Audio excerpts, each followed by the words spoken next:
be ready to deal with this, and I just don't think they have the positioning to be aware of it, but it may not matter. Raffin gets the quad kill spray down, gets the ace on top of it. Are you ready for mind-blowing CrossFire action? The second season is here, and you better put your helmet on. A massive prize pool and spots to the regional finals are at stake. Starting from June the 1st, 8 ambitious teams will have 7 weekends, fully packed with intense fights. Who will top the leaderboard and secure spots for the playoffs? Man, we have only one goal: win all matches. We will do our best to secure the playoffs. And who will be eliminated? The last season wasn't easy for us, but we remain positive and we want to give the best show for our fans. It's time to break the ice for us and show what we're truly capable of. Tune in on the 1st of June and support your favorites.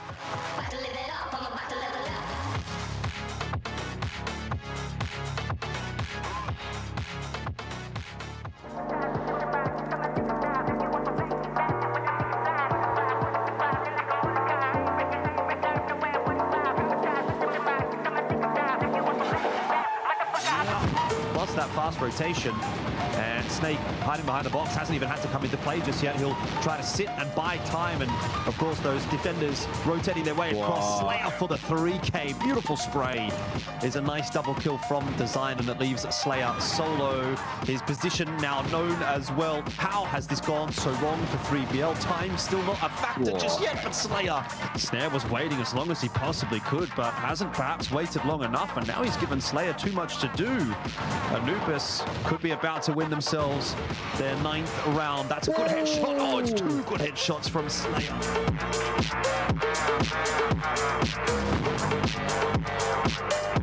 So it will end up being a favorable blacklist half for Swamp Gaming, 5-4, unless Pietro conjures some magic. He's got 2. Needs to find 2 more with 20 seconds left. It could be a chance. It certainly is. He's found the 4-on-1 on this one. unKnights though. Oh, doubling from Pietro. He should get that 3rd as well into the back of Famous. And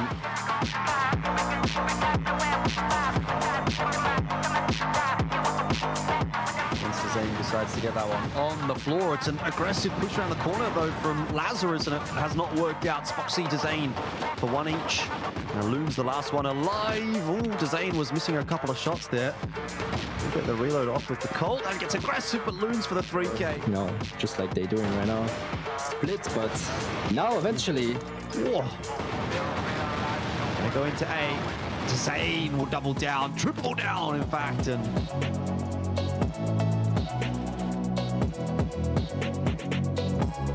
maybe they're not gonna hold on for much longer if this continues to be the case, but look at Booker from behind. No one is ready for him. Look, this is gonna be a 4K. And look at this, they're not done yet. Creed's good for 2. No one really checks for Booker once again. Now Awesome, maybe is he able to get it done? No, Booker.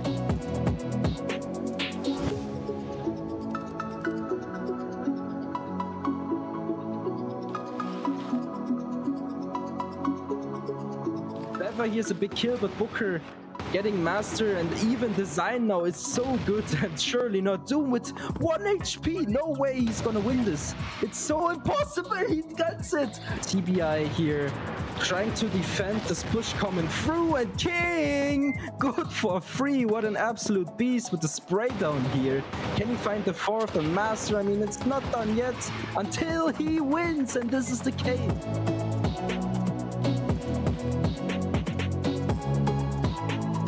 Once again gets 2 all by himself. He's left alone now.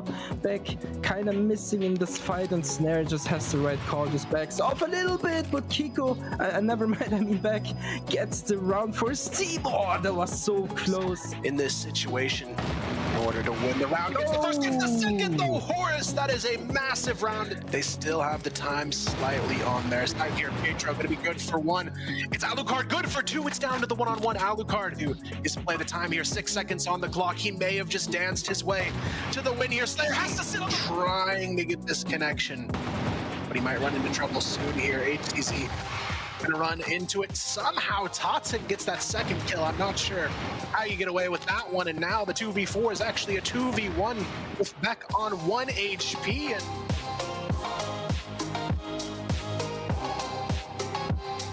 follow behind it, and this is where GV is going to go for an aggressive round just to test what Lazarus is going to do here. A fast mid to B play, but again, Rise holds the line for 2, gets a triple kill out of it, and Loons 2 to close out this map. HTZ 10 HP. There's 10 seconds on the clock. There's almost no chance. They've got enough time here, but Madison and HTZ, they find one apiece, make it 3, but there's just no time to get this defuse. Awesome. He's dancing, but there's a player on the bomb. You've got to kill him now. Right now, and you know, finding these gaps is so important, but yeah, FaZe now has so much to do, and well, never mind. FaZe is on top of his game right now, might eventually find the 4th, maybe, just maybe, if he gets the timing right on HTZ, but look at this, the flick.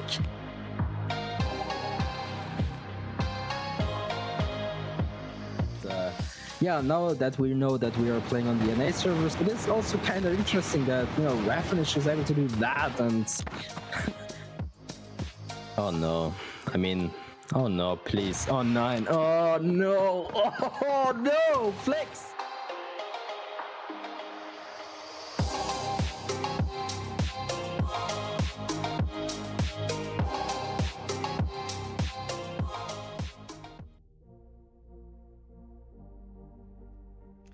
Hello everyone and welcome to more CrossFire West League action, and you might sometimes have seen me on a different game, but I'm going to try and broaden my horizons this afternoon. Thankfully there is some brain power alongside me in the wonderful Jordan, otherwise known as Elfish Guy. How you doing, my friend?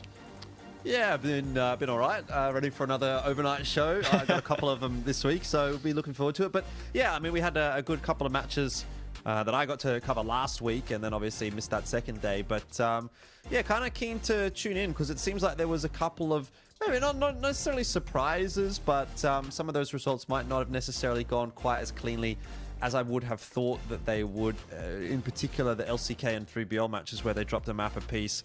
Thought those ones might have been a little bit cleaner. So that's where the standings have ended up. And as usual, right, we've got LCK and 3BL towards the top end of things, and then a bit of a mishmash in the middle of the pack, and oftentimes you'll find there's 1 or 2 teams towards the bottom end there, which typically have been TBI and sometimes Lazarus, but Lazarus doing pretty well for themselves this season so far. So Swamp have unfortunately slid in there in 8th, being the newest team into the CFWL. It's maybe not a huge surprise that is the case.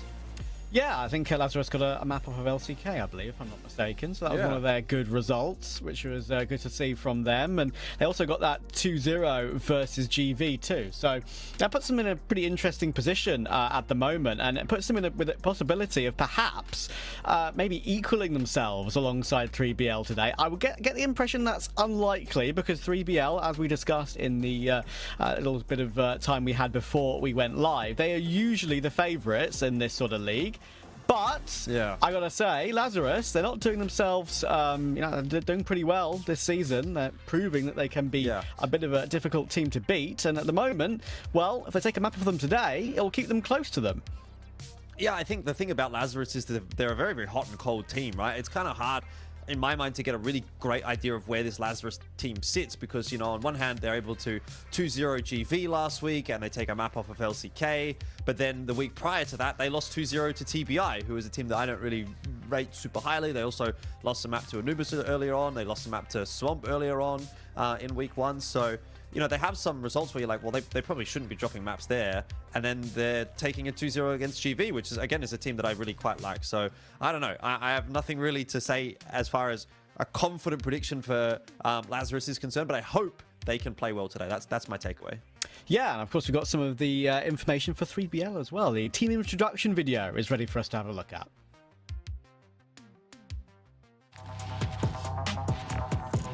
Hello, I'm Snake. I'm playing for 3BL as an in-game leader. We played good, but there was a small mistakes we could improve.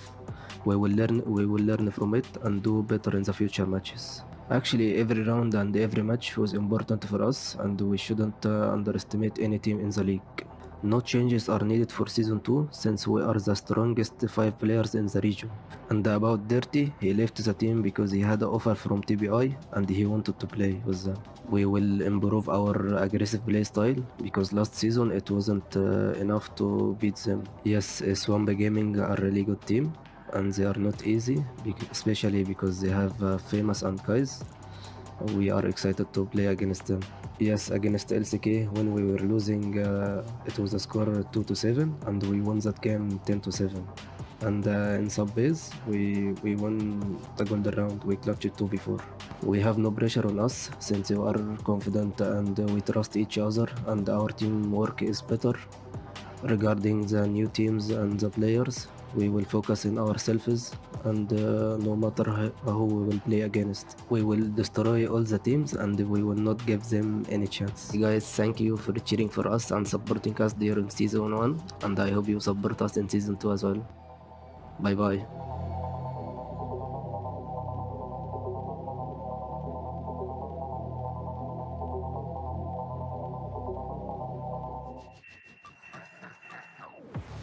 The sort of confidence you want to hear, isn't it? I mean, goodness me, he's not pulling any punches there. And you know what? Why not? Because it seems like at the moment, 3BL, he says they're the favourites. We think they're the favourites. So they are, right?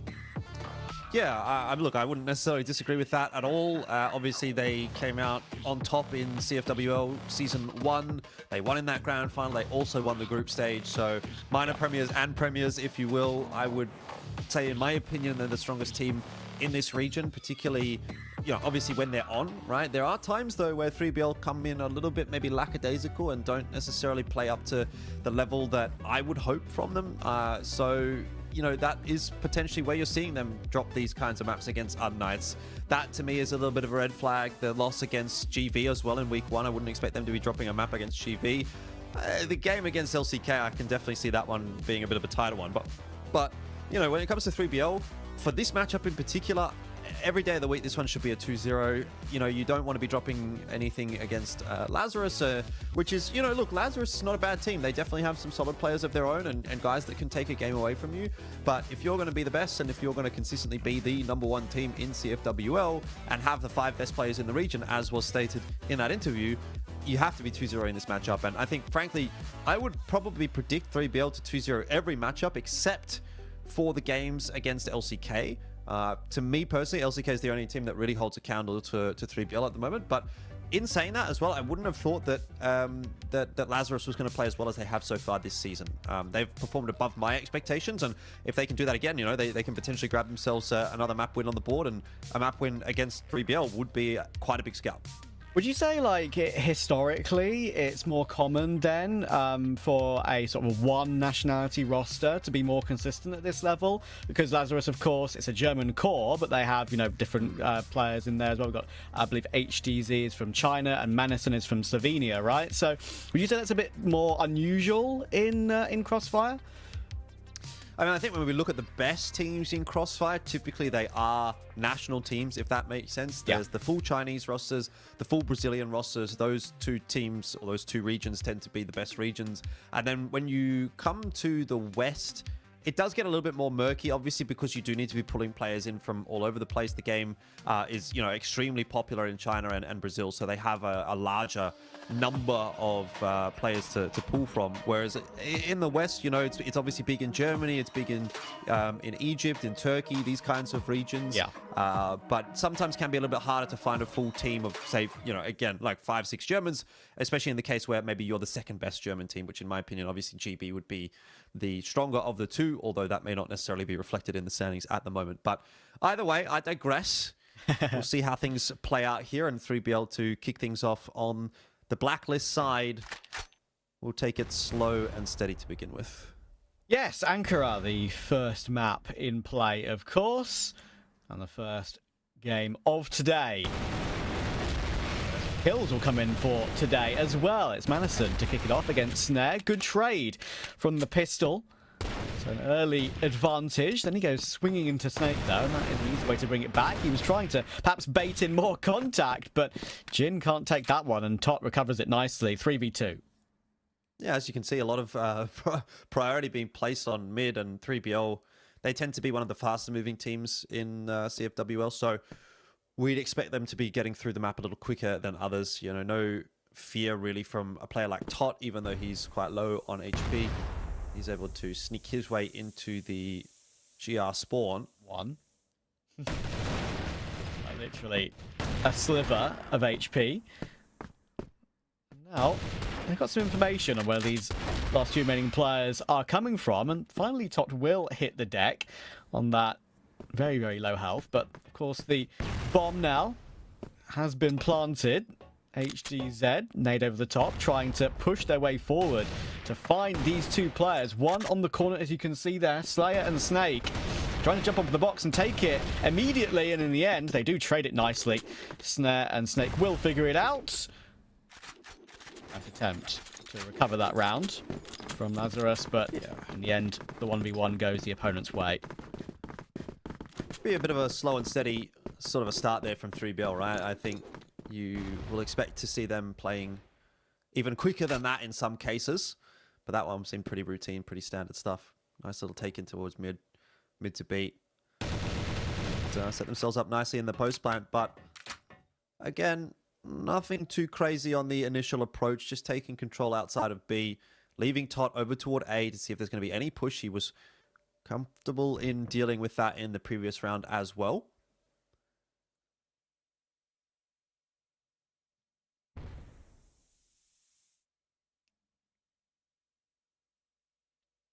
Creeping forward, trying to see if he can grab some early fight. Just going to drop Snare off over toward B and see if he can maybe cause a bit of a ruckus, pull an extra rotator, or even keep those B players honest while the rest of the setup happens on A.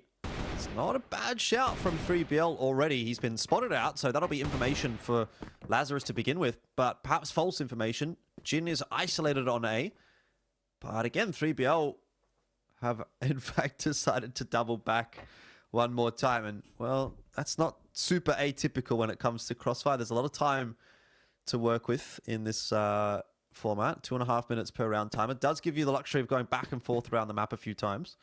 Yeah, and pulling rotations as well, and that's exactly what they've done. Look at the A site now. It was reinforced with 2 players, and unfortunately, they guessed wrong.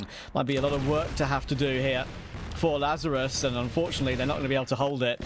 Loons is trying his best. He will manage to take Tot, but the site is somewhat secure, and it will be more secure once his utility is put down. Plant will come through by Snake, and then there's 3v3. Damage is significant, but how'd you get your way back in? Yeah, very difficult. I'd say it's not an easy one to answer for Lazarus. Take it slowly. Madison's going to get up onto the sniper's nest, but for all the good that's going to do, because there is a smoke in the way, it's going to be dissipating shortly, and now we're back into the 2-on-2 after Snare strikes Slayer in there as well. The 1v1 though given over to Jin, and it's winnable definitely for Jin. Unfortunately, not the case this time, as Slayer continues to have quite the purple patch here in Season 2 of CFWL.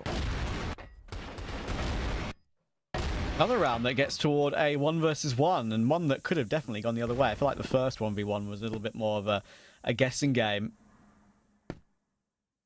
One was, I think, felt a bit more comfortable, but Lazarus will maybe be looking back and thinking back at those rounds and thinking to themselves, well, they could have actually gone differently for us, and it could be a very different start to this game. But here's the expected results thus far. 3BL on top, as they expect, and we expect. Great duels, great battling, though, toward that B site. Yeah, I mean, it's tough, right? Like, when you're looking at this one as Lazarus, you're right, they've made it close a couple of times, but end of the day, you've got players like Snare and Slayer who so far are up there as far as the MVPs are concerned for this season. And you go back to last season, Slayer was up there as well, right? He was one of the top 3 MVPs for last season. So you've got some really fantastic individuals on this 3BL roster that are going to be able to put it over the line when it comes down to the clutch. Vi's isolated, and Slayer makes no mistake. That'll be the opener for 3BL. Another advantage for them. 4-on-5 with 1 minute left on the clock. Lazarus have some thinking to do. Yeah. When you're split 2-2 like this as well, I feel like it's just so easy to get overrun. You have to win your duels immediately. Just get picked off. It will readjust his position, but he should get run down, and that's exactly what is going to happen. His teammate, of course, will suffer the same fate. As I said, it's very easy just to get picked off like that when you're not playing a Crossfire or necessarily in the positions you want to be in, and he just gets caught transitioning. Okay, that's a good one for Jin to grab, but I'm not sure that's really going to get them back into the side. It is a 4-on-2. Obviously, 20 seconds left on that bomb timer doesn't give you a whole lot of leeway to work with, and so Madison easily finished off. That'll be a 3-0 lead for 3BL, and the rounds, it sort of feel like slowly start to get a little bit more comfortable for 3BL now as they start to ease their way into this series. Yeah, Lazarus had their opportunity in a different universe. It could have been a 2-0 start for them. Bring 2 rounds down to that 1 versus 1. You know, the 1v1s did seem very comfortable for 3BL. But was a lot more convincing. A bit of aggression here coming through from Madison, pushing in quite deep. You can see he's very much split from his teammates as well, but it's a relatively common position still. Outside B, try and take some control, and already HDZ will get picked off by Snare. He's been very solid alongside the likes of Slayer and Snake early game. He sees one more player in Vi's cross as well. Once again, the B side is the point of inquiry, and once again, they're going to take it. Yeah, looking a bit too easy now for 3BL. Feeling confident, Tot will take the rest of that fight, and might have been off more than he can chew. We are back to the 3-on-3, which is going to make this one doable for Lazarus. They'll have a think about it, at least, and Loons will start to work his way up and instantly loses his head to Horus. So, not much for him to do. And it was an isolated duel. There was no trade available, nothing like that. Again, another 1v1 that'll be won by 3BL, and again, it comes down to the individuals just being a little bit more on point, a little bit sharper on the behalf of 3BL, and it's making for short work today. Very confident start. It was Top launching his way in, and then perhaps went a little bit too deep on it, as you said, but they're just so confident. Even when it gets pulled back into a 3v3, there is nothing to worry about.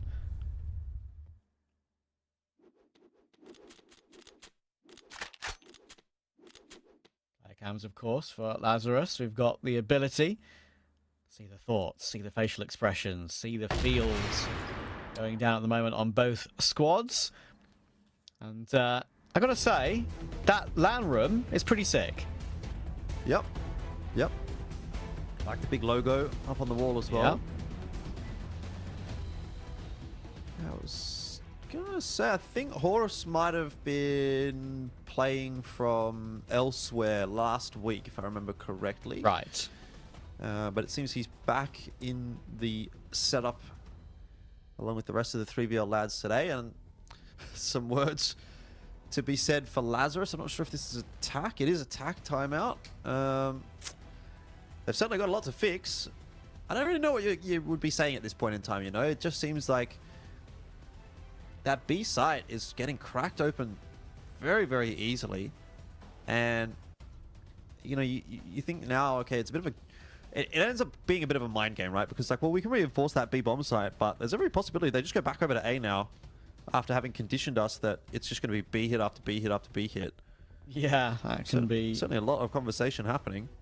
Something very difficult to deal with when you are being conditioned like that, not knowing where to position yourself next. They've tried those rotations. We saw it from Lazarus in one of those rounds, of course, where they pushed a couple of players over to A because 3BL were kind of faking them back and forth, and in the end they do go back into B again.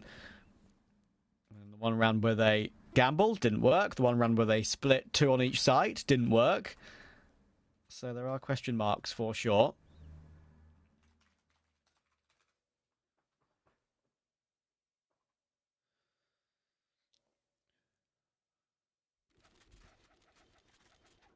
Ready to get back into the game.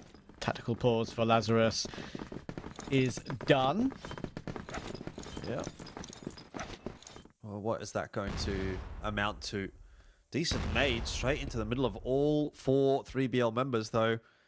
by the looks of things. Hasn't really done a whole lot of damage, and this is what I'm talking about. It doesn't matter if you put HDZ on a line like that. You know, if Snare's going to just jump onto it and win the duel anyway, like, what do you do? Can't do nout, my friend. Unfortunately for Lazarus. Snare is different. Of course. Yeah, I think that's one way of putting it. And now, of course, we're in a position for Lazarus where once again they're in a spot that means you either have to gamble or just hope one player goes absolutely insane with a massive multi-kill. There's opportunity for that to happen, perhaps.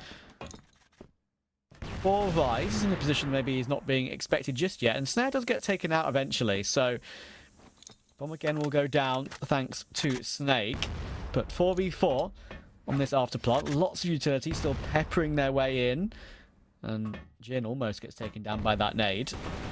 Again, going to have to win these fights to get in, and it's just not looking likely once they have complete control of the site. Slayer is forced Vise into a corner. Nothing he can do about that, and it's just Jin and Loons to try and fight their way out from their corners, and when there's a flanking player as well, that's just not going to happen. Jin is more stuck than he's ever been before, between 3 different angles. And Horus has got him locked in as well. It'll be a nice kill to try and get out, but unfortunately for Lazarus, this won't gain him anything. Yep, that is a very, very dominant first half so far from 3BL. Doesn't even really look as though Lazarus are getting close in any of these rounds anymore. Yeah, remember those first 2 came down to a 1v1, a little bit tight. You know, we could have said, you know, a bit more luck might have gone the way of Lazarus, but this is just utter demolition, and it's 3BL on another level. HCZ is going to be able to trade one back, but it's still a 2-for-1 start for 3BL, and they know that they've got them locked in on the corner on the right side. So a lot of you two are going to head in his direction. Snare's going to be watching it. No cross to come. Smoke might allow him to escape, but even so, the damage is done. It is a numbers advantage for 3BL going forward. Yeah. Changing things up there slightly as well, and even that worked. But a faster presence toward the outskirts of A instead. Looks like their old friend, the B side of the map, will probably be the answer still. Line-up utility from Snare. And thankfully for Lazarus, they have gambled correctly this time, and it looks like they've got their third player rotating in as well. And I say they gambled correctly. We still don't know just yet. There's only one player really searching this one out. That is Snare with the sniper. Kind of unusual for the sniper to search it on its own, you would think, but goodness me. The second on Vise there is dirty. HDZ is trying to answer back, but he'll get caught by Snake as well. And everything that Lazarus try and do, it's just not working. I mean, this is the thing about, like, this is why Snare just keeps picking up MVPs. It's because he can do stuff like that. And it's not even a real surprise when he does it. 6-0 the lead now. 3BL are getting us off to quite the quick start this evening. I like it, though, from 3BL, you know, because I often still just see this team and I talk so highly of them and I praise them. And this is the kind of game that I'm talking about when I do say those things. Yeah. But then there are instances sometimes where they let the ball slip a little bit. But, you know, I think we're sort of deep enough into the season now where they've been working hard, drilling quite nicely, and they'll be ready for anything. But perhaps not Jin. They're not ready for him. Double kill into the vent already. Going to cause a bit of a problem for 3BL. And that might actually be the first time that Lazarus have a favorable round ahead. Yeah, pretty sure you're absolutely right. That's the first time I've had any sort of advantage to work with, it feels like, especially a 2-man advantage. Tot is trying to jiggle with the angle to get one pick back just on the run. They can't walk into B, though. Like, this is a very passive hold on the B bomb site. HDZ, he has got that orb in hand, so he's going to be jiggling that corner, but Tot causing a bit of a ruckus over toward A. It's going to pull the full rotation, and Slayer and Snake, they'll be able to get a plant down. There's every chance they can win this round. Slayer's going to try to get aggressive in front of his own smoke, and he will not catch HDZ off guard. So in the end, Lazarus finally are going to get themselves around in this first half. But that's the only thing you really can do in that scenario, right? When you're in a 2v4, I know you're Very, very confident at the moment after pulling up such a great lead, but get that smoke down, play in front of it, try and make it a surprise that you're playing in front of it to get the frags back in return, but in the end HTZ was just too aware of that possibility. Lazarus finally off the mark. That start from 3BL has now been halted finally, but it can't just be a flash in the pan for Lazarus. Snare happy to take opening angles, opening picks, happy to go alone on a site foray as well, as we saw in some of those previous rounds, doing such amazing work once again. Of course, the KDs and the scoreboard did get reset slightly when we had that little tactical pause from Lazarus when we were on the player cams. So, I tell you that Slayer and Snake have had a very good start to this game. They did put quite a few kills on the board early doors. Slayer is absolutely off the mark. He's not on 0.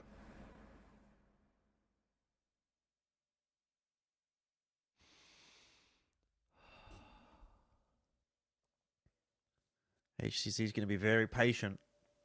Seems he might have a bit of a role to play here for Lazarus if the comeback is to happen. He's been sort of one of the two leading that charge alongside Jin. It's not a big surprise. Ankara, very Orm-centric map. Loons.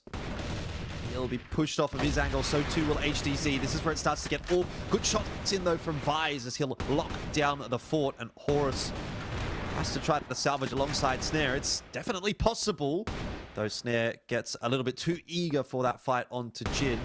This might be Lazarus for their second. C4 still over on that B site, so Horus is not out of the woods yet. He's only got 26 seconds for this as well. He's going to have to get a move on. He could have a couple of duels in front of him if he has a chance, but no, in the end they do try and peek it together and they manage it. Vise and Loons figure it out, and, well, it's not just a flash in the pan for Lazarus. They do double up and get their second. BBL can't afford to get caught here in terms of maybe being a little bit lackadaisical after having such a comfortable lead early game. But I don't think they're going to be guilty of that when Snare is on the server. Once again, he'll use his Orm to great effect and take down his counterpart, HTZ. Damage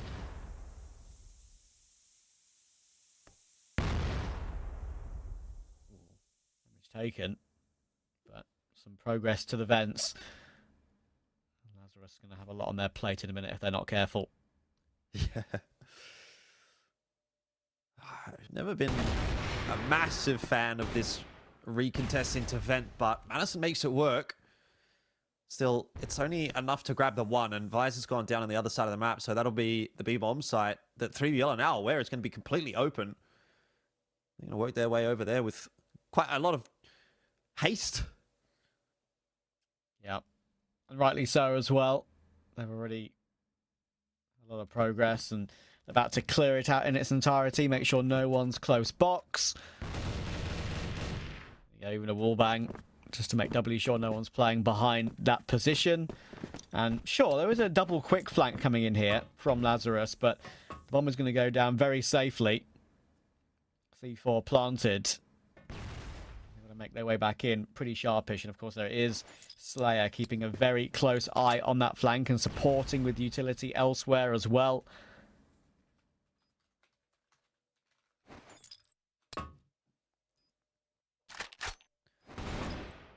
Well, 18 seconds left. There's not a lot of time to try to clear out the angles on the B site, and Tot is making short work of this hold.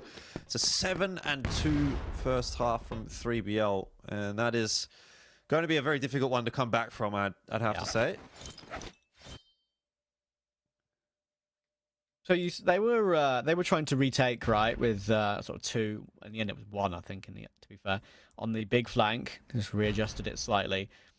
They had a couple of players like really close to the entrance of the site with about 16 seconds to go. Is the defuse, is it 10 or is it lower? Sorry, go again. Is the defuse time for a how long is the defuse time, basically, put simply? It should be 5. Yeah, okay. So that would have given them only 10 seconds to clear out 3 players, and that's a bit too late, I think, on that recovery, on that retake. Yeah.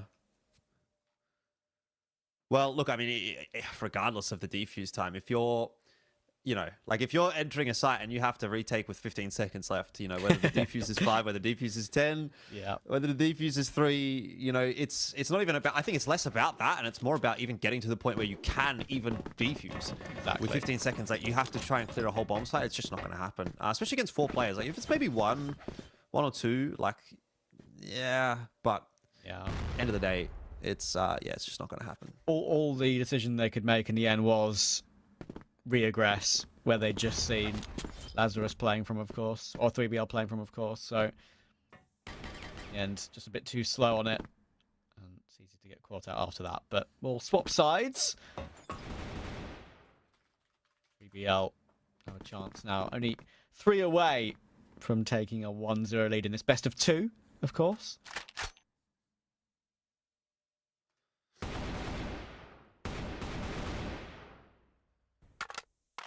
I think we all know which way this one is going, but we'll have to wait and see what Lazarus is going to be able to do. Looks like it's a big setup towards that A site, which is being found out pretty quickly by 3BL. You've got Slayer, who's pushed out toward Hotel on B. So he's got the information. There's nothing really happening over there, and as a result, extra rotator comes back across. It's Snake. Just dump a flash in over the A site. And now the util out from Lazarus as they try to make their way into A. And Horus already good for the first. The hold is looking solid from 3BL so far. Oh. Be a close round, though. Snare will manage to grab one back. Now it's down to Jin. He's got 45 seconds. Oh, okay, that's a nice shot. Quick grab back in return to make it this 1 versus 1. And of course, Snake isn't exactly healthy. So you would maybe argue that Jin has a slight advantage in this one. But problem is, of course, all down to the timings of the duels. And he's going to hurry up slightly. And in the end, Tot is got himself in a really nice position for it. Jin will take the, unfortunately, take the death on that one. Nice try, but not to be. Snake is in position. Assist coming through as well. So much damage was done to both players, to be fair. But 3BL creeping toward the finish line now.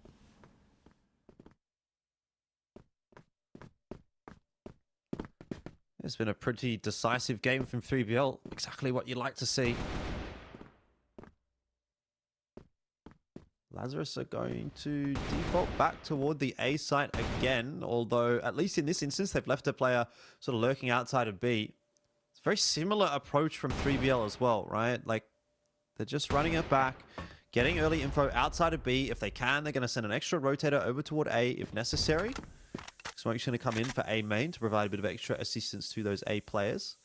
But already the 3 stack over on A. So if Lazarus end up in that direction again, they're going to have a difficult time of working their way through.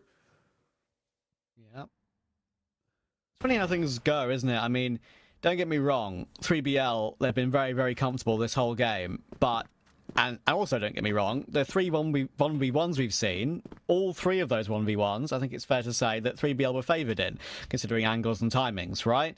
But if they did happen to go the other way, 8-2 could be 5-5, right? So yeah, it was definitely important those 1v1s were figured out. Tot trying his best to defend, and with a little bit of a help from Horus, he'll manage to get those frags in return. But Slayer and Snare are now in a 2v3. Lazarus have a slight chance in this one with the man advantage. Don't know about that. The trades are coming through. Loons on the stairs, holding strong, and it's on to Snare. Let's see what kind of magic he can do. Pulls out the Colt, back inside of the smoke. Backing away, looking for another angle. 30 seconds to get that plant for Lazarus. There's a cheeky angle. Oh, almost catches one more, but now they know exactly where he's coming from, of course, and where he's repositioned to. So the bomb plant will come through, and it's now down to Snare. He'll get caught by HDZ, and Lazarus will get a 3rd on the board.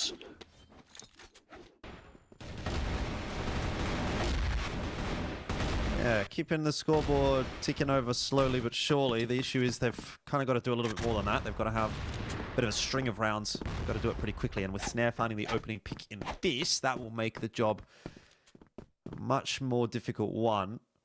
But it's the same setup again from Lazarus. Just default over toward A. They're going to try to work the mid to A connector a little bit. Snare prepared for it. Gets himself another one. He's just a menace in this round.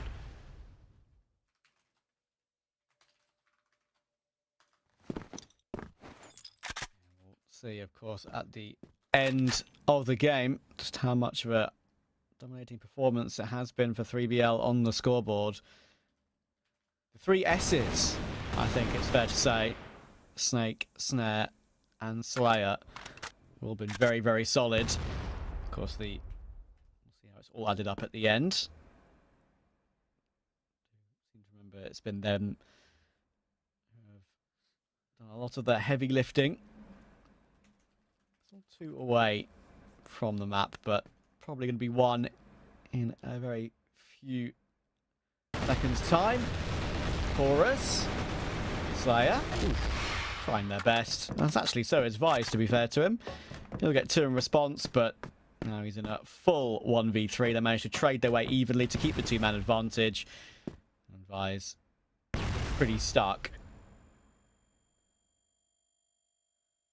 Yeah, he's got to go for that C4, which is kind of out in no man's land. I think he's made a step there.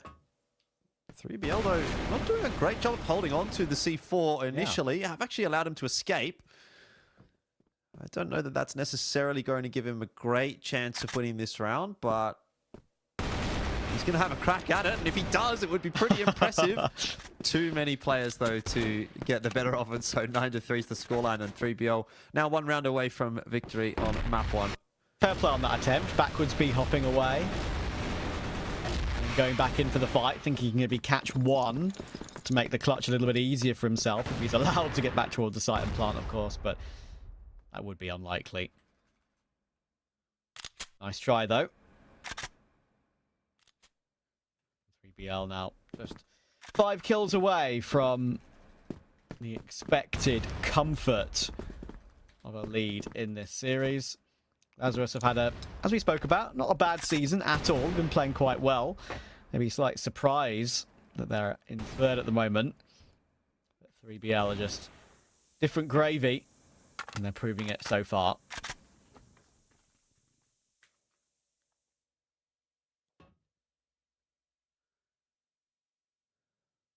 Well, they get mid control for free in this round.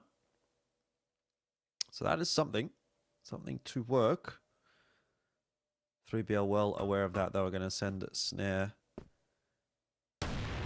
Have a bit of a look. He's overstayed his welcome with that one. Gives up the opening pick to Lazarus. Job might not be done yet for 3BL.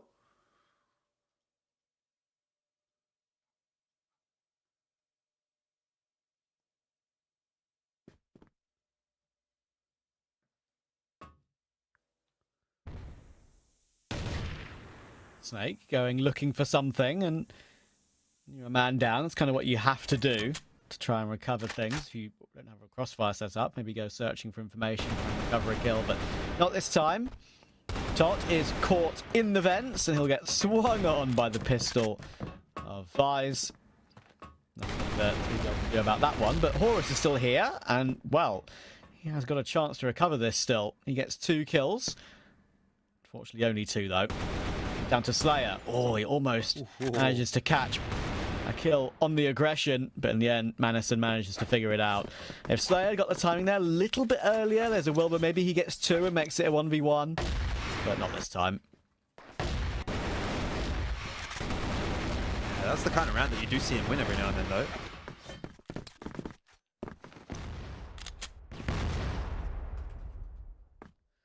Not this time. Not this time.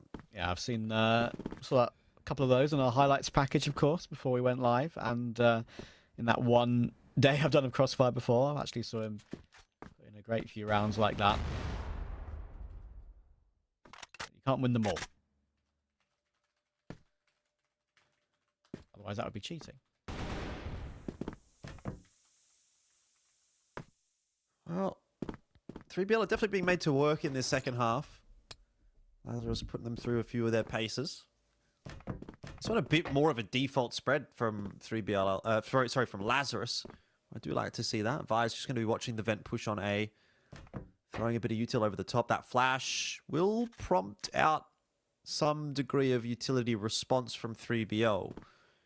So going to be bleeding out some of the counter util. More of a reserved approach from Lazarus. But the fact that they haven't managed to open any of the bomb sites just yet does have me a little bit concerned. Yeah. It's all spread out across the map as well. C4 will now be recovered by Jin.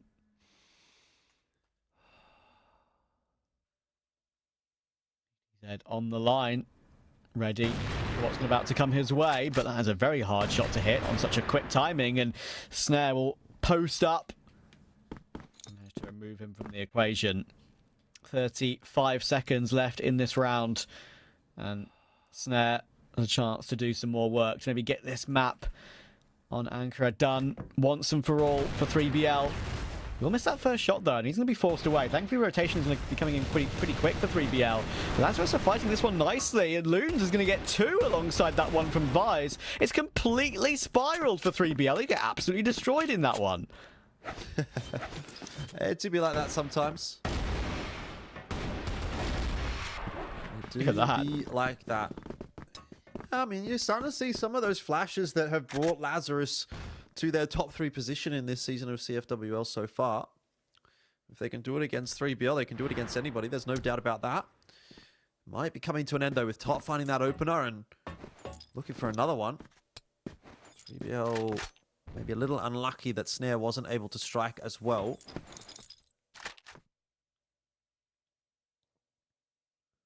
It's a good nade into Tot's position as well. We'll put him quite low. Let's have a look. It's done a decent amount of damage.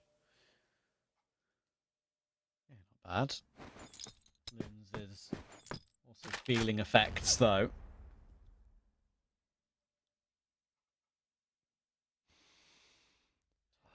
Using to move from that position for now, just waiting for the possibility of seeing some legs cheating their way through.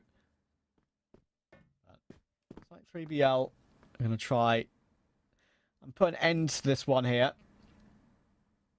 Teaming up 3 players in mid. Still have got Loons holding a defensive angle, of course. He's low anyway, so he can maybe be expendable, holding that sort of lurk default position. We'll try and move through now, but it might have to be Slayer to do a lot of the work here. You'll hear them working their way up toward B. 50 seconds left for this play. And Slayer, he'll get caught by Loons nicely. A chance for a plant now. Yeah, full retake for 3BL. Snake, Horus, Tot. Got a long way to come, particularly Horus. Still going to be moving out of the A bomb site. And it's 3-on-4, so not a particularly easy task with all of this util in the way. The smoke, it's not going to be disappearing anytime soon. Don't really see this one being possible for 3BL unless Tot would have been able to find a pick early on in the piece. There's Horus for 1. It's not quite going to be enough, and the trades are easily coming through as well. Jin, HDZ, both chiming in with 1 apiece, and 3BL just having a bit of difficulty closing this map out. Yeah, and you're absolutely right. Maybe this is some of the performance we've seen from Lazarus. And again, I'll repeat myself from earlier. Who knows what this scoreline would have been if those 1v1s had gone Lazarus's way as well. As I said, I mean, the 1v1s were comfortable for 3BL. They had the timings in their favour and were always going to win those 1v1s, it felt like. Maybe apart from one, which was a little bit more 50-50. But if that one does go the other way, it's 8-7 instead. Change things. Expect 3BL to get this over the line very, very shortly, but Lazarus have fought respectively. Or respectfully, I should say.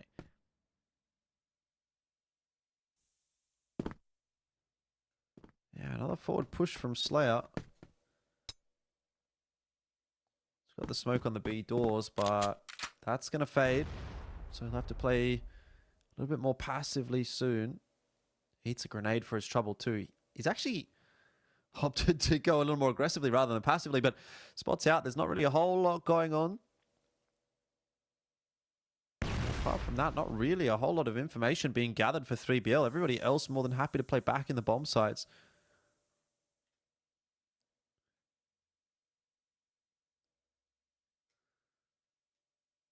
Lazarus, for their own right, I don't think have 100% decided on how they want to end up this round. Might be going into Slayer in the end, though.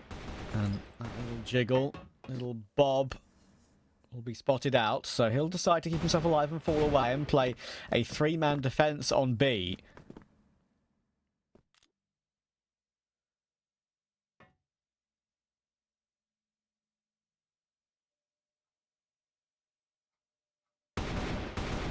The catch from Snake, trying to stop Vise from making his way across.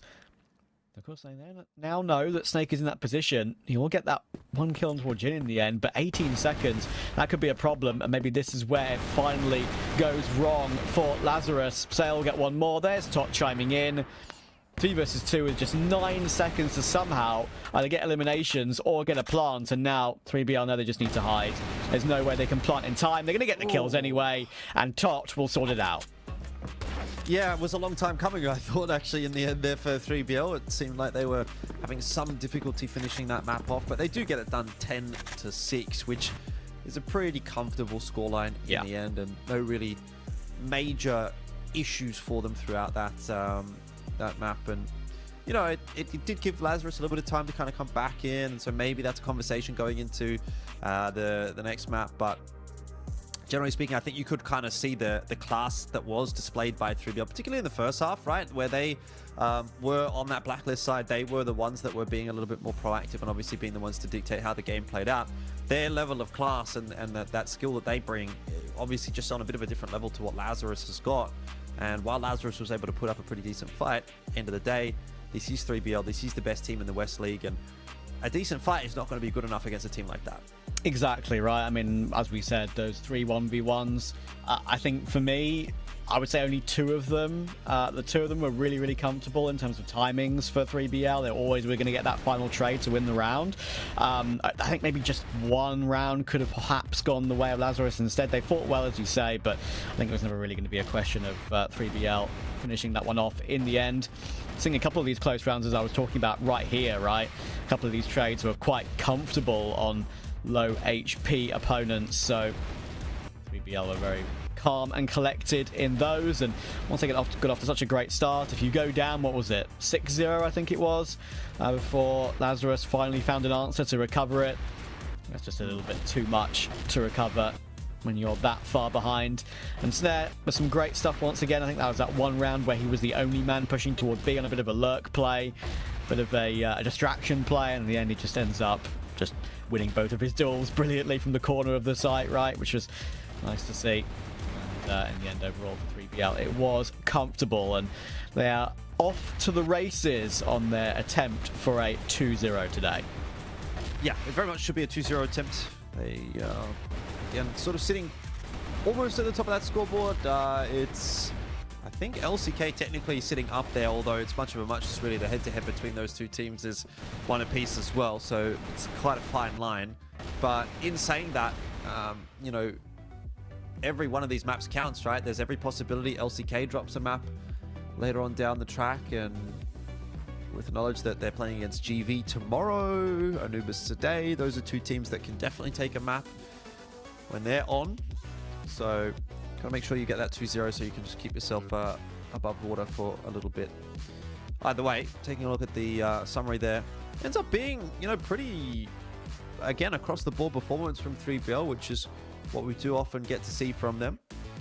Jin was the standout for Lazarus, but not quite enough being done by him. Tot, on the other hand, again, you'd look at this graphic and you'd think Lazarus might have won, but not unfortunately the case. There was a couple more on Lazarus that went missing, whereas 3BL, at least all 4 or 5 of them managed to bring something to the table today.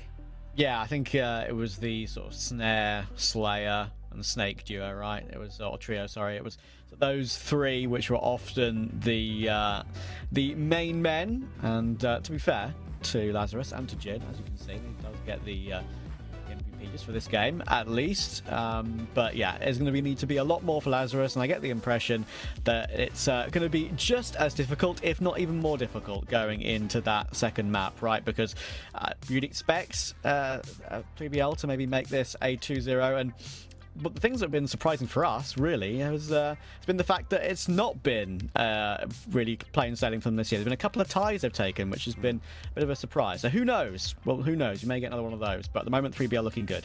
We're going to go to a break. When we're back, it'll be that second map.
We're back once again for what should be a quick 2-0 for 3BL. But as I said before we went to the break, they've been dropping some series this year, and or this particular league, I should say, in Season 2. And maybe there's a world where Lazarus, if they look back at that previous game, there were a few 1v1s that went awry. Maybe that could have changed things, made it even closer than it was.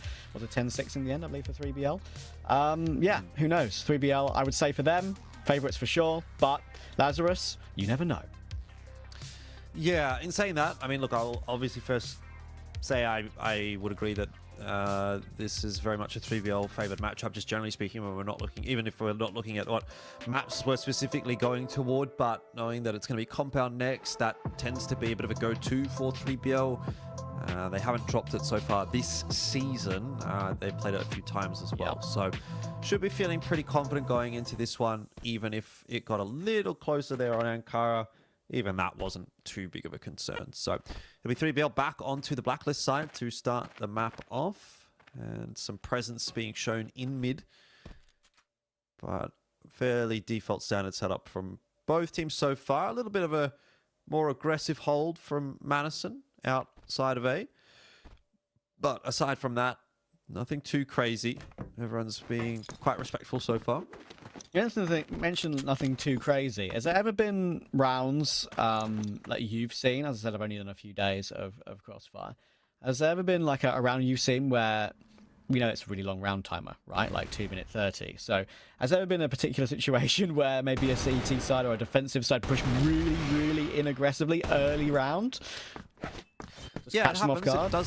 it does definitely happen. I think mid is probably where you're going to be expecting to see that more than not. I see. You'll probably get to see it throughout this map a little bit. Oftentimes, the GR side will toss a few nades down mid and try to sort of take that area of the map. But it's obviously not something that you can do every single round. It's a good trade back there from Snare. Catching Madison. Jin goes down 1-for-1. Forward hold from him, though, means that early information is going to go over. Vise set up and ready, but ready to receive only a headshot and nothing more than that. And that is 3BL straight into the B side. Yeah, nice little team up there. HTC Loons are in a tough situation. They'll get 2 kills back in response immediately, though. That puts a lot of pressure onto Snare. It's another early 1v1 in a map between these two. And you know what? To be fair to Lazarus, that is one I didn't expect them to win, and they found a way. Well played. Yeah, that's actually quite an impressive retake, because the beast of Compound is typically considered to be one of, if not the most difficult sites to retake. HTC, nice, sharp shooting him. So that's not a round that Lazarus is necessarily expected to win, but they've gotten it. And instantly the response from 3BL is going to be quite swift. Yeah, one of the main things I remember, of course, of this map is just how many angles you'd have to clear out on B, right? That's why you say it's so difficult to retake. It's so many positions you're going to have to check, and you can get caught out on timings very, very easily. Lazarus win one. They weren't supposed to. Impressive recovery. We'll be getting a bit of revenge in those 1v1s we've seen in this game so far. Only getting one go their way. Yeah. Bit of an awkward setup for Lazarus here. Mid's been completely left open. Some good damage onto Horus.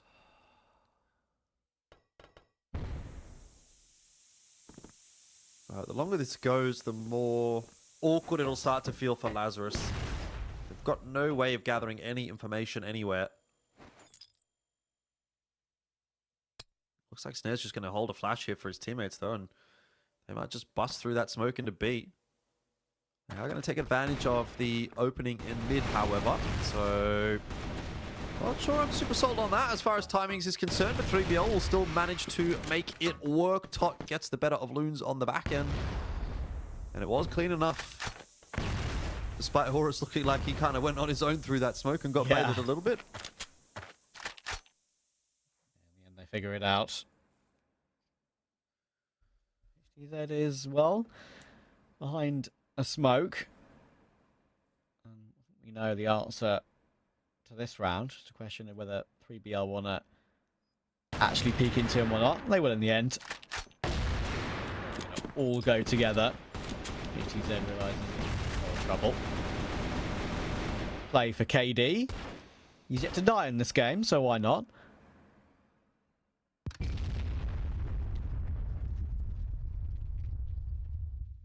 You got to keep the KD pretty healthy. The lack of KD that he has, technically. That's true. Okay. The K. So here's where you might see a little bit more aggression in mid. Not quite. It was just a couple of players. Typically, if you're going to see that aggression from the GR side, it'll be at least 3 members into mid. Yeah. All of which would toss a grenade. Yeah. 3BL working around that timing nicely. That is the main thing I remember from this map, that it does feel like it does feel a little bit more possible to go aggressive on the defense at mid area for sure. But Vice, that's a really nice catch on Horus. He's got more to do. He does manage to get that second, and in the end, Loons gets baited in for 2 more, and that is going to be a really nice hold for Lazarus. Yeah, it might have been just a little bit too telegraphed from 3BL, honestly. Snare's going to have a crack, though. He gets a cheeky one onto Jin, who whiffed a bit of a spray. Has to double down here. Surely not. Colt's out. He's still got time. He's brought it back to the 2-on-1. He's going to check behind him. There's surely no way they let him win this. No, they've also repositioned quite smartly as well. Of course, he's already spotted a player on the left and knew there was a rotating player through doors. So he was like, they both decided to just put themselves onto the site in the corner, and they knew that Snare hadn't seen him, or hadn't seen them get there. But that might change now. He's gone on this massive flank all the way around. It's going to be checked, but Madison goes into it. And Snare has a wonderful chance in this one now. He's got so much time to work with still, of course, as well. Hopping back and forth, still has 66 health intact as well.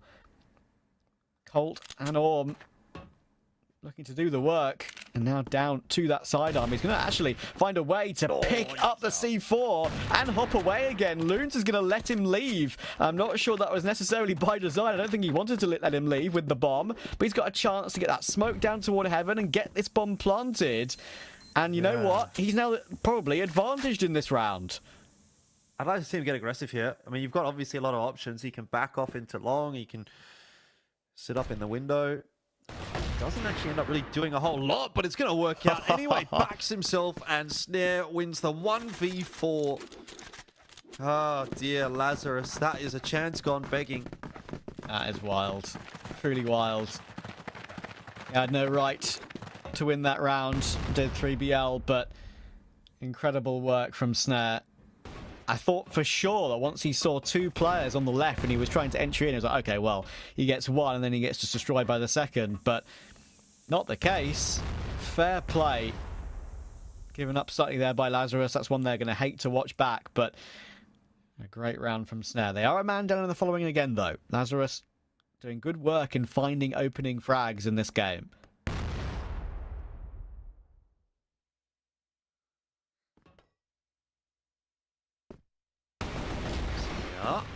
Just catches Madison. The awkward angle for Madison, it seems.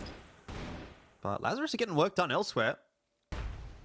It's going to really be on Slayer to potentially bring this one back. He doesn't manage to win the duel against HDZ, who continues to have a very solid map so far.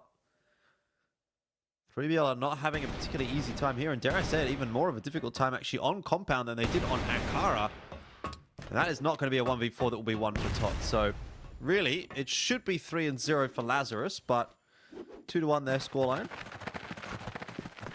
Yeah, you're right. I mean, we mentioned how in the previous game those rounds could have gone very differently. Well, I think 3BL will be their lucky stars that it's somewhat of a similar story.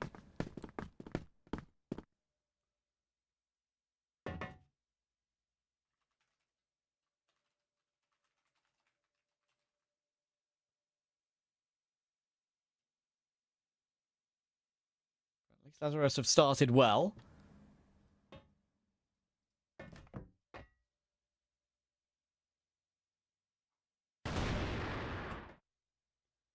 Which is a good sign, at least again, to recover these rounds. Change that script, perhaps. What we've seen. Quite a lot of map control for Lazarus as well. Have a look at that push that they've got from Pillars.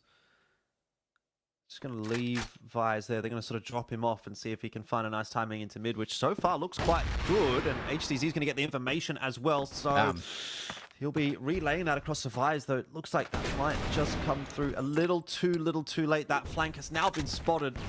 So any advantage that they hoped to gain off of that isn't going to be quite as easy to grab. Still, work being done by Lazarus. They maintain themselves the numbers advantage, though they do allow the plant to go down.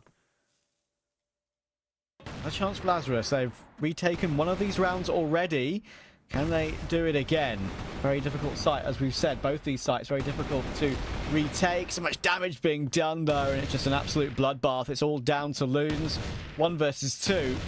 Tot in the corner. He knows exactly where he is, waiting for perhaps him to jump on that position once again. But he has to find a way to isolate these duels. Finally, he spams down Tot, but getting this defuse is going to be incredibly difficult. He's going to go for a straight-up hold. Oh, he's just going to hold the defuse, and 3BL can't find him. Yeah, Horus will be disappointed with that one. Tried to bait him with the shots around the corner, but Pros don't fake, as they say. Lazarus up to 3. There's that nade into mid again. This time 3BL not quite playing around that timing as well as they should be. They have just given up a player for free.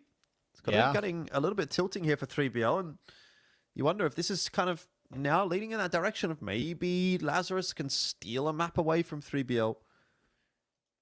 Yeah, I mean, as we said, 3BL have looked fallible this season thus far. Maybe dropping a few maps here and there, which they weren't expected to. For us again, looking very solid early map. This time they've been rewarded for their trials and tribulations rather than the 6-0 start that 3BL had on map 1. It's looking very good in these tight rounds. Vise locked off. Oh, just gets taken down straight through it.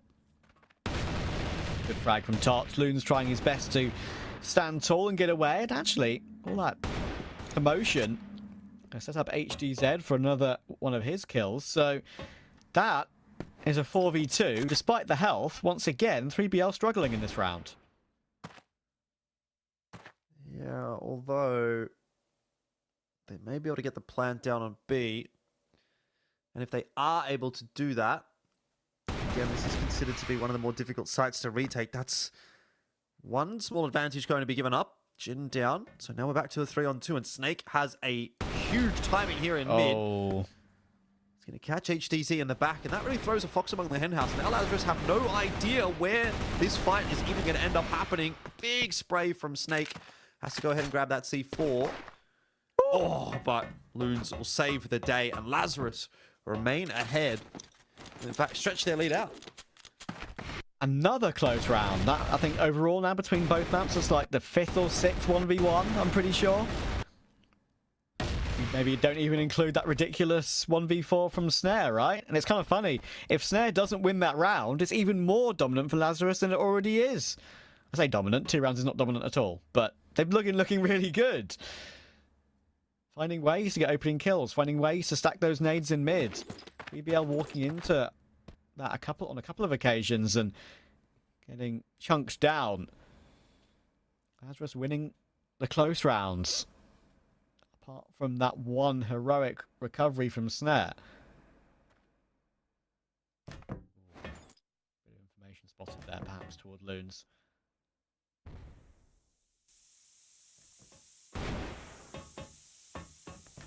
It's tough for Vise. They will be allowed to live because they are walking away from that position. Yeah, 3BL sort of seems like a little bit of their pizzazz has been lost. Not really playing as confidently, not swinging those angles quite as much. I mean, they even spoke about that in their interview. They said they'd like to play the aggressive style. They were working on that this season, but I don't know about you, but this doesn't really scream aggressive style so far from me on Compound. And straight out into Madison's waiting arms. A double kill for him. Looking for more as well, and he almost gets that third as well. A bit of chip damage through the smoke. Eventually, he'll be caught by Tot, but HDZ is luckily there to still hold on to the side. A double. And that Orm is doing work. 10 and 3 for HDZ so far. And a 1-on-3 for Snake. He does have the C4. So that is possibly the thinnest of silver linings for him, because he's only 43 HP. Allowed to rotate all the way around, but he's got 25 seconds to find a plant somewhere. I get the impression he's not going to be gifted these opportunities, because look at the setup on the A site. Not really an opportunity for him to go back toward B anymore. Or maybe there is. He can just get it. Yes, he can. Actually, it's not just. It's very easy. He's going to be allowed to do that. With 8 seconds left, just about. I'll add another 38 to that clock. With that C4 planted. Now maybe a chance. A very slight glimmer of hope. Maybe playing behind those headshot angles, but it's not going to be the case. Loons catches him on an angle he wasn't expecting so quickly. And Lazarus, the gap is now 3. Yeah, 3BL. I've seen them exiting the server, so might be some kind of issue on their side, and we'll have a little bit of a pause here. Hopefully a bit of an opportunity for them to have a chat, because things have certainly not been going to plan. Yeah. But who's doing the talking right now? Not really much actually being said for 3BL. Maybe some words going across now. And of course, as they're in a team house, it's sort of a situation where maybe as you can see on the top left, I'll just stare their teammate in the eye rather than just talk over TeamSpeak or whatever. That's, I think it's better, isn't it? Oh yeah, absolutely. Better to gauge feelings and figure out what's going wrong and how to fix it when you're together. Lazarus, they'll be delighted with how things are going thus far, and they'll know if they hadn't lost a 1v4 to Snare, it could have been a lot better. Yeah, I mean, that's crazy, isn't it? How can change on a dime? Map making a big difference right here for Lazarus. The thing for Lazarus, though, is you cannot be resting on your laurels, right? It's been fantastic so far on Compound, but, you know, 3BL's that kind of team that their mental fortitude is quite strong. They're going to be able to come back into this map if you leave that door even open slightly ajar. So Lazarus really got to be making sure that they lock down the rest of this half, close the map out. Don't give 3BL the chance to come back into it. Obviously, at that point, they're going to run. They're going to take it and run with it. That's just the kind of team 3BL is.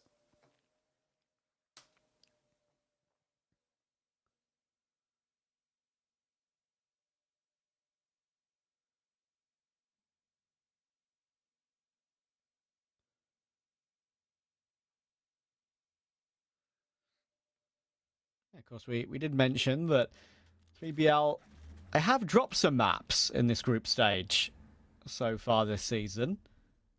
Ones we haven't been expecting. We're currently tied at the top of the group with LCK on 12 points apiece, both with 3 wins and 3 ties. So both unbeaten. They are the last 2 unbeaten teams in this group stage. We're going to see LCK, of course, a little bit later.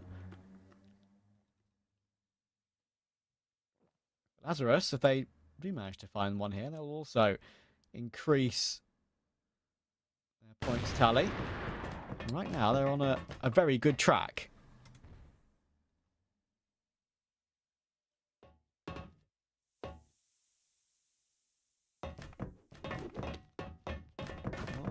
Bit of a change up there from 3BL, just to have a quick look into pillars before making their push into mid.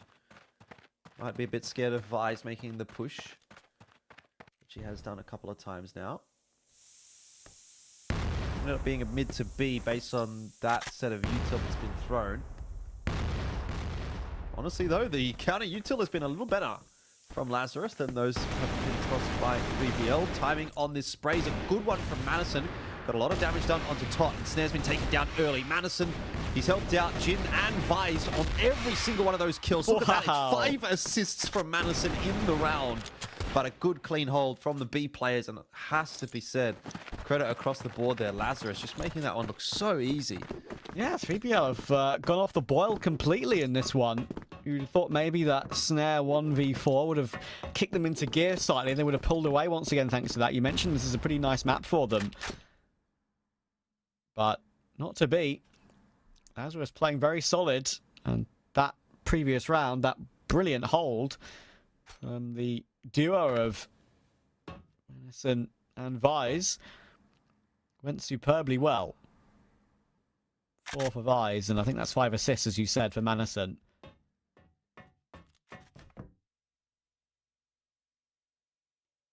For the blender, 3BL went, and they met their end.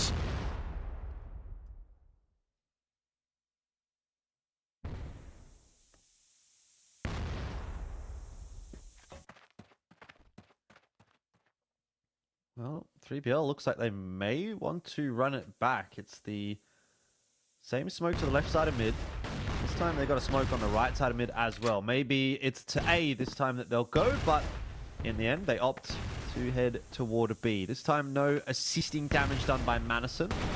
Vise is going to go looking for information. He's going to get more than he bargained for. That first shot from Horus hits the head. Now it's on Loons, who'll be taken down as well, but there's still 2 players here. Madison has to step up in a big way. Doesn't look like he's going to be able to do that. 3BL, this one worked out a lot better for them. Yeah, and, the round prior, I kind of felt like it was, I wouldn't say obviously not exactly the same in the one before, they just got eaten up, but they have gone for 2 strategies in a row, which seemed very, I would say a lot faster and a lot more pack-based, I think.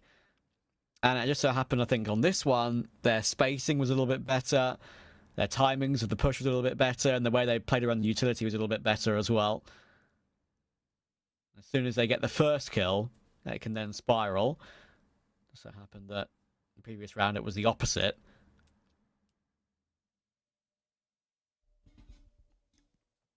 Yeah, 6-3 half. I mean, It's definitely a solid position to be in, but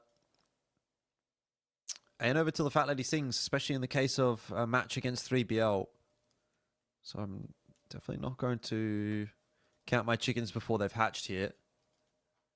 And I would definitely caution Lazarus to be of the same opinion. No doubt. But they seem to be pretty committed in this map. HDC's having a good game. Vise seems to be doing pretty well for himself. Just need 1 or 2 players to activate in this second half. And then Bob's your uncle. Don't know if that's necessarily going to be quite so easy. Second win maybe from 3BL. Get the Orms out on GR side. Could cause a bit of a ruckus, that's for sure. See how it changes things.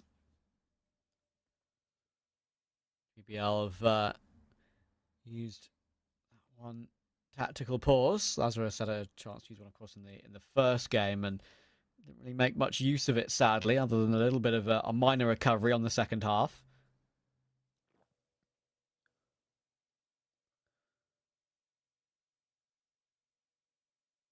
I think player of the day so far is without a doubt that Snare 1v4, but it's not gotten 3BL onto an even standpoint just yet. In fact, it was Lazarus who pulled away after that particular play. So, as you could say, it was good resolve from them to put that out of their mind very quickly. Continue to build on it.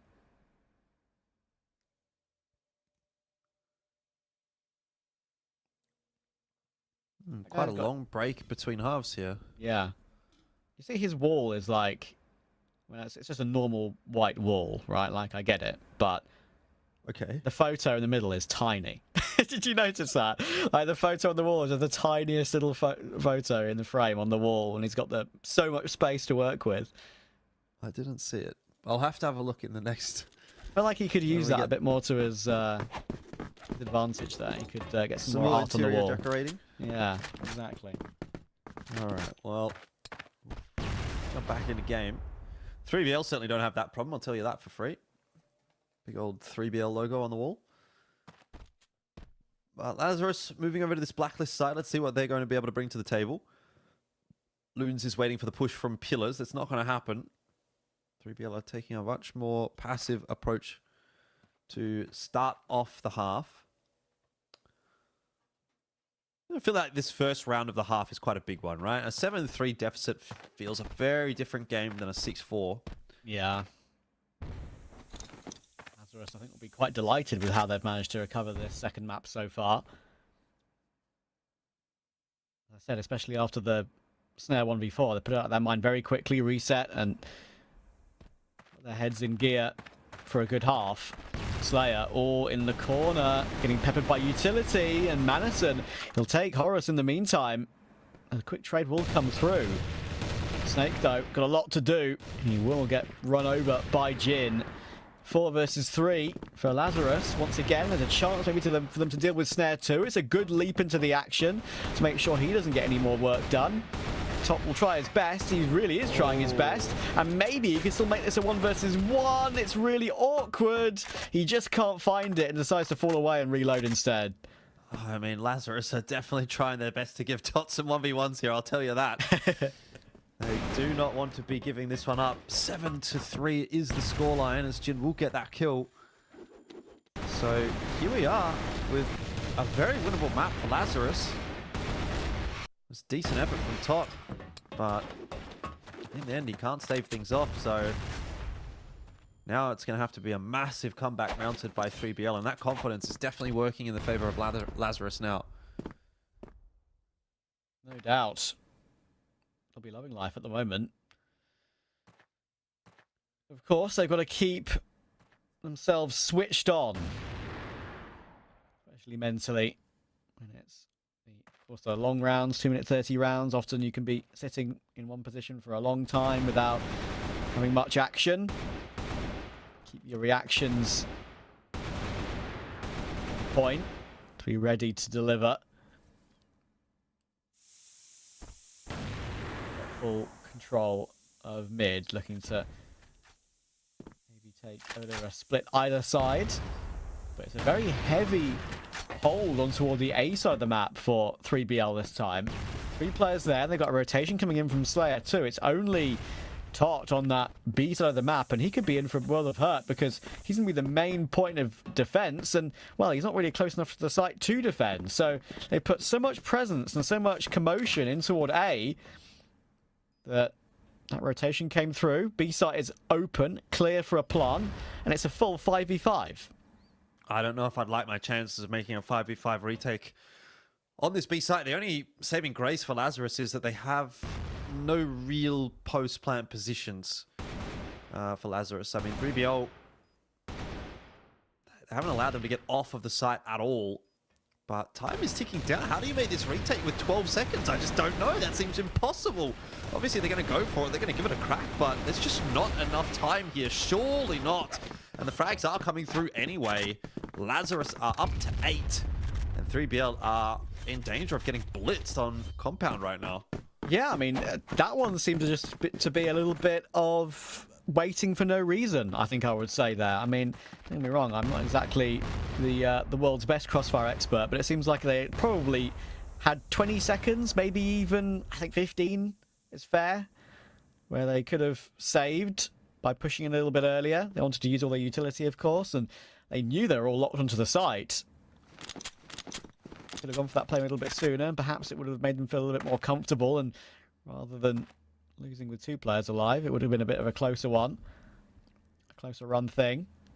But not to be, and Lazarus, well, at the moment it's looking more dominant on this one than it looked for 3BL on map 1, which is very surprising.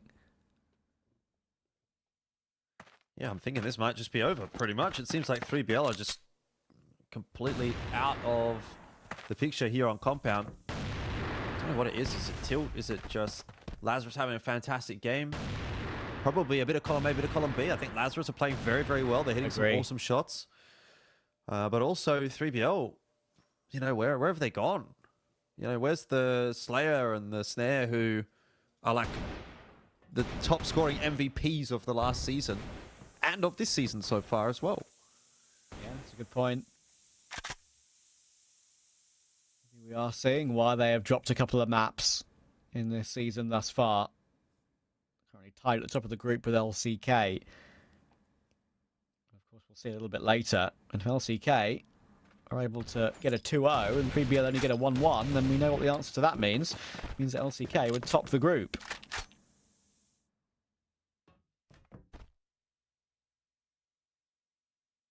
Lazarus with a great opportunity to get himself level as well. They'll get a good opening. It's down to Top, but he gets completely run over. The wide swing from Manhattan is too much to handle. It's going to be down to Snake. He manages to react and actually gets himself 2 in the end. Finally, something for 3BL to work with. It's down to Loons, and with 16 seconds, this is not going to happen. There are 3 players on the site ready to deliver. Whenever he peeks a little bit too wide. And there it is. Horus will take it. Yeah. Alongside Snake. Finally. Bit of a mishap for Lazarus. Snake should have been traded. But not the end of the world when you're up 8-3. They can definitely make a bit more work happen over the course of this half. It's going to be, again, a passive setup from Lazarus. And 3BL are going to get aggressive into mid. No shots connect, not a single one. Yeah, that was surprising when we saw that aggression come through. The nades trying to connect some damage on the retreat, but no more than that.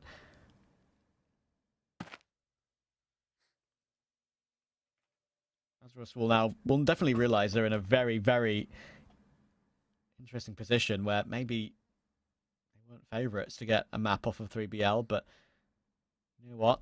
Just 2 away. 8-4 up, double the score still. They've got many, many opportunities to make this one work. Horus versus Jin is going down on the outskirts of A, while Lazarus will shut mid. Fight needs to go the way of 3BL, and finally another opening will come through for them. Yeah, he's going to be able to push even further in there, Horus, so holding the forward line. This it's kind of where you don't want to see Lazarus just slow down, go into their shells a little bit. They have such a lead. They can afford to try to get a bit tricky, to try to catch 3BL off guard. Maybe throw something a bit faster in the mix. But has the wind come out of the sails of Lazarus already? Off the back of that previous round, and obviously now this start from Horus. It's looking like 3BL, the comeback that they would like to mount, it feels more and more real with every passing second.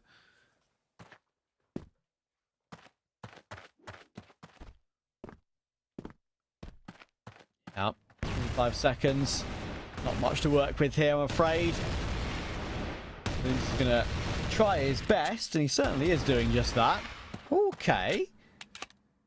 That 3 kills, but now 13 seconds, and he's got Colt out when he's trying to push his way forward. It's an easy kill for Tot. And it looks like we have a bit of a break. All right, Tot's just He's gonna off. go. Where's he going? Come back, mate. Game's still on. You can't do that. Unbelievable. He's scarpered. All right. Obviously, we jest. There's clearly maybe a tech that we're gonna sort out, which is why he's left the room. Maybe the technical pause is the need for a toilet break. Who knows? Okay, I'm seeing this very, very small picture. See? Like, it's a massive wall. He's got a tiny picture just in the middle of it. Like, come on. Spread your wings a little bit, my friend. A picture of? Looks like 2 trees, and that's Yeah, about it. like a road maybe at the bottom. I don't know, or a lake. Can't really see. Yeah, can't tell really. It's too far away. See, on the right, that picture works because it's a smaller part of the wall because the rest of it's covered by his cupboard, right? His wardrobe. But you need some more on there, my friend. You need to branch out a bit with, as you say, the interior design. Get some posters up of your favorite, I don't know, pop star, car, esports star, who knows, whatever. I feel like posters are so 2000s. I mean, people still put posters up. I haven't got any posters personally. I did used to have a lot. You are As a kid, I had them everywhere. Yeah, I definitely had posters too. I had like without a doubt, I think I had some like car posters and maybe like animal posters as well when I was a lot younger. These days, I just have, you know, the CS prints by like Wheezy T, whatever his name is. I've quite a lot of those around. They're really chill and nice. So I think my bedroom has got like 6 just dotted around. So yeah, I used to have a lot of like movie posters. I was pretty into Transformers when I was a teenager. Right. So I had some Transformers posters, and I'm trying to think what I even used to have. I think I had like a cricket player on my wall. Nice. Imagine you're quite big into cricket. Yeah. It's not my Michael thing, Clark. sadly. I think it was Michael Clark. He used to be on the wall. Oh, there we go. I've actually heard of him, so there you go. Yeah, well, Australian captain at one point, so there you go. Chances are you probably would have. World map. I think I had a world map on the wall too for quite a while. Which, classic. you know, in hindsight, obviously having done a lot of travel now, I was not expecting to maybe need all of that geography. Yeah. As far as like the knowledge, right? True. But got it just naturally by having it on my wall, looking at it every now and then, and off we go. Here we go. Who would have thought it? Anyway, tactical from Lazarus. Can confirm it wasn't a technical. It was an attack from Lazarus. That's why Tot took the opportunity to... Here we go for a quick bathroom break. But we're all back. And Snare is looking to deliver. Goes for an aggressive pick, and that's a lovely shot on HDZ. Yeah. Okay. You know what? I'm kind of feeling it. I'm kind of feeling the 3BL comeback is definitely on. They've smoked off mid. Lazarus are going to be happy to push through that. They do it on a pretty good timing as well. There's no one there in mid. And so they will not really be slowed too much down by the smoke. But still got a lot of map to take away from 3BL.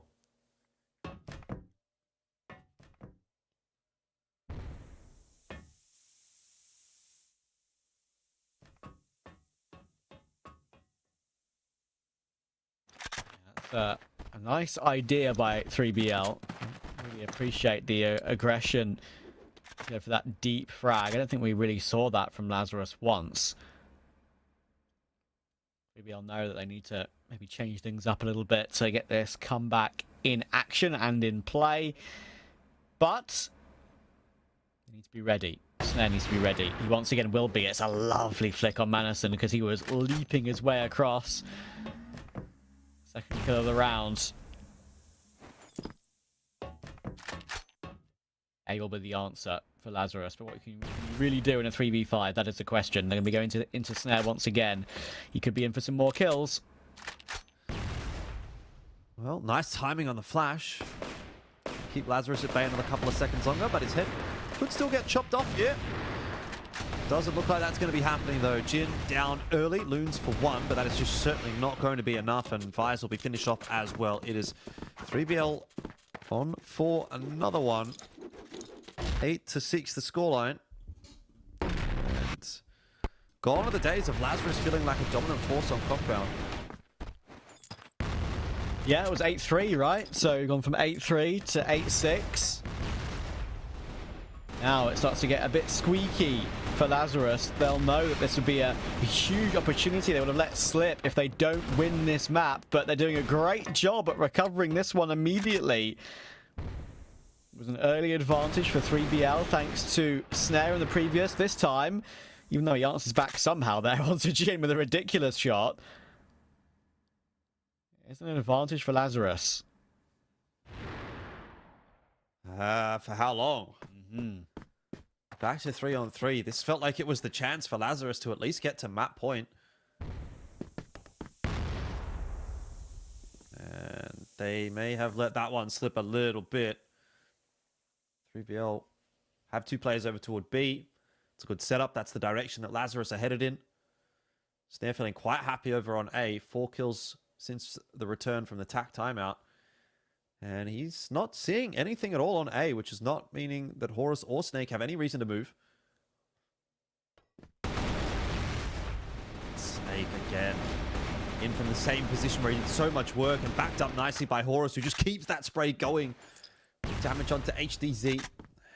And Lazarus just unable to crack open either of these sites. And you see that scoreboard ticking ever closer. We've seen that once already from Snake and Horus. One playing behind one of the site boxes, the site servers.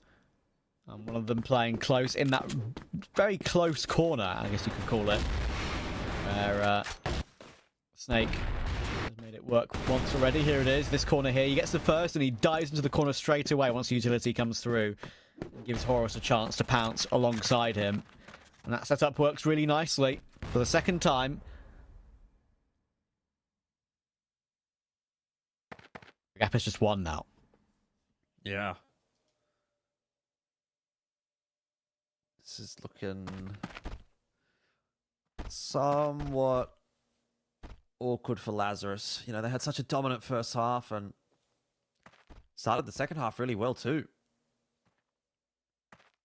And here we are.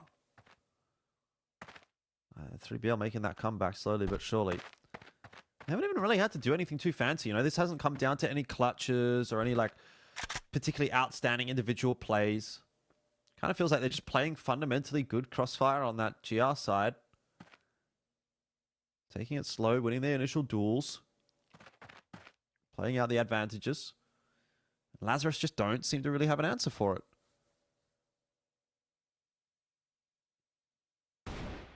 I've had nothing really to write home about in the few recent rounds, and Snare, he's doing it again.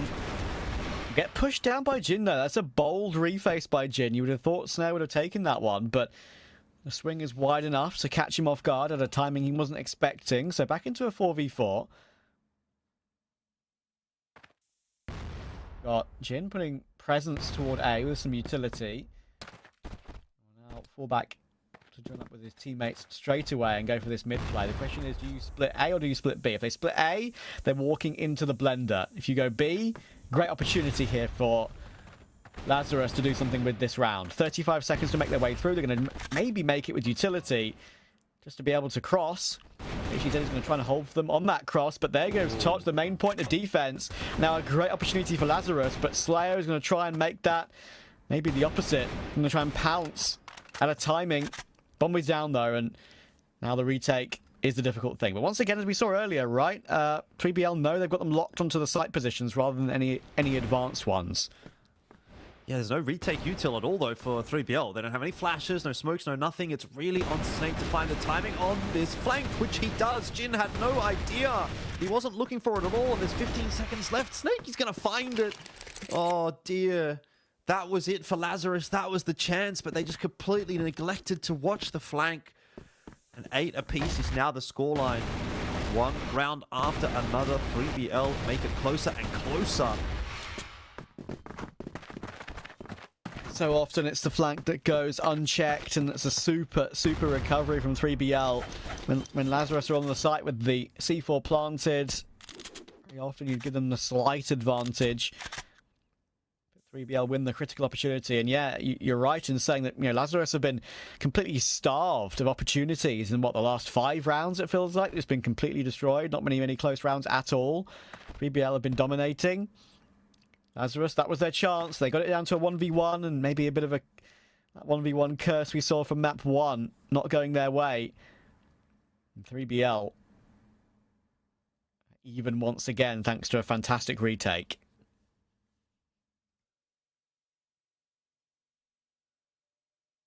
Well, doing a good job of stealing a bit of the map control away here. HDZ's been able to jump into that sniper tower. Madison pushing Tot away. So it's not as if Lazarus aren't probing. It's not as if they're not making 3BL work for some of these rounds, but at the end of the day, that class is continuing to show for 3BL.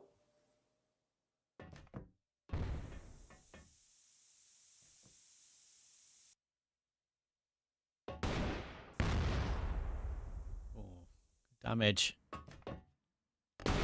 to Tot, and he'll get completely run down by Vise.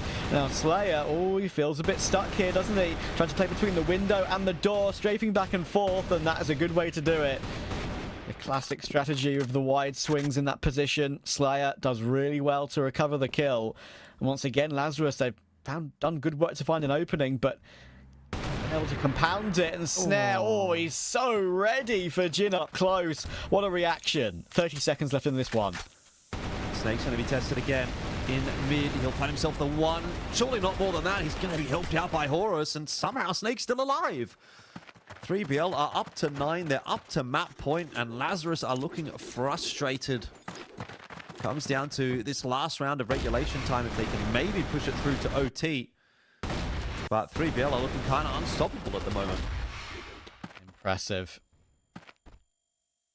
Yeah, about was it 12 minutes ago, something along those lines, when Lazarus went for that quick timeout, try and fix something, and unfortunately, it hasn't really gone their way ever since. What a brilliant piece of aggression that is from Snare. We saw him get a nice pick on the mid boxes earlier on in this half, but that is something a little bit different, and once again it works for him. He's up to 8 and 4, and that's obviously not his full KD, if I'm not mistaken either, because we did have that quick tack pause. It will wipe that slate clean. So it's not his full array of kills. And of course we have 3BL with Snake on 8-0 as well, which is kind of crazy. It shows you the domination between those two ever since they were 8-3 behind.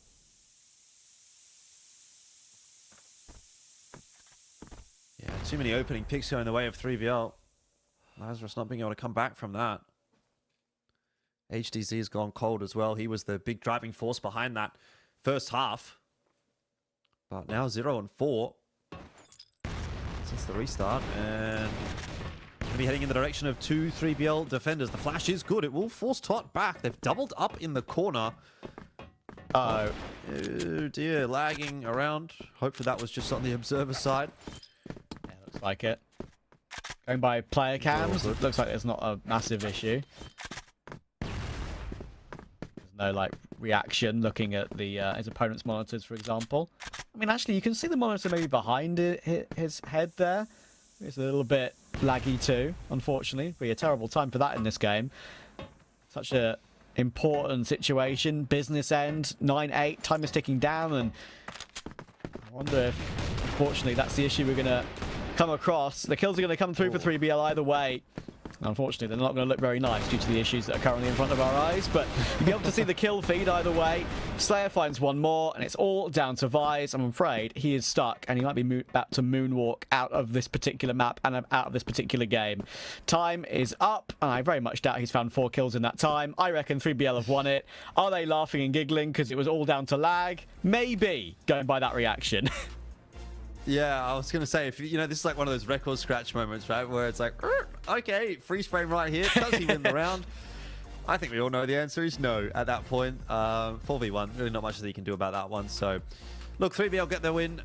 End of the day, yeah, okay, you can talk about how that last round sort of had some funny business involved. But overall, you know, the comeback that 3BL was making, it did seem pretty unstoppable, to be quite honest with you. Even if that would have gone through to the overtime, you know, Lazarus picks up a lucky round on the back end, I would still have thought that 3BL was looking like the team to beat going into the tiebreaker, and predicted them to get the map victory there anyway. So credit obviously to 3BL for making that comeback. It's not an easy thing to do, but this is why they are considered one of, if not the best team in the West League, and it's because of things like that. They do have that never say die attitude, and I was kind of alluding to that even when we were talking at the halftime, saying don't give them an inch because they're going to take a mile. And well, what did Lazarus do? They did give them that opportunity to come back in, and 3BL, as that snowball kind of kept going, it got bigger and bigger and bigger, and it seemed like it was eventually unstoppable for Lazarus, and so it was, and so that's that.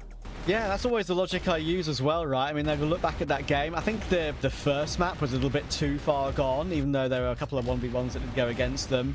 You know, it was always going to be a 3BL map. But if you look at this one, I mean, they lost a 1v4 to Snare in this map, don't forget. It seems like an age ago now. You see the sort of the end of that clutch there. And that could obviously have changed things if it went their way instead, with the scoreboard at the end being so close, from 8-3 to a 10-8 for 3BL. And despite the server having seemingly a few issues at the end of that game, as the 3BL players across the board were giggling with their 10-8 victory, be realizing that things were a little bit janky at the end of that particular one. I think, as you say, after that comeback that they showed, in the end, Lazarus couldn't find an answer as soon as they're up 8-3. Then nothing went their way whatsoever. There was that one round you mentioned where they had, what was it, a 3v3 on the B site in an after-plant position, and 3BL had no retake utility, but 3BL found a way to make it work, and that was probably the most important one in the end in that comeback streak.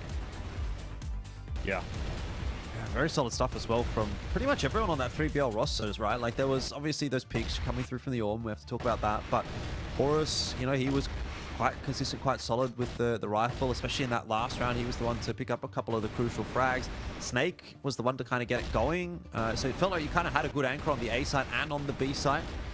And at the end of the day, it just was a little bit too much for Lazarus to deal with. And no one really stepped up on the side of Lazarus, unfortunately. Even the guys that were having a pretty good run of form in that first half. So here is the scoreboard. Snake 2.0 KD, Snare with a 1.45. Not too shabby at all. And really, it was only HTZ that sort of made us excited at all for the Lazarus side. But either way, he very much slowed down and ends up only at a 1.08. Yeah, unfortunately, but I can tell you someone who did have a fantastic game, and that was Snake. There was a number of occasions toward that big side of the map where he was getting that one kill, falling back into the little sort of 90-degree right-angle corner next to the railing where the servers are, of course, and then just multi-fragging that position with the help of Horus, but directly behind him, right, playing that angle together. So very, very solid, and in the end, I think it goes the way we were expecting. Maybe not in the fashion we were expecting, with the server being a little bit janky at the end, of course, but either way, doesn't matter. 3BL get the win. They were expecting. Lazarus will be kicking themselves that they didn't manage to find a way to get that recovery and maybe find themselves a 1-1, but sadly not to be for them. But yeah, we're going to go to a break. When we're back, we have another series for you, of course, our second one of the day. Don't go anywhere.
Welcome back, guys. We've got a weird situation upon us that we're going to have to try and find a way to explain. We saw 3BL laughing their way to victory 10-8 on that second map.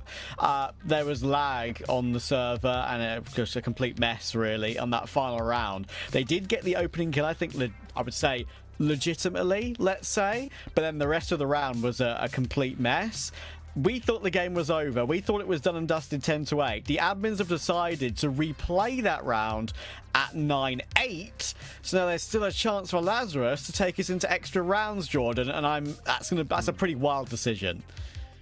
I mean, look, at the end of the day, I guess that's the decision that's been made, so we'll have to see how this one plays out. I imagine at this point we're kind of getting all the players back in the server, ready to go. Obviously, replaying this one round can have a really big implication on this potentially not being a 2-0. It potentially can be a 1-1. It can potentially push us through to a tiebreaker. So there's a lot of factors going into this one. I suppose Lazarus will be happy that they get to have another bite at the cherry. Although, you know, as far as they might have been concerned, maybe they've clocked off for the day, and who knows, they might have to sort of like come back into the server and get ready and warmed up again. And the same for 3BL. I think that's the biggest concern for me, is that it's now been, I don't know when we actually finished that last map. It might have been 15-20 minutes ago at least, maybe a little bit longer. You know, everyone presumably at that point thinks, okay, we're done for today. You know, gets up, goes, you know, does whatever they need to do, and probably not thinking about the game anymore at that point. And then, you know, you have to jump back in the server and play out one round, which, you know, can really be a big make or break for this map. And, you know, especially for 3BL, having assumed that they've won that map, now having to come back and play it.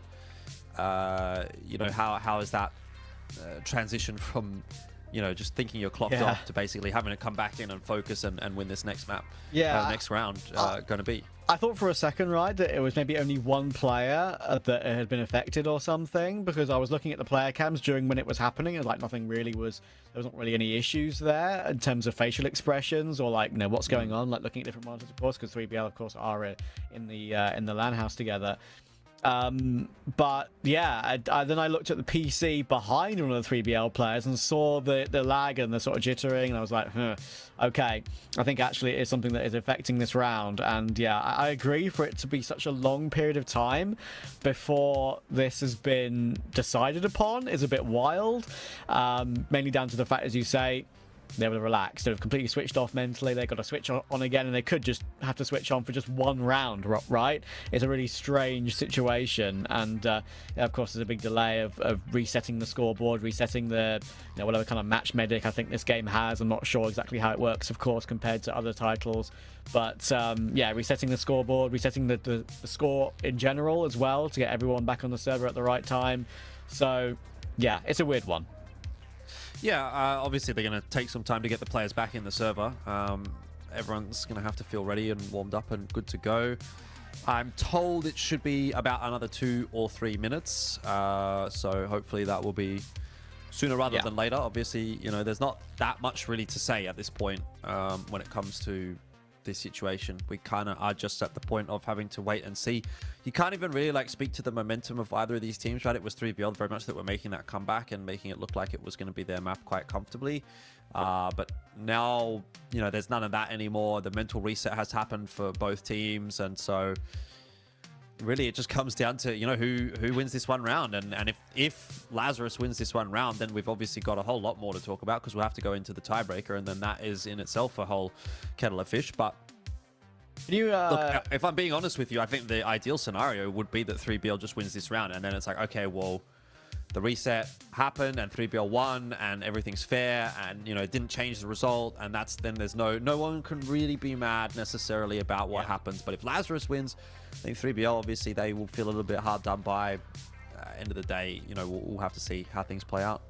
Yeah, obviously, you mentioned the tiebreaker. I'm a bit more of a, I guess you could say, a newbie to CrossFire. Can you remind me of the tiebreaker rules? Because I did read it yesterday, but I can't find them again right now. So if you can remind me. It's like overtime rules, is it? It's just your standard MR3. So you play an MR3, and if that plays out in standard fashion, someone wins, you know, 2 more rounds than their opponent. They essentially win. Otherwise, if it goes 3-3, we go to a golden point. Golden Point. Okay, And that's the one yeah. thing that's different than what I was trying to remember. So thank you for reminding me. I appreciate it. Yeah, well, we might consider that we're on Golden Point right now, potentially, at least for Lazarus. Yeah, you're not wrong. So yeah, weird set of circumstances, but due to those technical problems, we are replaying that last round where we saw 3BL technically win 10-8, but not without issue. So hopefully a non-affected round here to end off this match officially. And yeah, well, 3BL have that chance to completely close it out once and for all. Lazarus have a chance to send us a little bit longer. We've still got 3 matches, of course, to come today, so we're a little bit behind schedule now for those 2, which is going to be rough for the other teams waiting to play. Yeah, well, if you remember in the previous 8-9 round that we played out, 3BL were able to get the opening pick. They did get a 4v5.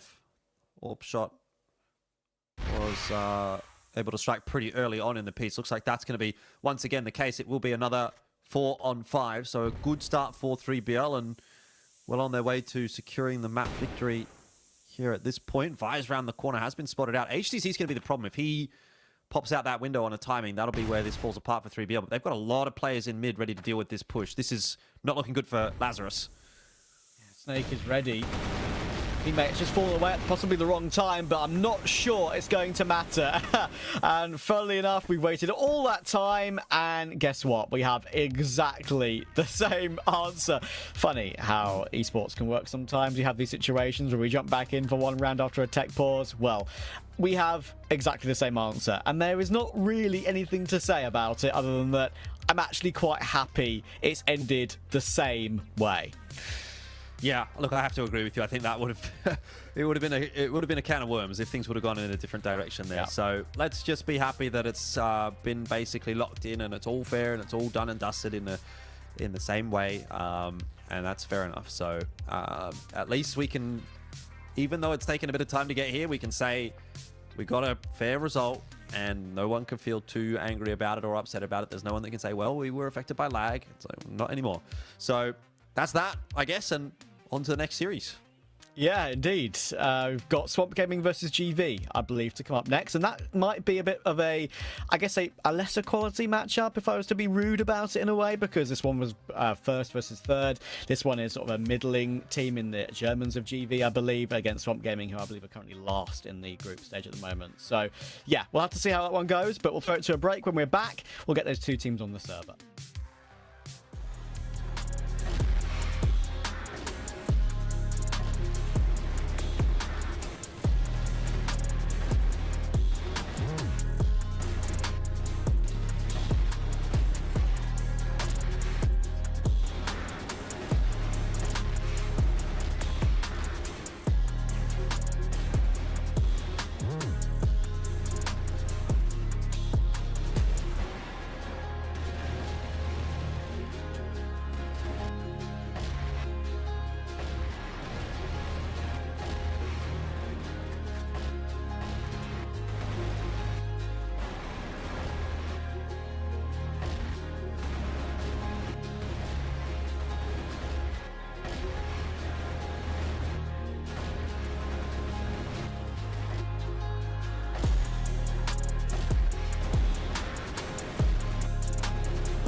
one. There's another right on top of you there, Stoxy. When HPV is just doing what he's doing. Has to get at least one. Good for one. Good for two. Green's good for three. But again, he can't find more than one, but it's HPV!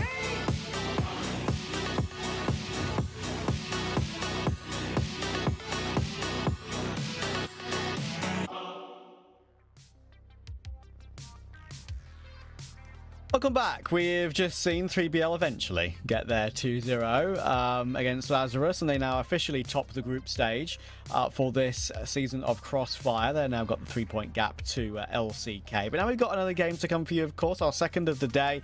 And that one should be a little bit more of, I guess, a different picture overall. You've got Swamp Gaming versus GV. That's a German roster versus a North American roster. So things are a little bit different, Jordan, because of that. Yes, most definitely. Look, it'll be an interesting one because Swamp are the most recent addition to the CFWL. They've come in and they're the core of Kungana, which was a team that we saw at the CFS Grand Finals last year. They did okay. I thought they actually represented the region pretty well. However, their performances thus far in CFWL have been pretty lackluster. They haven't managed to win a series just yet. They have taken some maps here and there. And as far as GV is concerned, you know, they've also been one of those kind of up and down teams, right? They were in a position last week where they lost 2-0 to Lazarus, which, you know, I guess after having watched Lazarus play against 3BL and do okay isn't maybe as much of a surprise as it was to me on paper. But, you know, I don't know. Again, and I say this every single time I watch the GV roster players, I think they're a team that they look like when they are on, they can be a team that could potentially win CFWL. But you just don't get that level of consistency from this roster. So it's very hard to kind of give you an accurate read on them. And I do feel like it really comes down to the day, it comes down to the map, how they're feeling, whether or not some of those individuals are firing. On the other side of the coin, Swamp, for me, I've not really seen enough from them to say that there's really much of a chance I think that they have against GV, unless Famous plays to his level. If Famous plays to his level, I think he's easily the best player to come out of North America, so he could potentially put in some work here for them, but we'll have to find out. Port and Blackbird are the two maps. Yeah, and it's obviously different from what we've just seen. So we do get something slightly different to grace our screens, of course, was Anchor and Compound in our last series. So something a little bit different for you guys. And as you mentioned to me in the pre-game as well, before we went live, obviously this game's a little bit different as we've got a North American roster as well. One of the games will be played on North American servers, of course, and will be played on EU. So yeah, the German team of GV, it's going to be interesting to see what they can do with this particular game, this particular matchup, because they're a middling team in this group stage thus far. They've got that sort of 2-2-2 record at the moment. Pretty normal for them, I would say. And yeah, I think Swamp Gaming have been struggling slightly. So we shall see how it goes out for them. The game is about to get underway on Port. Yeah, let's find out which GV it is that's going to be showing up today. I will be hopeful that it'll be the positive GV that I always like to speak to. Obviously, I've had quite a few conversations with Seven in the past, and you know, I think he's a pretty smart guy. He's got a good mind for the game, and I think there's a lot of you know, good individual talent on this roster as well. So, on paper, to me, seems like a roster that can really go far. But we shall have to wait and see how the rest of CFWL inevitably plays out. For Swamp, they need to get a bit of a roll on in this season. Get a nice start there. Snox is going to go down as well. So already 2 players out of the picture for GV. But then again, quickly, we do have a bit of a trade back. 7 in from behind should grab 1 more. And all of a sudden, we're back to a 2-on-2. 2-on-1. It's all down to 7. Top, but unfortunately, even though it does a little bit of damage, he'll go straight into the Orm of Kai. So great start for Swamp. We need more of that, of course, after that. Slightly slow start in this particular group stage. Want them to get some confidence early doors. Well, it should be noted as well that this first map is going to be played on the North American server, so there we go. May lead us to a little bit of a closer affair here, or maybe GV not looking quite as clean. So just keep that in mind as you're watching along.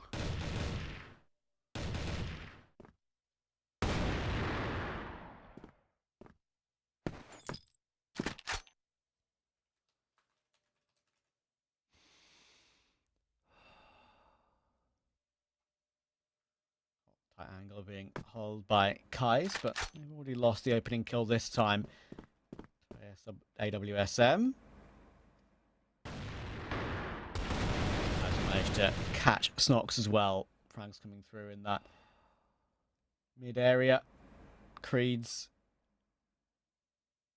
trying to answer back because Swamp have recovered this scenario again. Goes for the elevated angle instead on the bridge and will dance between that one and the lower angle too, and actually almost catches Josh when he's in the progress of jumping up, but he's the one to take the kill, and an advantage for GV now goes the other way. Yeah, double Orm setup as well, so awesome. With this secondary sniper rifle, he's going to have to put in a bit of work. Generally, he is pretty solid with the weapon there, and gets a pretty straightforward one onto Josh. He wants to go ahead and take the fight forward as well. Excavate goes low. Brando takes a couple of tags. Somehow, Awesome survives, but not for long enough. It was FaZe that was copying the initial shots. And we've got good start here indeed for Swamp. Amazed he actually stayed alive that long. He did a really, really good job, Awesome, but I'm afraid much more than that in the end.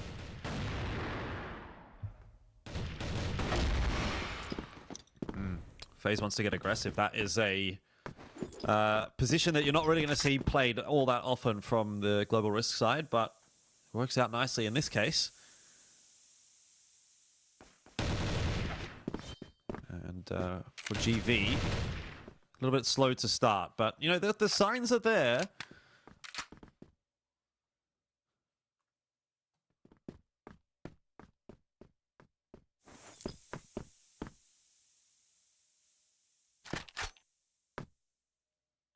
Making this round look a little bit more comfortable for them. They've got the opening frag and they've got quite a lot of control right now. Nothing for Swamp just yet on the aggression. Outside of the A site, make that 3. 7 is in position on that headshot angle to try and do something with this one. Perhaps he's got Faisal as well in that position for support, but they forced him away. Lots of damage done. Them at bay, so they're going to choose to go all the way back round to B instead. They've got plenty of time for this still, of course, and that has split up the defense, so something that GV could possibly work with. Awesome's going for a push in through mid. I thought he was going to beat them to the punch on the rotate to B, which he did, but he's opted instead to go round behind, and that could work out nicely. Kaiser's watching it at the moment. Went a little too soon there, Awesome. Hunting for that info, perhaps, and Creed's looks like he's about to lose his life as well. He's very low. Chiefy just cannot get anything rolling at the moment. There's another shot or two from Famous, who, again, was the player highlighted going into this game. Yep. Great recovery once again. GV not able to do anything at the moment, and Gaming just played that particularly well in terms of 1, delaying the clock, 2, delaying position, forcing GV to rotate and split up that rotation so there's less players to worry about on their final take. And of course, the reminder, this is the North American server, so they are going to be just plainly slightly favoured anyway.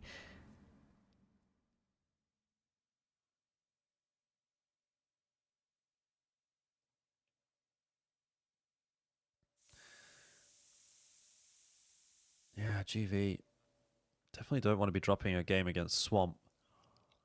I mean, this is the team that's at the bottom of the scoreboard, so if you want to be making a run for the top 2, well, you cannot afford to be dropping maps here.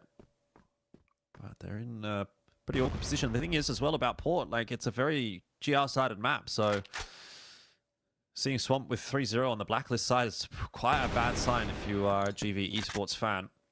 Snock's going to get aggressive for a moment there. Does spot out a couple of members of Swamp, but no over-rotation just yet from GV. Ooh, that's a tasty one. That chunks down 3 players. Faisal has to deliver still, though, and he'll get removed by Excavate. Nice entry in. Snock's trying to stand tall. Unfortunately, now, though, he's under a lot of pressure, and he will get removed pretty quickly. That is a swing and a half. Excavate and Famous and Brando all doing great work, and now Awesome is stuck. He's going to be pushed upon. Actually, does manage to find one more kill, but no more than that. Yeah, 4-0 for Swamp. And GV not going to be too pleased with what they're seeing. I imagine this will be attack timeout from them sooner rather than later. Seven's going to have a lot to say down there on the bottom right. But, you know, what is there to say at this point in time? Like, this is a very experienced roster, this GV roster. All of these guys have been around, like, 10 years at this point. Yeah. Maybe more, even when it comes to Crossfire. Creeds, FaZe, Snox were all, I believe, I'm just pulling it off the top of my head, back at the Crossfire Stars 2015 Grand Finals. Right. Maybe not Snox. I did some research earlier, and I know that Creeds, for example, I think he's been around their sort of the GV team for I think 5 years or something, I'm pretty sure. Then he had like a stint elsewhere, if I'm not mistaken, for like just maybe a month or so, and then back to GV again. Well, I'm just having a quick look. Back in 2015, it was just FaZe. Okay. That was there for Pentasports back in the day, but Creeds and Snox came along in 2016, so it wasn't much longer that they were like on that international stage, right? When we're talking like Crossfire Stars Grand Finals, like that's kind of big deal sort of stuff, right? You're playing against all the best teams in the world. I mean, Famous was there in 2015 as well. We've seen him on our screen here. Brando too. So, you know, there's quite a bit of experience actually in this matchup, but for Pentasports, back in 2015, they were in the grand final. So FaZe a grand finalist, I think back to back. I think he went into the grand final in 2016 as well, and that would have been with like the core of this GV roster, which was you know, Seven as well coming in at that point in time. So anyway, look, let's just say 8 years. They've been around. They know what they're doing. This map hasn't changed that much. So what is there really to say? Well, apparently what was said has worked out pretty nicely. A bit more aggression into the warehouse there, and Awesome able to double down. Creed's got himself one. A bit more proactive perhaps from GV, and they have taken that and run with it. But game is not over just yet. Brando and Kaiser working their way toward A, and there's been a bit of a rotation off from FaZe.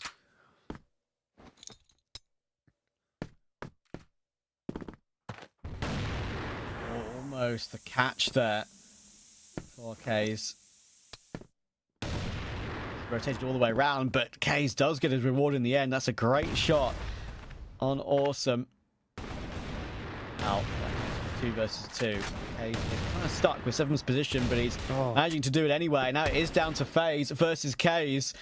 It's a rhyming 1 versus 1, but someone's going to have to find the killing blow, and it will be Kays in the end. Just about locking FaZe behind the box, and he's the one who takes it in the end. And another round goes Swamp's way, and, well, in this instance, it has to be said, unexpected fashion. Yeah, I really like the way that Swamp actually played that, though. Like, they didn't go for the bomb plant. They just played it slowly. It's a lot of damage out from the nade. And they allowed GV to come to them and picked them off one by one. So maybe it's starting to come together for Swamp. You know, they've taken a little bit of time to get this roster together. I mean, the core 3 was there from Kungana, but adding a couple of new players in. And maybe taking a bit of time here in CFWL to get it going. But they're doing pretty well for themselves here against GV, which is a team that I do rate.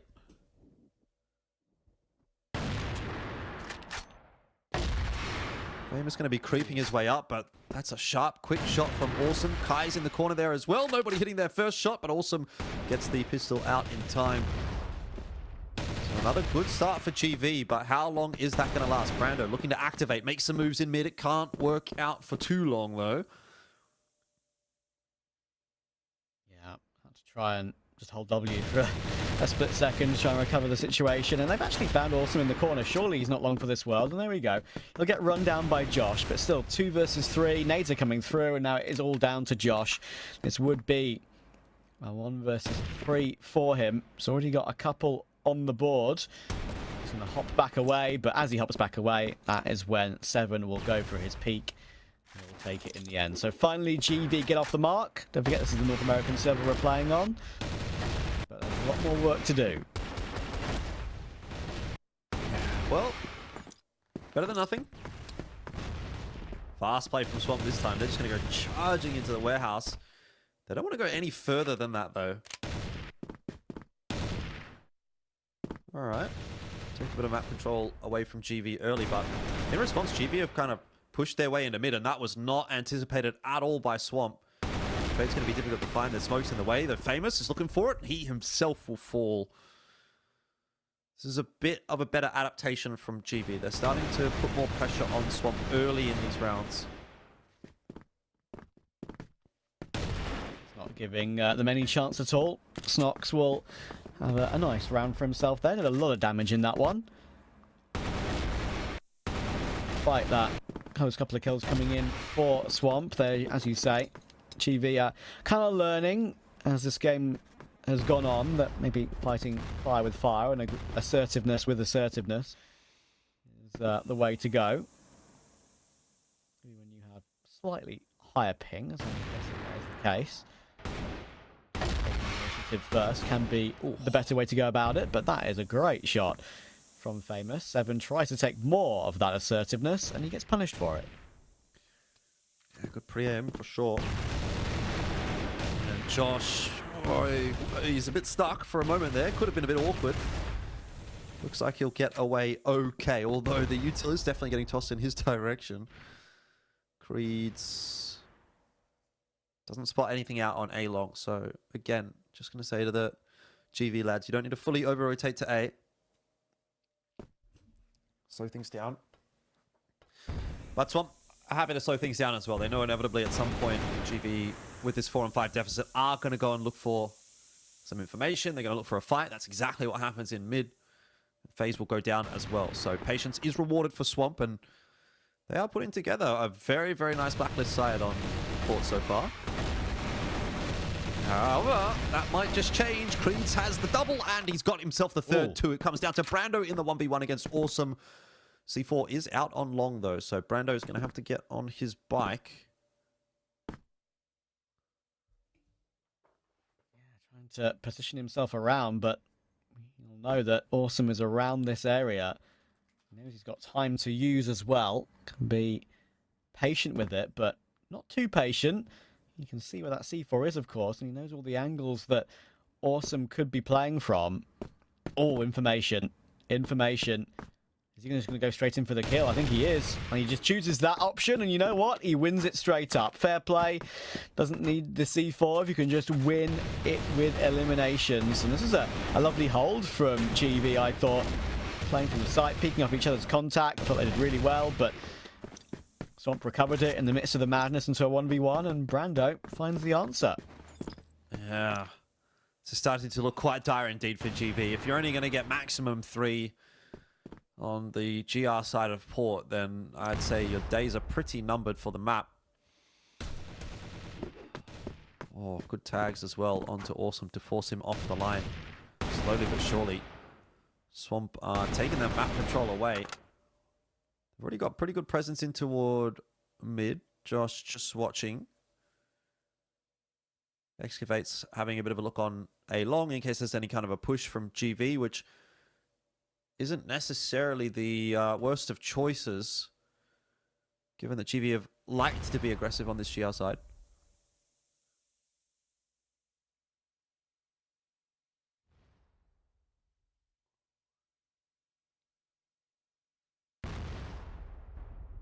Two over toward the B side, one in Excavate, keeping an eye through mid toward A. No rotation coming in from GV. They are looking for something. They're looking to try and find an idea of what Swamp are actually planning.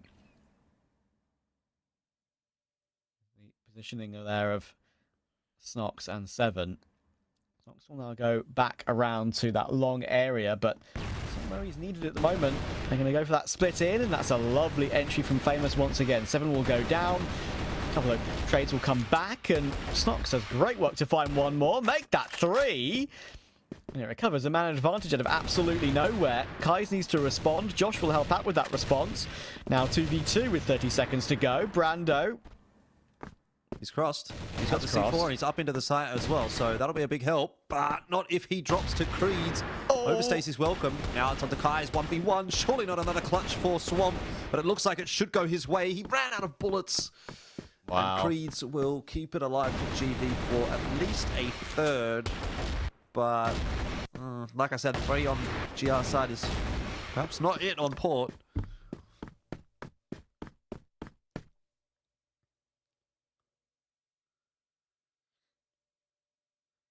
Recovery in that round. I thought for sure that would be another clutch going the way of Swamp. But as you say, ammunition was low. Had to hit just one more bullet, I think, if I'm not mistaken.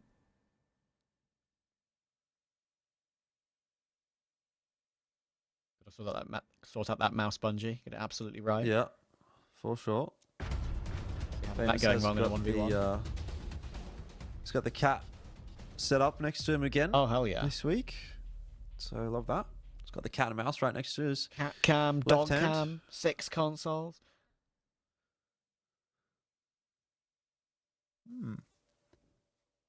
Yeah, who's got the best gamer setup? Well, I can tell you that there's a great shoe setup going on there. Look at that. Yeah, that's awesome. I tell you what, that man, he is too cool to be playing video games with a shoe setup like that. Well, I mean, his alias is awesome, so yeah, I think he just is.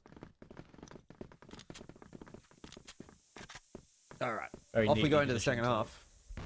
So let's see what GV can do here, but I don't know, BL side, I'm not feeling too confident about things for them here, and Josh already on the front foot, wants to take that fight to GV, and that is a very good start.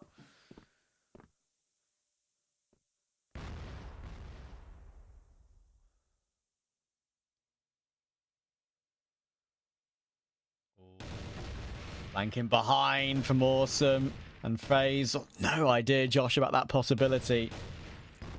Excavate. More damage will be done, but Kais is going to be the one to get the kill in the end. Snox low. 7 and Creeds together. I'll have to try and make something happen with his teammate. Maybe throw Snox in first. He can be the bait to maybe set up for some entry work for his high health teammates, or higher health teammates. Excavate. Managed to find, with the help of Kais, again, a frag back in response though, and we'll leave those last 2 players in a 2v4 to try and recover it. Gap to the edge of the silo, and that's a good catch from Kreese. Kais will go down, gives him a chance in this round still. Excavate's going to try and launch his way in to help out on the side. He was aware of that possibility though. It's a great catch, and Kreese is doing it all. Back into another 1 versus 1, but this time it's Famous to close it out. Wow, these rounds are so very close. Well, that's why I speak so highly of Famous. A very good clutch from him. 2 sharp headshots. Little bit of risky business there from Swamp. Creed's getting away with a lot. Some individual peaks, but in the end, Famous keeps it on lockdown. Excavate drops early, but there is a quick trade back onto FaZe from Brando, and this is a very aggressive brand of Crossfire that's being brought from Swamp on the GR side. They are really not pulling any punches at the moment, and getting kind of in there on that GR side is a nice way to start this half, I think, right? Keep that pressure on GV. Yeah, I mentioned, I sort of asked you earlier, like how quickly do those GR sides kind of get into play sometimes. The round length, of course, being 2 minute 30. A lot of aggression coming through in this particular matchup. Josh will manage to remove Awesome this time, but trade was always going to come through from Creeds. 2v3 for Swamp. Brando not going to be able to get anything done, so it's on to Famous here again to pull off a clutch, and this one will be a little bit too much for him. Honestly, it kind of feels like to me, just eye test wise, GV are having a little bit more success on this Blacklist side. Like they look to be a little bit more comfortable here in the last couple of rounds. Even if the first round of the half, I should say, was still a Swamp Gaming round. This time though, Snox gets caught off by Brando through the smoke that may have been. Just a bit of spam from Brando, perhaps. A bit unlucky for GV, but they'll have to play it out 4v5 now.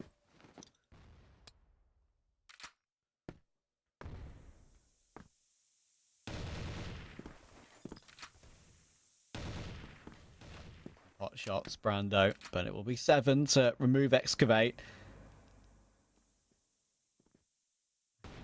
Even standpoint once again. Brando looks like he wants to push forward over and over, but stopping himself. Now Famous will be the one to check it, but 7 is posted. He'll send him into the next round. Famous down. Another advantage for GV to work with. A tiny gap, of course, as well for Swamp to work with, but they can't find a way to get an even round once again. 1 minute 10 left in this one. Rotation over. Awesome. Take first contact. Yeah, Swamp got to find a way to equalize here, and they might just be about to do that. Awesome was spotted, so should be a free kill, but in the end, that's going to give the info over to GV that they can sort of waltz their way in toward A.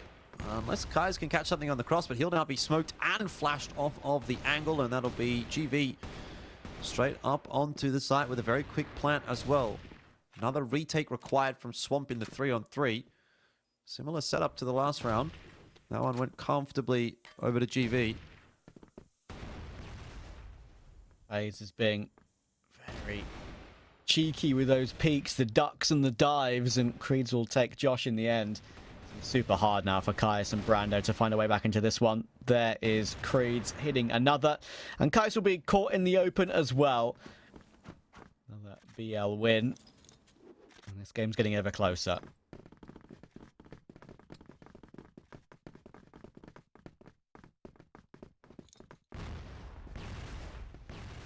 GB going to pick the pace up.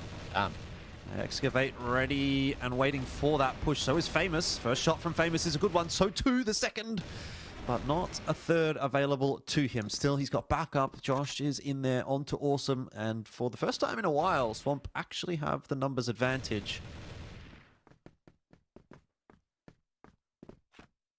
Yeah, so many footsteps being heard there by Swamp before GV fell away again.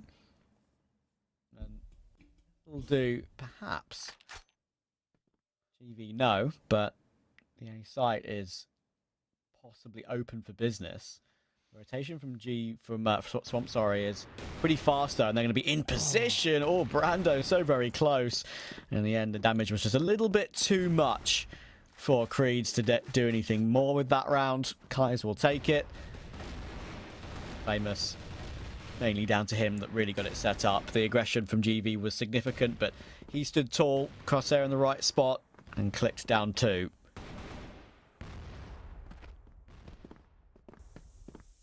8-5. Swamp closing in on that map victory, and Kais is going to make it that much easier for them with that opening pick onto 7. Snox has also been tagged down pretty substantially, and you've got the push from Kais here. He's found the C4 in the Blacklist spawn, and you can see what that's done for Swamp. Another 1-for-1 trade. And Brando's also pushing on a long. It's just a mess for GV. They have been pushed at every extremity, and they do not have the answer for it.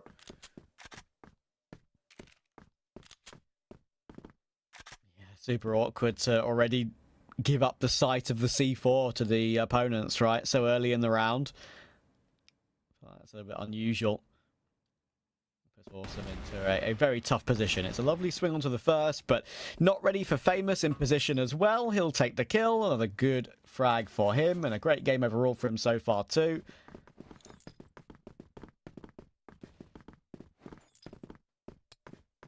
Swamp are now just 1 away from taking the NA map, you could call it. Yep. It's been a very clean map from Swamp so far. Push out on A long, and Josh starts it very nicely indeed. He's going to pop a couple of flashes off the backboard.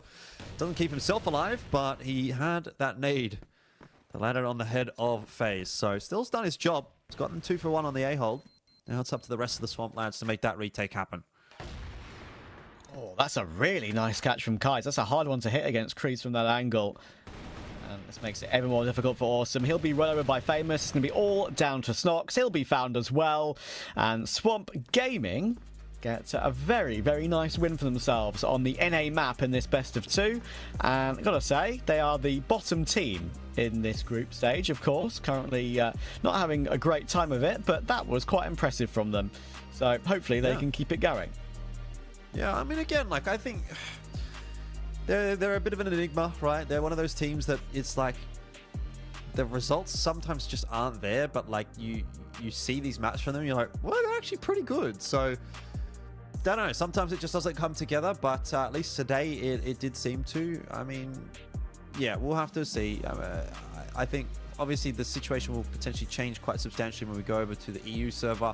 Life should be a little bit easier for GV when we do get there, but overall that never really felt like it was a competitive map. I mean, there was maybe a couple of rounds there at the start of the second half and in the middle stages of the first half where it was like, okay, GV, they finally started to get it rolling, but they never really got into a position of power at all. And when you consider that first half, the majority of that work was being done on the Blacklist side by Swamp.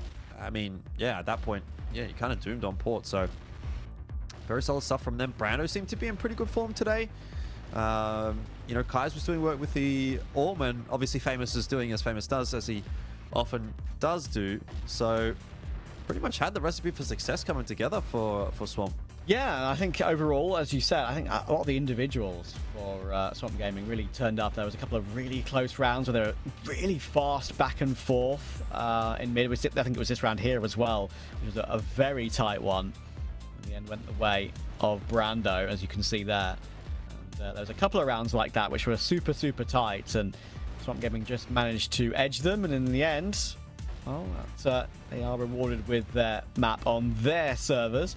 But as you said, probably a completely different story to come when we get over to the EU servers. Of course, GV as the German team, I would definitely favour them to recover it and make it a 1-1. Swamp Gaming would love a 2-0 because they haven't managed to find one of those so far this season. They've had 2 1-1s, if I'm not mistaken, which is why they are currently bottom, only on 2 points in the group stage. GV are sort of a very middle ground team, of course. They're on 8 points at the moment with 2, 2, and 2, I believe.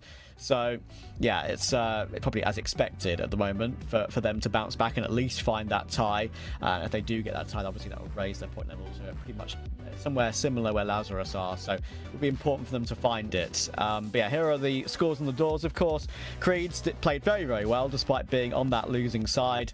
Unfortunately, it was kind of a one-man army for GV. It was a great performance from Swamp across the board, though. 3 players that really delivered for them, especially Kais.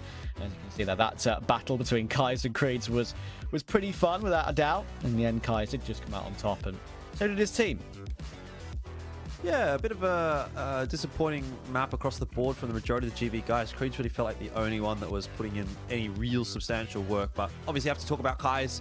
A lot of opening kills coming from him as well, so that's exactly what you want to be seeing from your sniper, and he's done a very good job there. And now it's just a question of, you know, whether or not he's going to be able to follow that up here for map number 2, because job will get a little bit more difficult, like we've alluded to a couple of times. That map was played on NA, and the next one will be on EU, so you're going to have to go to another level here, I think, if you're Swamp and you want to find that 2-0. Yeah, and we'll find out how that will go down, of course, after a very quick break. Don't go anywhere, guys.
NA is so back, baby. At least for one map. And it is on their servers too. So hopefully, you never know. Is there a world in which they can do something on the EU servers too? That's what we're about to find out. GV are on their home now, and as the side who are better placed in the group as well overall, you'd expect them to at least take a tie here. Yeah, I mean, in saying that, obviously GV, they're a bit of an up and down team themselves, so if they're more down than up today, then I think there is actually a world where Swamp could potentially get themselves a 2-0. It does seem like a far-fetched prediction to make, so I'm not going to make it. I'm going to say 1-1, but look, at the end of the day, I think the big thing for Swamp being that this is their first season in, or their first time in CFWL this year. They didn't play season 1. Yeah, they'd want to be having a pretty good crack at things. I know that a lot of these players have a lot of experience, but just get yourself back into the mix. And against a team like GV, I would say that 2-0 is achievable. It will be difficult. GV didn't give us their best display on port, and I'm hoping that they're going to be able to bounce back here on Black Widow and do a little better. Yeah, time to see Black Widow for the first time today. Swamp have a harder task ahead of them on the, you could say, unfavoured server. But let's see. Presence being shown in toward that mid-doors area. Brando looking to maybe push up and go past it, but not this time. He's going to fall back and they're going to group up toward the outskirts of A. And a very early duel coming in from Creeds, actually. He does quite well to find Famous, but Kais was not going to let him get away with any more than just the one.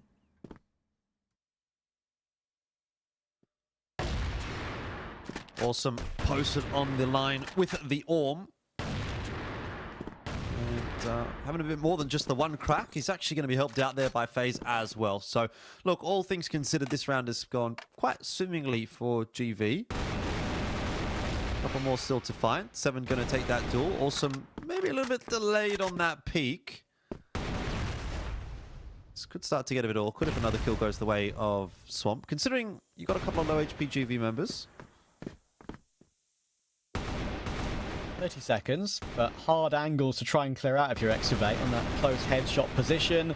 And the shots are just not connecting for either team right now. Excavate will finally get his 1 kill back, but 7 and Snox will help out toward Excavate in the end. Snox gets his kill. And FaZe will get the last. GV figure it out in the end, and as we said, it's obviously going to be quite hard, especially those particular kills where Excavate is holding toward the ramp there when an enemy is sort of ducking and diving up and down the headshot angle. Timing those shots when you're on higher ping, that's tough. Yeah. I think it's interesting to note Awesome picking up the Orm a little bit more often than I was used to seeing from him. Kind of see him with the Orm more often than not, it seems, at the moment.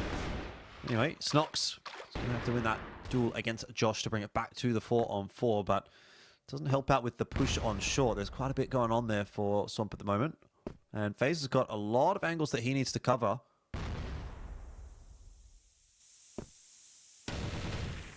Oh, awesome. Herd traversing. Brando will take advantage of that, and Famous will take his kill as well. Snox and 7 trying their best to answer back, and 7 may find Brando, but the question is how much more. Oh, missed shot coming through. I thought for a second that may catch off Swamp, but 7 does go down in the end, and Snox is in a very difficult clutch. He'll get caught off by Famous, and that is a great immediate recovery round for Swamp. Yeah, just a few too many missed shots coming through from GV on that long hold. Kind of falls apart from that. So, priority put towards long again from GV. Or rather, I should say from Swamp. GV not really changing up their hold all that much. It was Orm for Awesome in the first round. Rifle for him in the next round, and now we've got 5 Orms out from GV. What the hell? I'm not sure how long that's going to last. If there's a couple of rifles left back in GR spawn for them to pick up. There's one at least. Nox has got one. That might be it. We might actually be rolling 4 Orms for this round. That is nuts. Well, we're about to find out if it's going to work. Creeds gets the first. So, of course, with that sidearm, you can duck and dive with that, play the high movement speed, and maybe still get away with those sort of situations. And Creeds does really well to find one more, and right now it is working brilliantly. 7 finds his as well. FaZe will go down to Kai's, but Creeds will once again find more content and more contact. And Brando is left 1 versus 4. He has coming in from that slight flank, I guess you could call it, but it doesn't really matter anymore because he's been spotted out. Snox with the 1 rifle they had will take him down, and 3 Orms in play. Well, it was 4 in total, and in the end 3 separate players I think got the kills. That's pretty crazy. Yeah, just, I don't know. I mean, I guess throw it in, see what happens. It's going to be double Orm setup this time around, and Snox gets aggressive on a long solo. You have to imagine that there was going to be a bit of util toss in there by Creeds to help him out, but hasn't worked too well. And now FaZe is really floating in an awkward position, kind of in no man's land, but luckily for him, 7 is there watching the line, can't win the second duel. It is back to 3-on-3, but C4 was located by GV.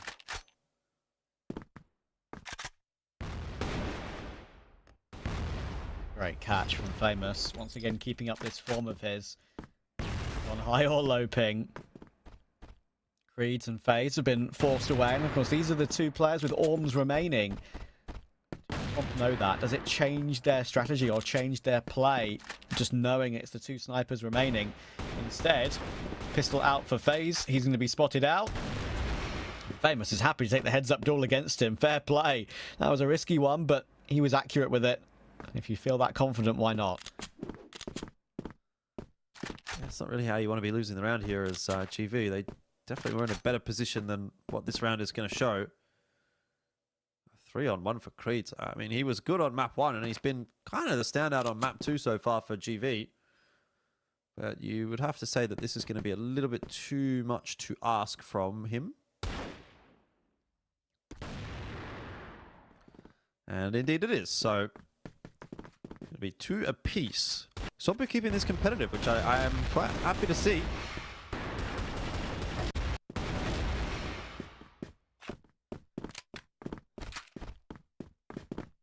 Yeah, it's a great sign for them. I wonder if they, like, knowing the fact they're on an EU server, I wonder if that changes their style ever so slightly. I wonder if it changes how they would go about things on this map if they were playing on their own servers instead. They're looking calm and collected. There's some quality hairstyles going on with this 5, especially top left. I respect that one the most. Yeah. I'll have to do that at some point. Get it gone. I think the average age of CrossFire players is getting to that point where it's like, you know, starting to become a thing. What have we got here? Is this a tech timeout? Tech. It's a tech timeout. The worst of all timeouts. Goodness me. Surely not. Goodness me. Yeah. Alright, well, just going to give him some time to think, at the very least. We've got some strong mirror game here for GV. Yeah. 2 players with the mirrors ready to go. 2 players playing in darkness as well. Yeah, what I don't know if that's the meta for me. No, personally. I agree. I'm a Lightroom gamer. Completely agree with you. Eye strain and things, you know. Got to look after your eyes, especially if you're a gamer. Hours I and don't hours. do enough. Like, I don't know. Like, is there any correlation between staring at a screen and having bad eyesight? I'm not sure that that necessarily is true, but I have heard that using the screens in the darkness is what is specifically not good. Yes, exactly. There are lots of like myths. I mean, you can anything you Google, there'll be either lies or truths, weren't there? Every single time. But yeah, I think it was always just in general. My parents would. Like, if they saw me on the computer in the dark, I was like, why is the light not on? You'll strain your eyes. You know, that sort of thing, right? Yeah. They'll always look out for you. Yeah. I always just liked having it on in general. I did too. So, high 5. Hurt my eyes to have it when it was dark. Anyway, whatever. We're back in. Pretty quick, smart. Scoreline, of course, 2 apiece. And it's a pretty interesting little setup here from Swamp that, you know, there might be a 2-0 on offer today. Like, that is looking like a very real possibility, the way the game is playing out here on map 2. Yeah. Playing very well at the moment, our Swamp. Get the cowboy hat emojis out. Get the cacaws out. Get the eagles out. NA is so back. How long, though? Yeah, I don't know. They're not back yet. You have to, you know, you have to actually win the second map, I think, and then everyone can get excited. This is a very patient round from Swamp. Listen. I feel like, especially with just American esports fans in general, any like interesting situation where perhaps they get back to an even standpoint on maybe a map they're not expected to win, it's like they'll get overhyped. They'll maybe raise expectations for no reason. But I love that about it. That's what I love. Listen, why not? Get hyped. Support your boys. It's I've never been to America, but I appreciate the culture, gotta say. I've been there a couple of times. Felt very familiar as an Aussie, to be honest. True. Not New York. New York felt very different, but I was in Dallas and I was like, oh, this is pretty similar. Gotcha. Similar enough. Oh, anyway, that's annoying. Guys, that is a sharp shot. Yeah, that's a good one indeed. And if you can see a bit more of that from Swamp, then yeah, we might be off to the races in a direction of a 2-0. Creeds is going to peg one back, but that's just not going to be enough. Awesome chimes in with one more. There's lots of players on the site that have to be dealt with, and they are swiftly by Josh. So that'll be Swamp with the advantage now, 3-2. Yeah, important trades. Good communication, I think it's fair to say there for Swamp, to realize exactly where they've basically been killed from, so they can trade quickly and effectively. Early duel coming in here basically for free for Brando. FaZe is going to get caught trying to go for some aggression. Creeds is also trying the same sort of thing, but he has to be forced away too. Right now, Swamp are playing this one very, very nicely. Brando will hold the line towards Snox. He gets removed too. 5v3.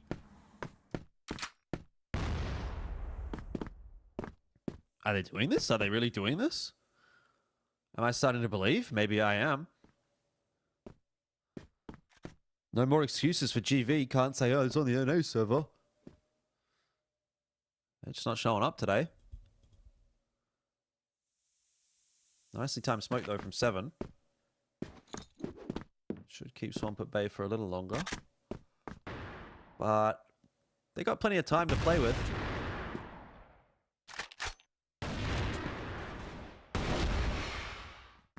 Good catch. Creeds. Go down. Over rotation. Yeah. Could give an opportunity for Swamp to still make this one a possibility. But the still in play. It's a force through from 7 and from Awesome. And to be fair, they get both those kills with the help of the HE as well. The grenade gets the frag, but once again, Famous and Brando are just doing such great work together as a duo. And it's going very, very well for Swamp at the moment. Well, Famous and Brando, they've been playing together for a very long time, so they should know each other's tendencies. 4-2. The lead begins to grow. It begins to feel doable.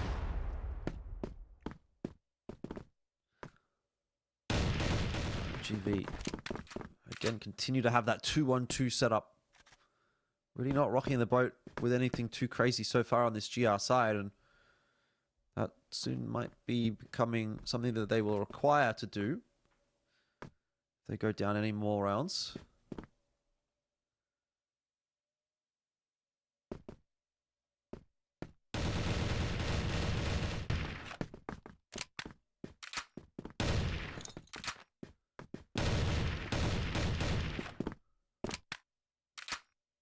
I like the variation from Swamp as well. They've gone for some of these faster plays. They got themselves into some positions that have caught out GV very early on, and they've also been happy to slow it down as well. You can see just waiting outside A at the moment, all grouped up. Very much a play you'll see when they all come together to go for the execute, and FaZe under a lot of pressure, trying to play on the ramp. Manages to get himself his 1 kill, but it's no more than that. And once again, Famous is delivering. Goodness me. Creeds only gets 1 back in response, and he's out of there. Yeah, not sure what was going on there. Somehow Excavate got in behind. Awesome. Yeah. But Creed's 1v3, you know, it's a bit too much to ask at the moment. Kais, though, gives up the one-on-one. Might have just gone hunting for information a little bit. Still should be in the hands of Swamp. 25 seconds left for Creeds to work with. It's not a huge amount. Plants open. Excavate floating out in no man's land. Josh swings for the fight and gets it done. Heart-stopping moment for a second there for Swamp, but 5-2 is now the score, and they continue to pile on these rounds. Yeah, Excavate, as you say, is behind the truck there, behind the APC, somehow making it work. And another round on the board for Swamp on the attack. GV getting caught off once again. There's a chance there for Creeds. It was so doable once you got it down to that 1 versus 1. It was basically the exact same pre-fire kill and angle he would have needed to take. Just for a second time. Almost managed to make it happen. Sadly, not this time. Seven will try his best. He will get his one, but he decides to stand his ground rather than fall back, and he'll be punished for that.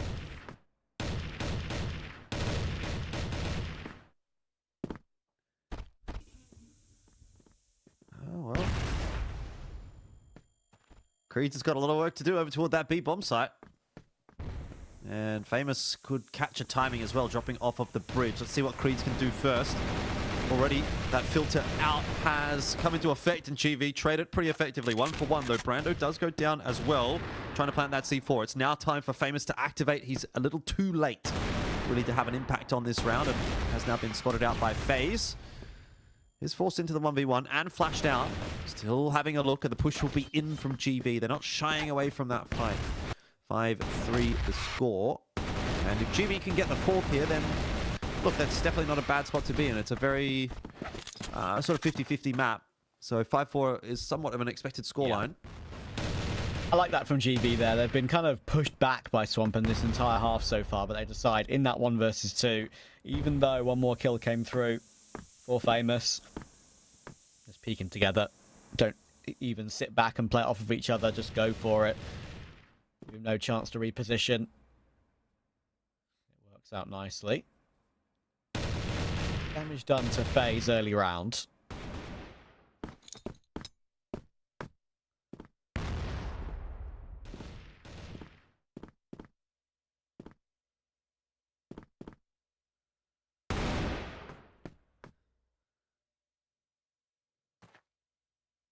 Well, patience a virtue for Swamp in this round, it seems. Going to wait and see if they're going to get any aggression from GV. And look, the tendency from GV on the GR side has been to have a couple of rounds thrown in where they do try to go for a push somewhere. So I don't think it's unreasonable for Swamp to be playing this style. But sooner or later they're going to have to push, and it looks like it's going to be towards A long that they will turn their attention. Yeah, another long take. It's worked once or twice before already. And a timing for GV, maybe not the best. They do have Creeds on the angle, but the rotations are going to have to be pretty sharpish. And Creeds, I don't think any GB players really had much success from that angle so far in this game. Awesome. Can't deliver either. Could be a good nade in position perhaps, but it doesn't remove Excavate. It's Swamp with the advantage. Lots of utility, lots of flashes coming through. Maybe get GV back in response, and actually Seven does really well to deliver that frag alongside Awesome. They are fighting back on this one. 3 versus 3. Kai's has to go up, and he gets that quick scope. That's gorgeous. And FaZe is so very stuck. He gets removed as well. What a round to win. Yeah, Kaiser's having another fairly solid map. 6-3 the first half score, and that is definitely a position that Swamp will be happy with. First half looking good for them. All it takes now is one more good half, right? They've played 3 out of their 4 halves of this series. They've had 3 good halves. Can they have 4 good halves, secure the 2-0? It would be their first 2-0 of this season of CFWL. And a good team to take it off of as well. I don't think GV are any kind of slouches. They have some very good matches here in CFWL. So, you know, I think if you would take it against TBI, I'd have a few more question marks. But against GV, I really rate that. Exactly. Yeah, they're a very decent, middling group team at the moment. 2-2-2 alongside Anubis Gaming. Both of those are at that level at the moment. And GV had a chance if they were able to find a map today to really push themselves up to that level that Lazarus are at the moment too. Just a little bit behind the top two of LCK and 3BL.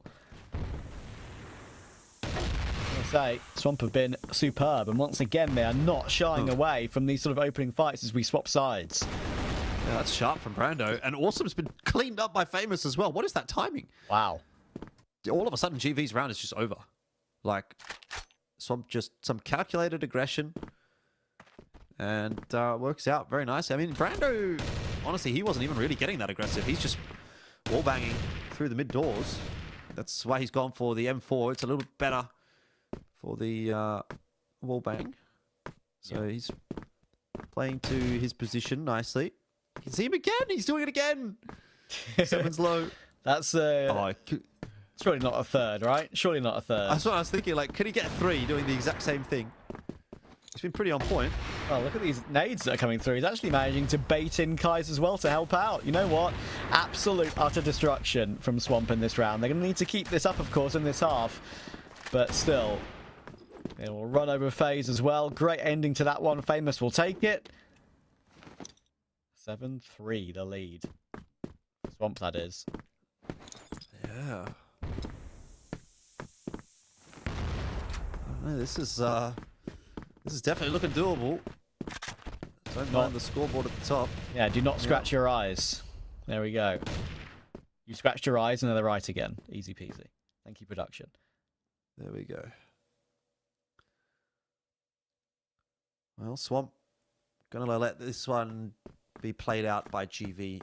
Not gonna get any over-eager pushes just yet, although I'm sure Excavate was thinking about it. He will be turned away by the orb shots of 7.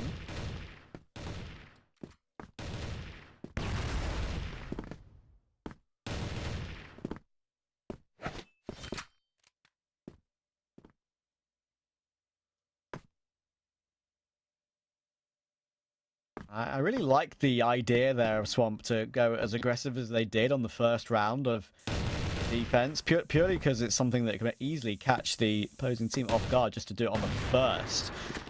I guess they thought, okay, well, we've got ourselves a little bit of a lead, maybe a gap to play with, to do something a little bit different. It worked out for them. Now the question is, when they're in their sort of stock solid defaults on the defense, whether that can still work for them. Okay. Famous just gets run down by Kreese. We saw that on the third person. That looked like absolutely ridiculous. And the frags will continue to rain in. Yeah, Brando got to be a bit careful with his position underneath the bridge there. Those pushes from long going to cause an issue. FaZe is holding it.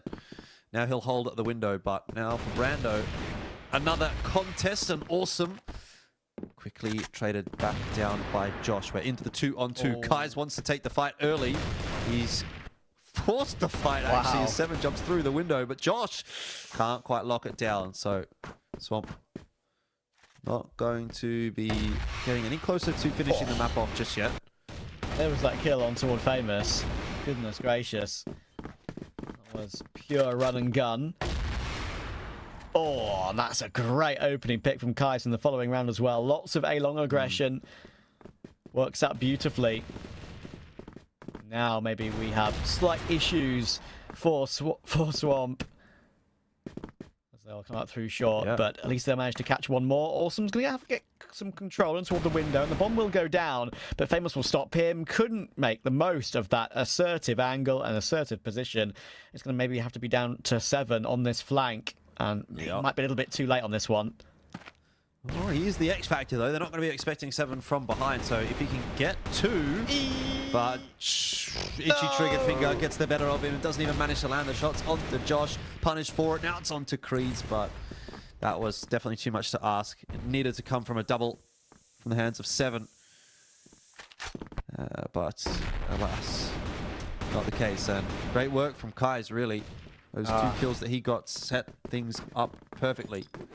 7 had such an opportunity there to make something happen with that. Sure, his teammate would have got taken down anyway, no matter what he did, but maybe it could have changed things, could have adjusted the attention.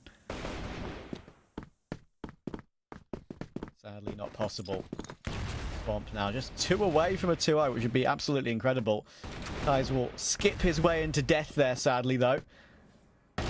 GV to answer straight back. Good aggression once again. Awesome pushes all the way through. This one's definitely done. Yep, you would think so. Just a faster pace brought by GV. Not expected by Swamp. 7 posted on the long line. Will have to give up his life to excavate. But I'm not sure that's going to get excavate any closer to a round victory here. It's just real shooting squad around the corner there. Everyone was waiting lined up.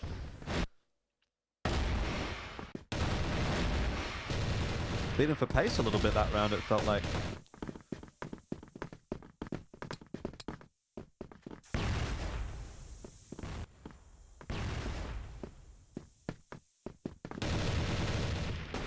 Apologies, I was mid-sneeze. Tell you who's not sneezing though, 7.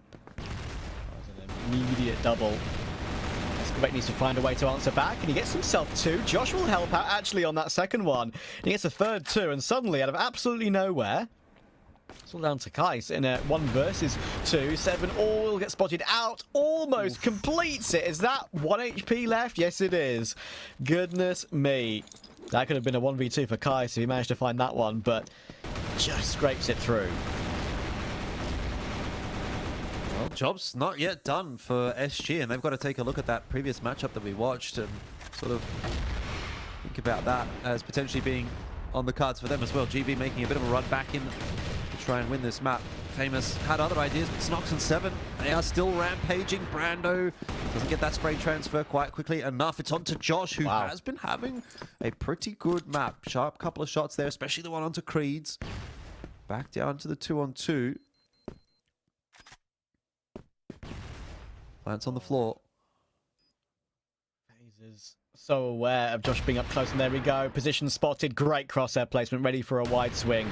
And it's all down to the Kai's advancing. Oh, you thought for sure he was going to go down, but even the teabag to boot, and he's feeling it. Why not? Kais has been brilliant in these 2 maps so far. Another one for him, and a really important round to take. We thought the comeback was on. It still might be a close one this game, a close run thing, but, well, they're up to 9, just 1 away. That you cannot afford to be losing if you're trying to make the comeback happen. 9-6. I think Swamp have been good enough to get this one done. I'll give them the benefit of the doubt. It's North America's Day today, apparently. And I'm sure there's going to be a few people that are quite pleased about that, because it's been a tough run for Swamp so far. Famous goes down. Awesome's just gone charging straight in through the map. He seems to have had enough. Yeah, 9-6 down. Probably thinking to himself, okay, let's try and fight fire with fire here. Let's not go out with a whimper. Let's go out with some supreme aggression. But it's still a 3 versus 3. This round is not yet done. Thankfully, it's a good position from FaZe, though. Excavate and Kais will both drop, and they knew where Brando was coming from. So 7 will remove him. We get ever closer once again. Now 9-7. These rounds are very, very speedy, I will say. Yeah, bit of a strange one, that last one. Brando, he just does it better. He just does it a little bit better. Snock's trying to play Brando's game, but this is Brando's world. You're just living in it. Yeah. Let's span back through that wall. Yeah, William 4, as you said, helps out with those ones very often. Keeping an eye on the floor as well, seeing if there's a player looking to cross very quickly. Would be awesome. Of course, I think that some of those footsteps would have been heard earlier on. Swamp have a 5v4 man advantage to close out this one 2-0. Rather than a tie. They've only had ties so far in this particular group stage. Oh, need to be careful on those ones though. Don't want to give up any freebies. You can see takes a bit of a peek and then falls back instantly. And now playing with the box. It's Excavate. Creeds is on the other side. 7 is going to go along with him. It's going to be so very tight. It's a good kill from Kais. The trades will go back and forth. Famous finds his 1. It's still an advantage. Then 7 leaps his way in. But Famous will remove him. It's now all down to FaZe to keep this one alive for GV. And he will get removed unceremoniously by Kays. And NA is so back, baby. At 2-0 for their first time this season. Yeah, here's the opportunity for all the North America fans in the chat to actually say it and actually have it matter, because the 2-0 has now been secured. You can say it after one map on the NA server, and that's fair enough. But look, it's definitely much more impactful after the 2-0 has come through there. So, well done. I mean, GV, they're not going to be the easiest team to knock over, but Swamp kind of made that look pretty comfortable. Like, it never really felt like GV was in the contest on either of those maps, to be quite honest with you. Great day from Kai's, has to be said. I thought Brando was definitely playing a bit above the level that I'm used to seeing from him as well. So, two driving forces behind the win there from Swamp, and GV will be very disappointed with that, because look, they're now what? That's actually kind of the halfway point of the season for them. Basically, at the end of today, that's half the matches of the tournament played. So, at the halfway point of the season, you're not really looking to be in the greatest of spots for GV. They were 2-2-2, like you said. Well, now they've got another couple of maps lost there under their belt, so that's not good. But the biggest, most painful part about that is that, you know, you'd be looking at Swamp and saying, that's the team that we're going to 2-0. Exactly. Because they're on the bottom of the scoreboard, but they haven't been able to achieve that. So it's even more of a net negative than it would be to lose like 2-0 against, say, like an LCK or a 3VL. Yeah, exactly. It's not a good look for them, sadly, and yeah, it puts them only slightly above that sort of relegation standpoint, of course, as well. And by the time these last two games of today pan out as well, that could definitely change, of course. I think that our next matchup is also between two rosters who are currently in that sort of lower portion of the group. So, pretty insane from Swamp. I think they'll be delighted with how it has gone today. Could not have been better. They played super assertive, super aggressive on that map too. Maybe trying to use that higher ping, I guess you could say, as an advantage. I'm not exactly sure how it works on Crossfire exactly. Maybe it is a slight advantage if you swing first, but yeah, I think to be fair to them, in the end they just won a lot of their duels, and that really critical 1 versus 1 that Kai's won, I think it was against FaZe, I'm not sure, but that was the one that stopped the main part of the comeback, right? They were really on the trail before that, and yeah, I think to be fair to them, they stopped them very, very, probably at exactly the right time, because it looked a bit spooky otherwise. Yeah, gotta say, I'm surprised at the result, but at the end of the day, I'm not disappointed. I've been kind of waiting to see what this SG team can do. I thought the Kungana roster that we saw playing at the end of last year, they should come into CFWL, the core of that team, and be competitive. And quite frankly, up to this week, they haven't really felt like they were competitive, but here we go. Kai's 1.9, very good stuff from him. 1.3 from Famous. I also thought Josh was actually looking pretty damn good on that map too, so 3 members of SG having a good one, but there's no doubt it has to be Kai's that is the MVP for probably both maps, and then obviously the series as well. He just had a lights out performance.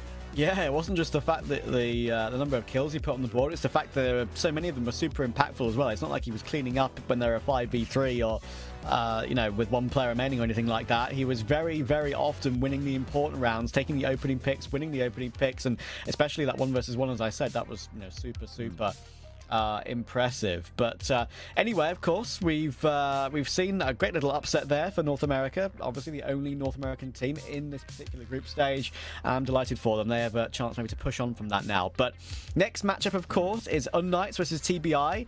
That is, again, a matchup actually between two teams who are currently kind of struggling as well. And after seeing what Swamp has done from the bottom of the leaderboard, maybe they'll be inspired slightly. So let's see, though. We'll go to a break. When we're back, will be that next matchup.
one. There's another right on top of you there, Stoxy. When HPV is just doing what he's doing. Has to get at least one. Good for one. Good for two. Greens. Good for three. But again, he can't find more than one, but it's HPV!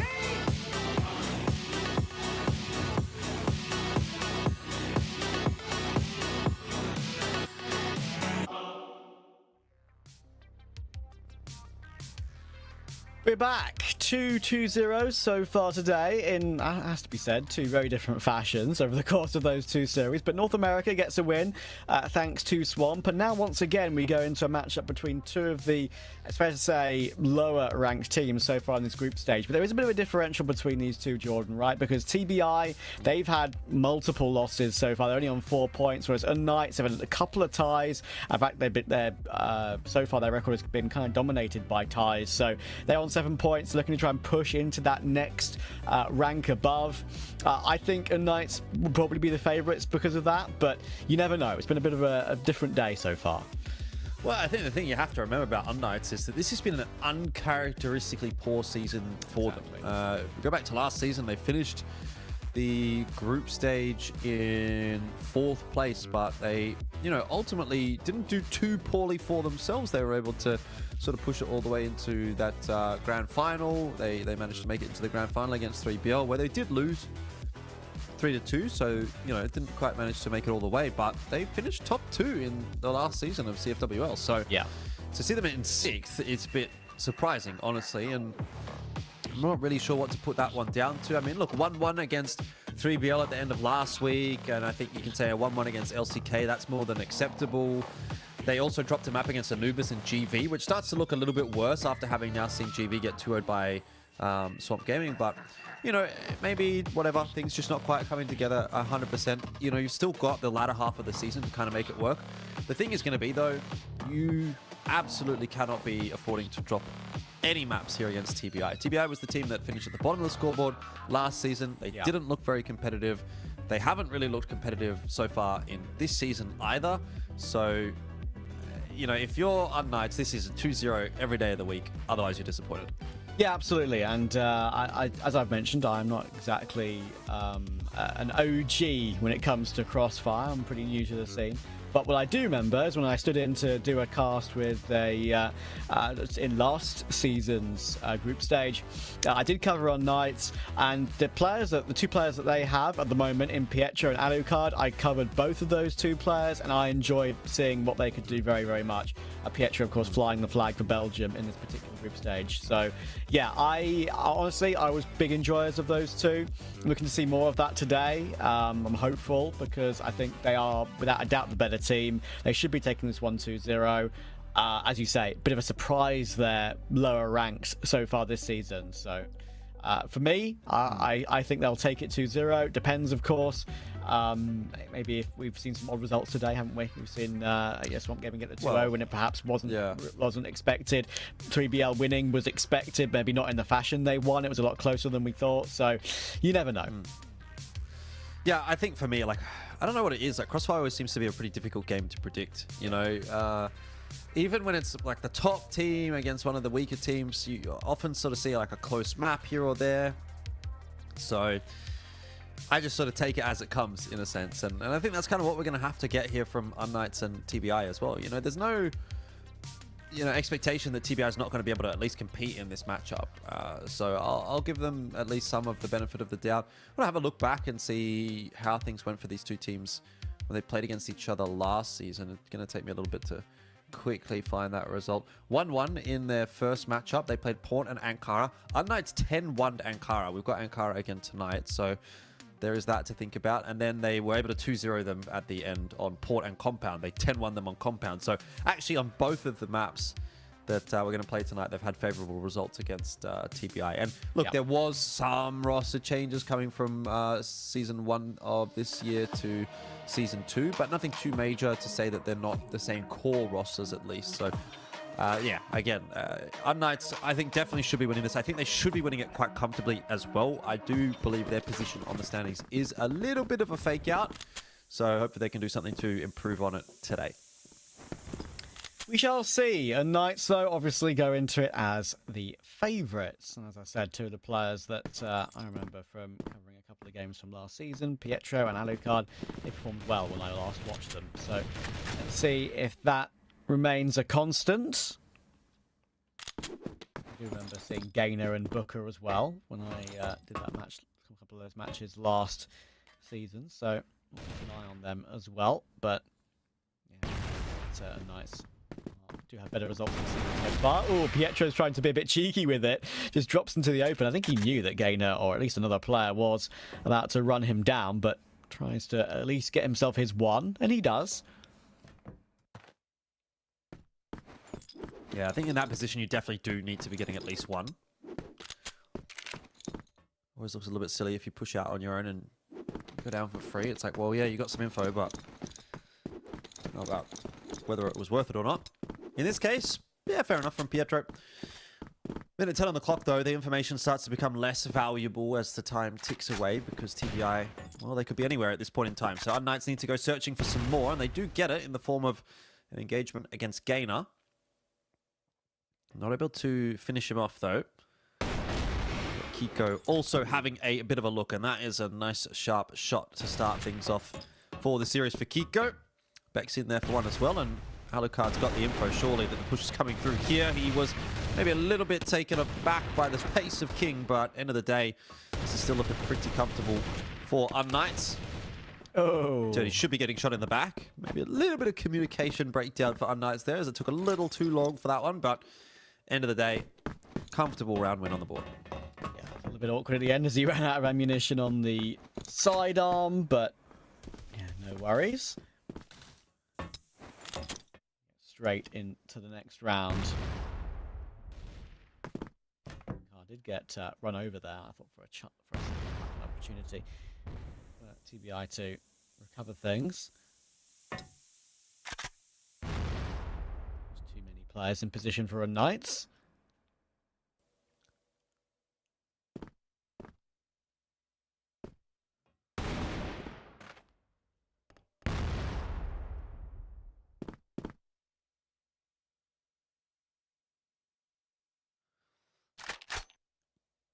Not a lot of mid-presence at all from unKnights.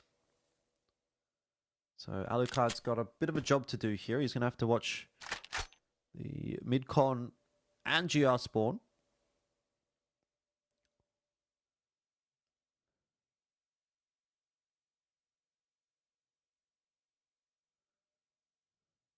But to be fair, TBI aren't really up to a whole lot, are they? Yeah, Really stock solid. time. Stock solid at the moment. Now they'll try and make a move together. Looks like a split. Actually, no, it's not going to be a split. It's going to be a full 5-man push in towards the B site. And it's going to be down to Pietro and Alucard to hold them at bay. 50 seconds, and Alucard needs to be very, very ready for this. He'll just get off the angle perhaps at the wrong time, though, and he sees, well, 4 players cross his POV. Pietro does well to get one, and he's doing great work at staying alive for as long as he can to wait for the rotations to come through. But it's probably the maximum he could do there, and lots of damage has come through toward the last couple of players. Booker and Gainer, they're known about. Bumblebee down. Kiko, he's a player that's taken that damage, but Beck will manage to help him out toward Gainer. Now it was all down to Booker. He gets one, he plays with the angle to try and remove Kiko, almost takes that one, and he's still doing exactly that to try and make a clutch happen, but not going to happen, I'm afraid, on this occasion. unKnights take it, 2-0 start. Super simple stuff, really. I was surprised that Alucard chose to shoot the player he did when he saw 4 players on his screen there. I think he took the hardest option. To be like that sometimes, you know, you got to commit to the bit. But Dirty, waiting for any aggression out of A. And look, to be fair, that's not a bad line to be taking. So something you're going to see quite a bit out of the GR side is aggression out of A, although not really sure that unKnights have shown the tendency that they're going to go for that. It's really been more aggression over toward B so far. Perhaps TBI expecting an adaptation, but in reality, does unKnights even need to make an adaptation at the moment? They seem to be getting through these rounds pretty comfortably anyway. TBI Good vent control. Kiko gets the info there and gets himself a kill. 1 for 1. Not the end of the world. Quite important for him to get that one. As obviously, when you peek into 2 players, very often you just get destroyed instantly. But he was accurate enough to find a reward before he went down. Beck is looking to want to go back into that similar position. C4 still dropped in spawn, so TBI will go back and grab that right now. I've got an advanced position thanks to Beck that I mentioned, and it's been spotted out there by Dirty. Looks like we are going to be gravitating toward A and sticking with that choice. Rotation is coming through pretty quickly, though, from the Knights. You've got Pietro trying to work his way forward slowly, being the first point of contact around that angle. You can see it right there on the minimap. Like I said, Zed trying to make some presence happen too, and Pietro now he will be spotted out. So TBI kind of stuck, it feels like, at the moment. Yeah, been spotted on that cross too. 2 players made it into the mid-con. Pietro is waiting to see if there's going to be anything, and there's even been a push out from Beck as well. He's looking for info outside of A. Has spotted that there's nothing there, so 20 seconds left. It's going to indicate that that bomb is going over toward B, and I tell you what, Favor's going to have to hightail it. If he goes down here in mid, that's round over. There would have been no time for a plant. HC keeping an eye on things, and the big flank coming in from Beck. He's not going to be in a position to deny that bomb plant, and in fact, maybe TBI. Have they left it a bit too long? I think they've just got there in time. Oh, what a absolute crazy round. Yeah. We're back now into a 2-on-2 post plan, and semblance of normalcy has returned to the game. Such low HP on HZZ and Beck, though. And that is all down to Beck. Unfortunately, locked behind the smoke. He's going to maybe try and play through it. That's not something that Booker is expecting. That's a great play, but I don't think he has any idea where Beza's coming from. Well, now he does, but Beva recovers. And thankfully for TBI, they will get off the mark. It didn't look like it was going to be that close, but yeah, you're absolutely right. The battle in that mid-round was pretty crazy. Yeah, first round on the board. Okay. TBI, let's see if they can turn that into any more, or if it is just a one-hit wonder. Similar sort of approach from TBI, just setting up outside of A, expecting some kind of aggression there. I wonder if they've kind of read into maybe what our Knights have been doing previously. So far, they haven't really been rewarded for this setup.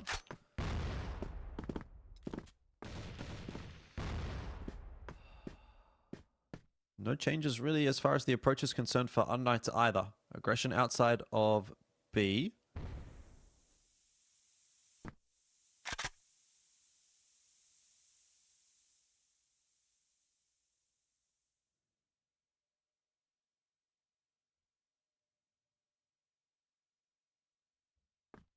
When to swing common angles too recklessly, I think TBI is a good way of explaining it. I think they've been very confident in just staying stock solid and keeping his 5 players alive for as long as possible. Saw that, of course, when they went for that A play in the previous round, and then switch back around to B. Oh, Beva somehow able to get away there. Surely Pietro would have been favoured on that angle. But Beck's rotation to take the trade. They're playing underneath the stairs, back and forth. Obviously, it'll be tough to get that clean shot when your enemy is dancing up and down that angle. King's been spotted. He's been spotted on that crossover, though. 35 seconds. Beck trying to waste time on the back of the site. 4 rotations to help him out.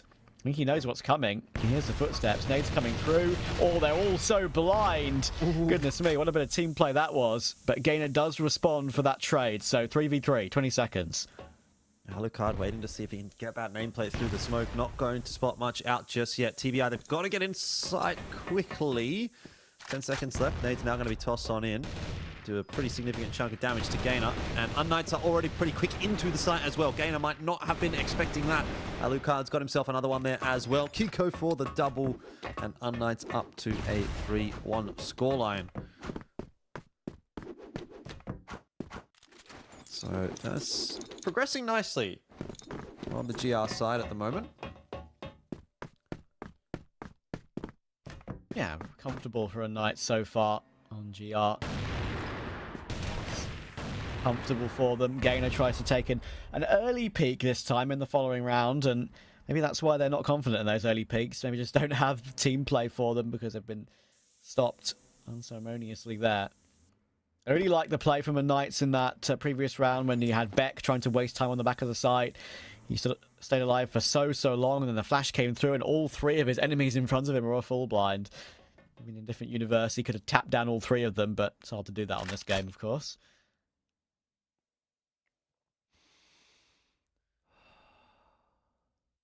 Well, goes from bad to worse for TBI.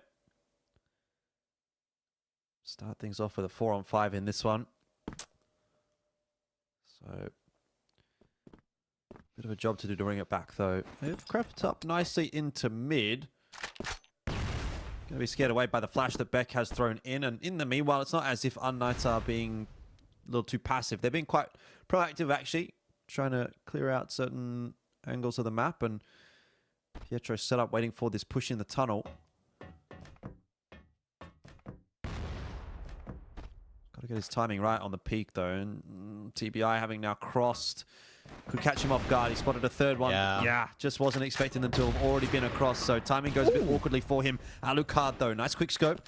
Gets himself one. Backs out. Beck set up on the site behind the boxes as well to ensure that this hold is potentially going to be a strong one, is what I was going to say, though. It's been dealt with pretty cleanly. And again, we have a situation where TBI can probably get a plant down on B.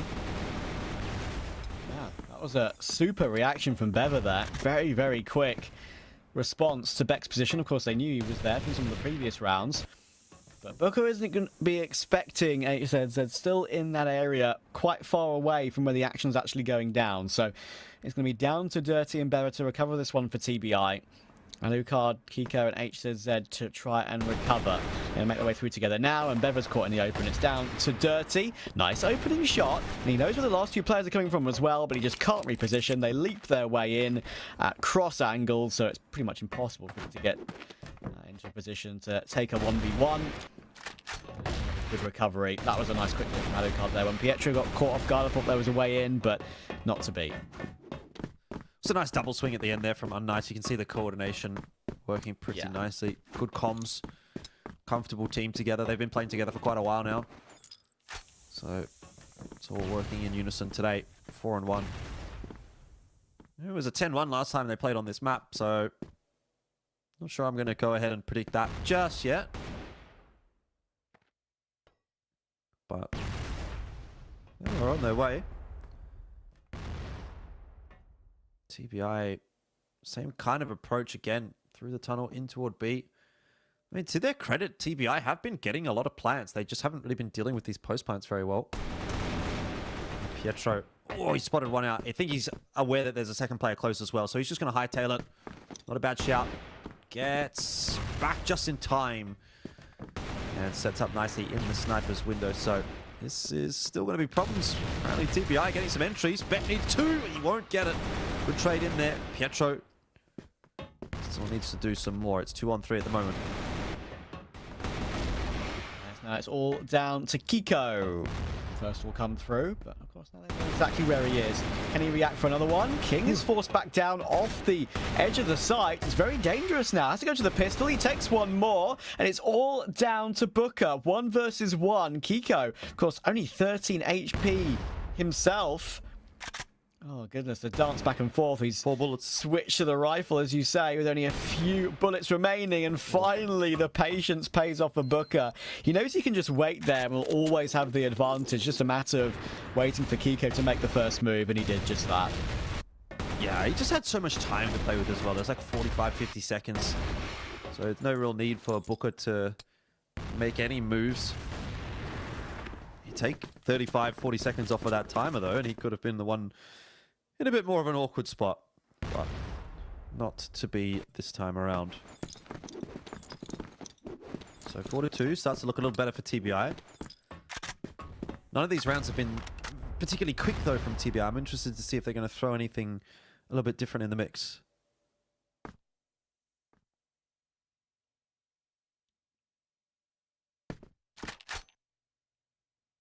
what you need to keep a defense guessing, especially in a game where you have constant gun rounds. You have to change it up yourself.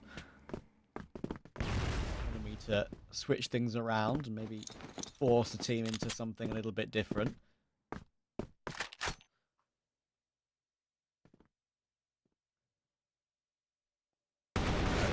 Heard King dropping down. Actually, maybe didn't, because didn't react to it. Thankfully, he's helped out by Alucard, but he will get punished by staying in the open way too long, standing his ground in an awkward area. Howard's Gainer found that one on Pietro. Pietro probably would have felt like he should have got that one.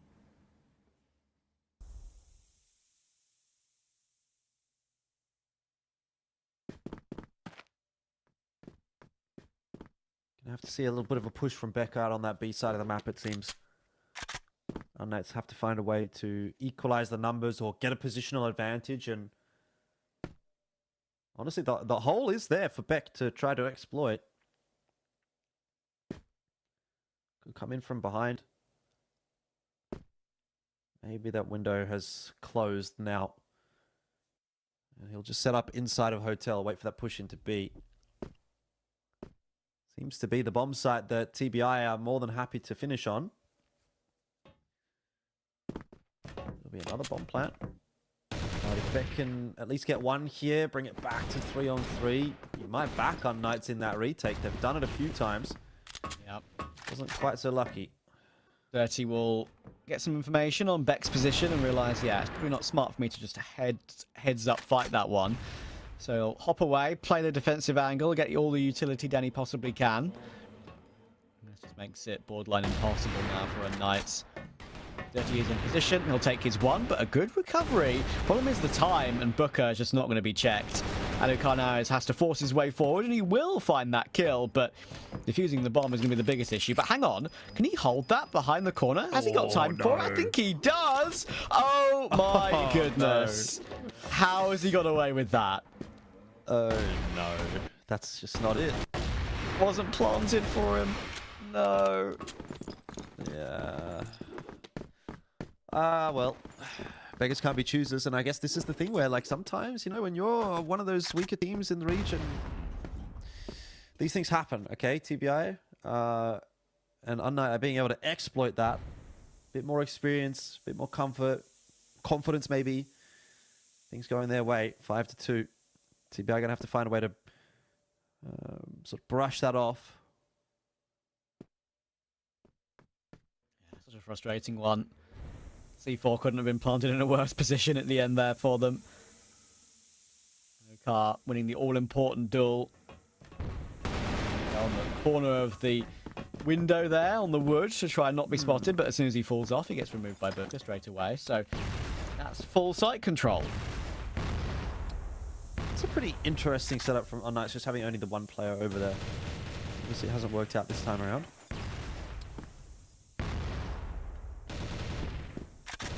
See if they can make this retake happen. The first port of call will be catching Dirty off. He's the isolated member. Pietro's going to toss some util in there. The flash is good. Got to get that swing in. And so now we're back to 4-on-4 with 20 seconds to work with. The guys coming through from GR spawn. Still going to be smoked off.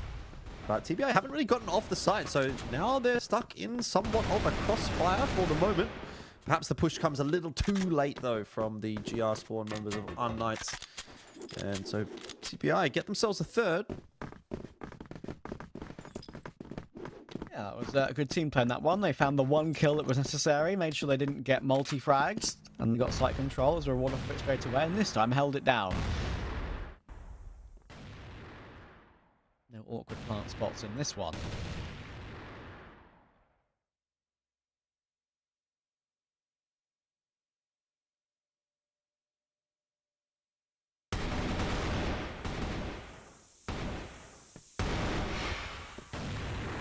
Well, King through the doors gets an easy one onto Pietro. I'd have seen that one a little too many times. unKnights have been pretty much doing that every single round. So TBI just read into it. Take the freebie. Which leaves a very, very exposed Kiko on his own. HC's coming back across. Do you have Beck really pushing into that position that Pietro lost?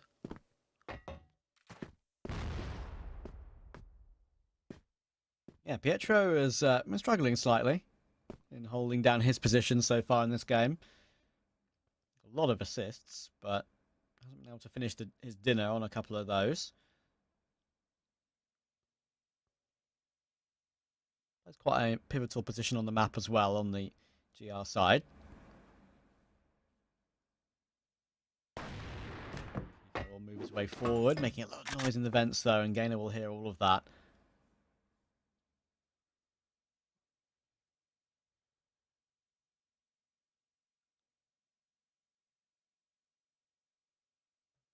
$40 left. TBI still with plenty of time to think about this. But they are going to be going into pretty much the full setup of unKnights players.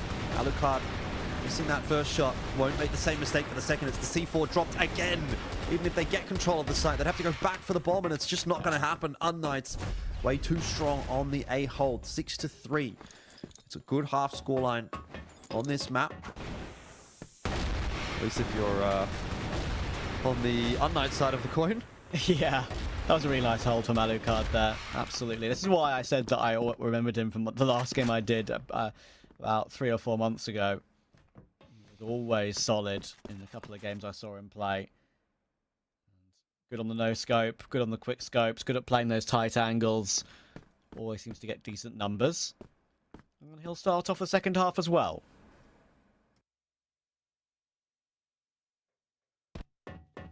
Even winning those cheeky rounds as well, realising that Booker was way too far away from the C4 in that first half and getting that defuse behind the box. Booker couldn't book it in time.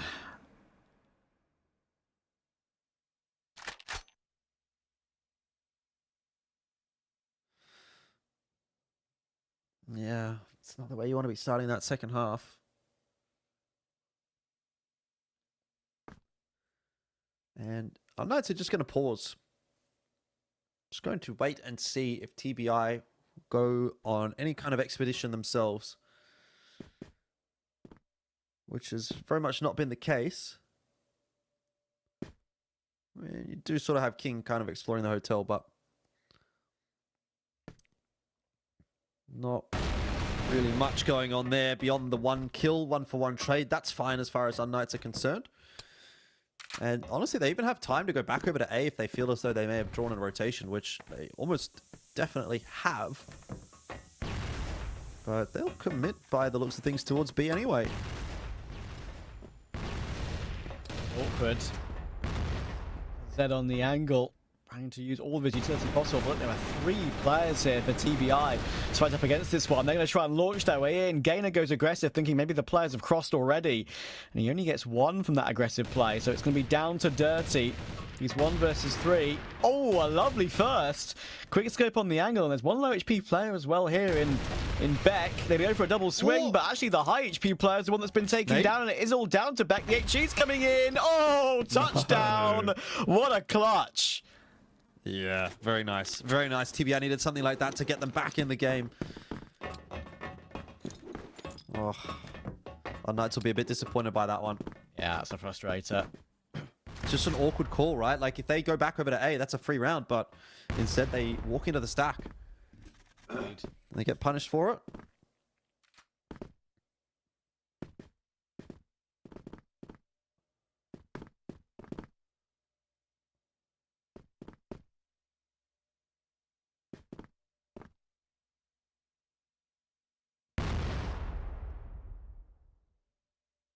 Couple of rounds that have been completely unexpected in this game that have gone the opposite way. I guess it's 1-1 now in that sense between these two. Another fast fight in toward the A site. Frags coming thick and fast. So many sound cues, so many gunshots. And after all of it, Beck will manage to get a plant down. Dirty, King and Gainer to try and recover it, but they're kind of locked behind all this utility right now. Kiko's got the off angle close as well. They can all play off the contact. They've even got Alucard way back to check for a possibility of a flank, and even the flank ahead of him, not just behind him, as you can see right now. Keeping a close eye on it, and he'll now move forward, and he's on a pretty close angle for this one. The door's about to come through. Pistols out. He gets his 1. 1 is enough, probably.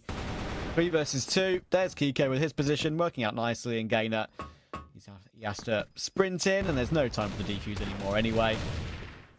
He'll be removed by Beck, and Knights will hit straight back. Yeah, good response from unKnights, making sure they cross the T's, dot the I's in that one. 7-4. Getting pretty close to finishing this one off.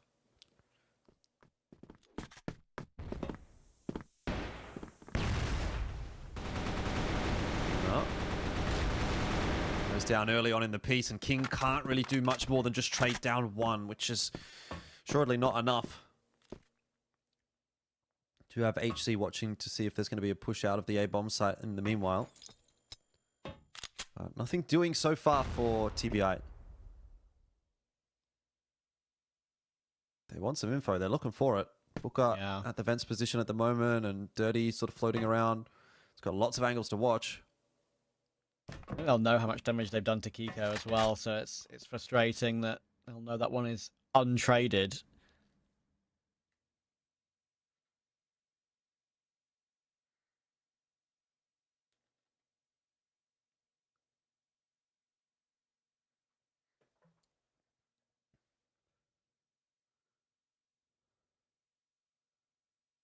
This is a very reminiscent of a previous couple of rounds we've seen from unKnights, where they get those opening kills, they get the advantage, and then they just pause. And they wait for the mistake to come through.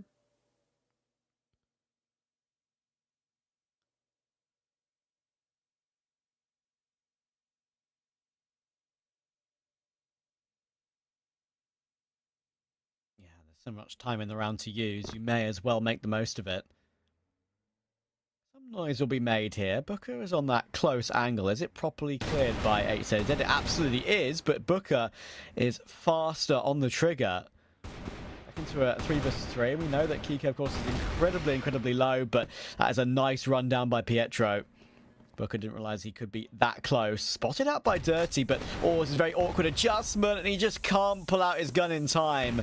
That's frustrating. He knew he had the play to make that a possibility, but Bever still could. He gets himself one. Quick transfer on the second, but unfortunately for him, Beck is there in time to save the blushes of unKnights again. I mean, that was a crazy transfer from Bever, but... Yeah, great attempt. It's always a little bit too much to ask in a 1v3 like that. Unfortunate.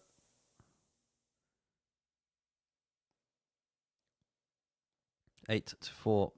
TBI just kind of running out of options, running out of time now. And the crazy thing is, it's felt like a very long map, and I think that's down to the style that unKnights is playing on this Blacklist side, where they really do try to use every sort of last second that they've got. And, you know, TBI for their own right aren't doing anything too overly aggressive on GR side. So you get this kind of passive game. But it's working for unKnights.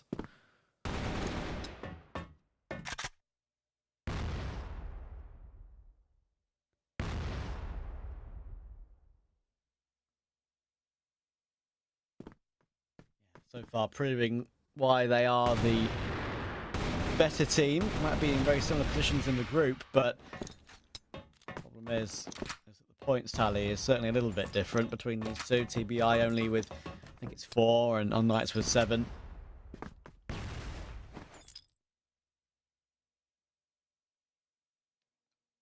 have been getting a lot more ties so far this season.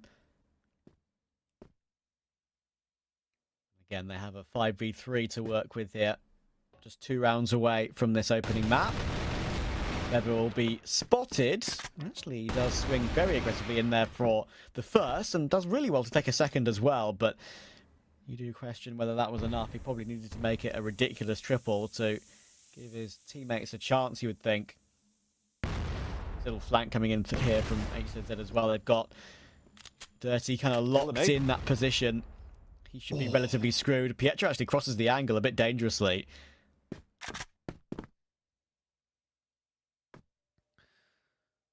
Gonna have to clear all the corners, and he does a good job of that onto HZ, but he does give up a lot of his HP in doing so. Pietro close, just playing the pixel angle, and spots Dirty. in his peripheral vision. Which leaves Booker solo with a nade. To be fair, if he tossed the nade in, Pietro's a dead man. He's going to get that one through, but Pietro peeks in front of it anyway. unKnights up to 9.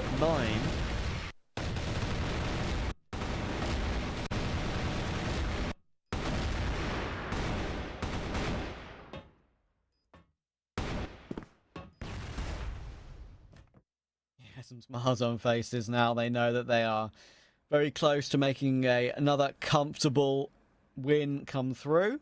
But oh no, I say another comfortable win. It's really last season where they had their comfortable wins. It's this season where they've struggled to get those. It makes it ever more important for them to take these sort of games cleanly.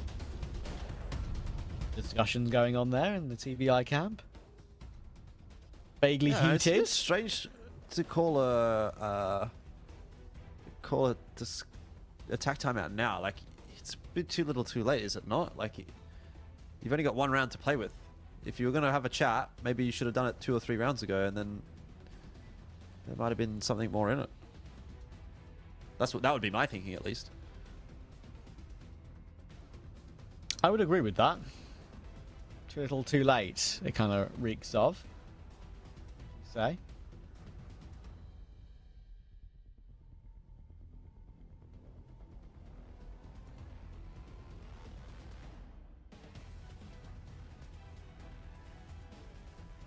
I mean, unKnights, they seem like they've got a fair bit to say as well, so... I don't know if it's maybe even unKnights having attack timeout.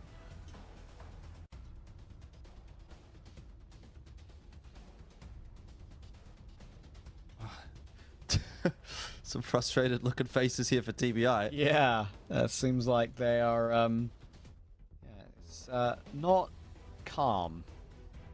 It's a prevailing trend, actually. It was. I saw that last week too. Right.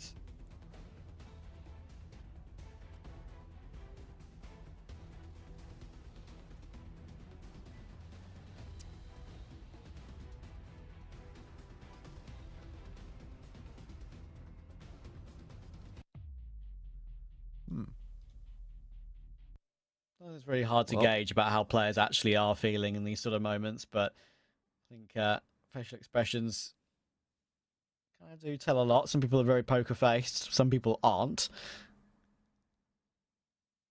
Yeah, it looks like we're getting back into it though. Everyone giving themselves a little G up.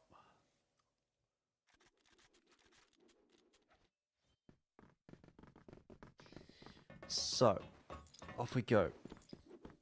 1 round remaining potentially. TBI, I think they've left that conversation a little bit too late. You know, even if that was like a tech pause or whatever, there's definitely a world where TBI probably should have called a tack timeout earlier on regardless. Yeah.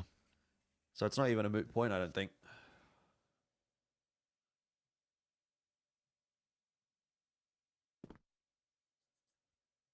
Kiko and HZZ are going to team up for a double vents push. Booker spots that out and doesn't necessarily want to reface unless he thinks he's got a favoured timing, especially when there's nades coming his way as well.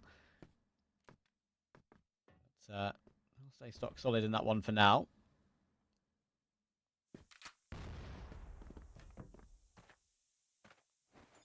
I know that the opportunity for Booker to maybe push in on that timing, and there we go, he does get the timing. It's frustrating for Kiko after they were just looking for that a few seconds ago. It's all down to those mind games in this position of the map when you push. Gainer's also going on a pretty significant early big flank here. I say early, a lot of time has been ebbed off of this round, but as you can see, it's all the way behind them, and he should have some free kills on his plate very, very soon, should Gainer.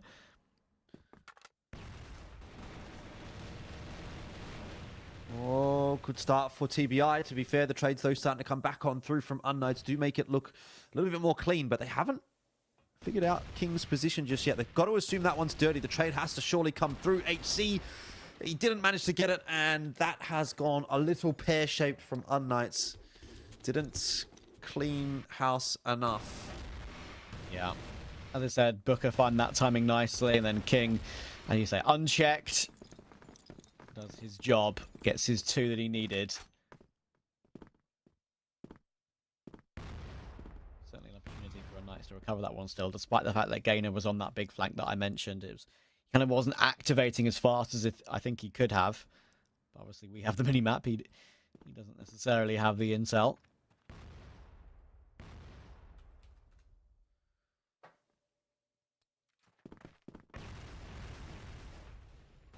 Pietro going to give it a crack again. Run it back. And this time it's worked out a little better. Bit more clean.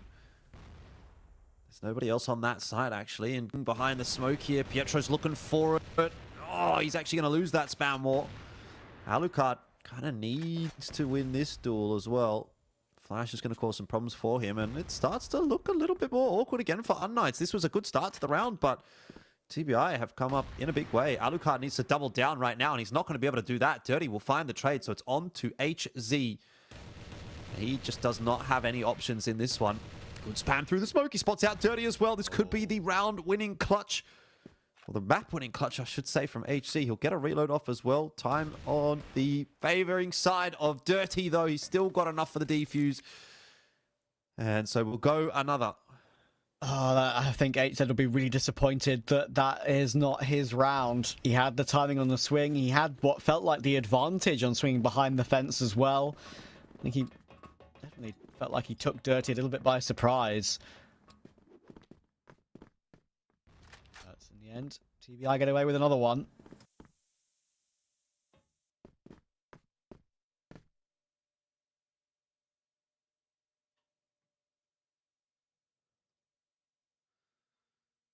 Yeah, I mean, that little slowdown has really worked out in the favor of TBI. 2 rounds back-to-back off of it.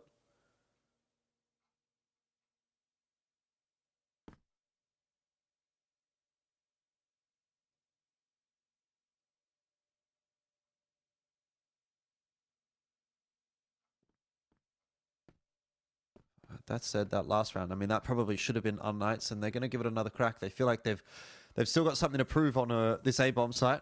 Yeah. And TBI haven't got the exact same setup. It is a little bit different. So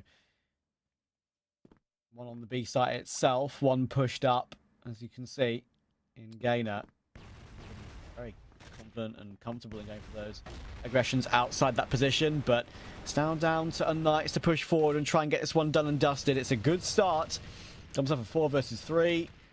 Lots of damage coming through, lots of bullets being heard, as you can hear, spamming through those walls and those boxes. King has actually pushed up very aggressive on that, and we'll have to hop back away again. Lots of damage has been done. Kiko and Becca not exactly healthy anymore at all. Of course, Bomb is not yet down yet either. King, Dirty, and Gainer still feel very healthy on this one, and there we go. Dirty will find out, you said, in the end. And one, again, this feels like a round that could maybe get away from unKnights if they're not careful. 3v3. Bomb has now finally gone down. That could be a decent nade. Oh, it does some damage, and there we go. The kills are coming through. It's all down to Gainer. He's caught in the corner. Alucard will finish it off. Well done to unKnights. They just about finished it off, as we would expect. But fair play to TBI. They at least made it a little bit closer than perhaps we thought of at one point. Yeah, it definitely felt like it was really a matter of time for unKnights there. TBI, they brought a couple of rounds back. They did a decent job of that one. But at the end of the day, unKnights had such a lead. It was going to be unassailable, to be quite honest with you. But, you know, it's improvement from TBI. Like the last season we saw them play against each other. This was a very sort of one-sided matchup, 10-1 on that map. So run it back, have a bit of a closer scoreline. Who knows what happens next season? In saying that, though, obviously there was that 1-1 that we saw between unKnights and TBI last season in their first meeting. So that'd kind of be the goal here for TBI. In fact, I actually think that is above par, if that makes sense. Like the par score, honestly, for TBI is like just have a competitive 0-2 loss. But if you actually take a map off of unKnights, I think that's actually a big win for them. So unKnights, I mean, they're kind of upholding their end of the bargain, right? They're getting that win on the board, and they'll look to do so again in that second map. But right now, are we seeing enough from TBI to potentially take a map away from unKnights? I don't really personally think so. I think that they're just on the outside edge. They had some good rounds, but for the most part, it really felt like unKnights, even in the rounds that they lost, were putting themselves in better positions. And yeah, TBI was able to win a couple of clutches, you know, some nice like 3-on-3 retakes or stuff like that. But as a general rule, I just felt like unKnights were kind of looking like the better team. And you continue to do that over the course of, you know, 10, 20 rounds, whatever. You should be converting the majority. Yeah, so there were some really nice shots being hit from TBI in this game. And there was that one, I think it was 1v3 from Bever as well, which was particularly impressive. But in the end, I think, as you say, the better team did win. And it's the expected result as well. Alucard as well, there was that amusing clutch where he managed to hop behind the box and Booker couldn't get to the bomb in time, so he defused behind that box, of course.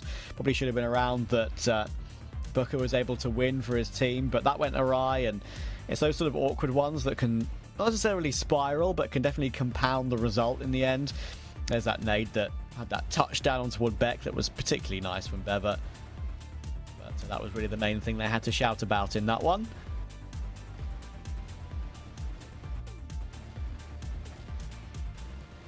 Good stuff in the end from unKnights. Don't know if Alucard really, excuse me, Alucard really hit the same level that I'm used to seeing from him in this one. So I think there's definitely still another step maybe that unKnights can go to. I mean, to be fair, 1.5 KD actually ends up being pretty good, but I don't know, it didn't really feel like the same, you know, it didn't feel like the same level that we get from Alucard on his best maps. So something that we'll kind of keep an eye on for next map. As far as key players were concerned, Booker on the TBI and Kiko for unKnights. Obviously, you drop a 2.0 KD. That's not really much. You can go past that. Yeah, another Kiko in this one. He was super competitive, as I thought he would be. Very, very calm and collected from him on so many angles as well. I think there was at least 2 or 3 instances where I saw that was just obvious that he felt like he was completely in control of everything he was doing, and definitely seemed to feel that way. But yeah, anyway, we have, of course, one more map to go between these two, and it's the question remains whether it's going to be a 2-0 or a tie. And I think on current form, seeing that where TBI are in the league and seeing where unKnights are in the league, I think it's definitely going to be favoured for that unKnights 2-0. But that remains to be seen. So we're going to go to a break. When we're back, we'll find out exactly what that result will be.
We are back for another map between TBI and unKnights, and unKnights going to compound.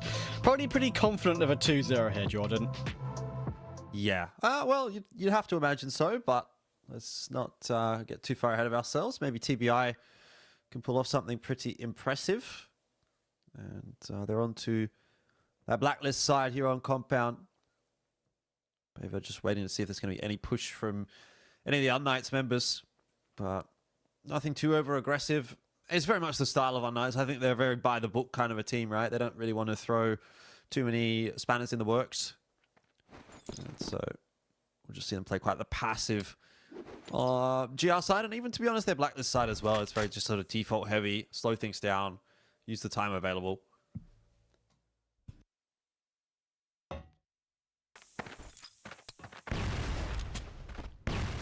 Common between these two.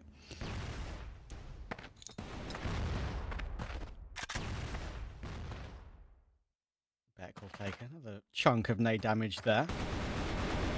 The King will have some support, but for how much longer? Unfortunately, the trade from Gainer is only enough for the one. Alucard was in position for that one too. They're going to try and run HZZ down, and fair play. They will make it happen, but Alucard will answer back. 3v2. Come over the top. Ooh, and Alucard and Beck are very low, of course, don't forget. But you would actually maybe favour TBI ever so slightly in this round, purely due to the health.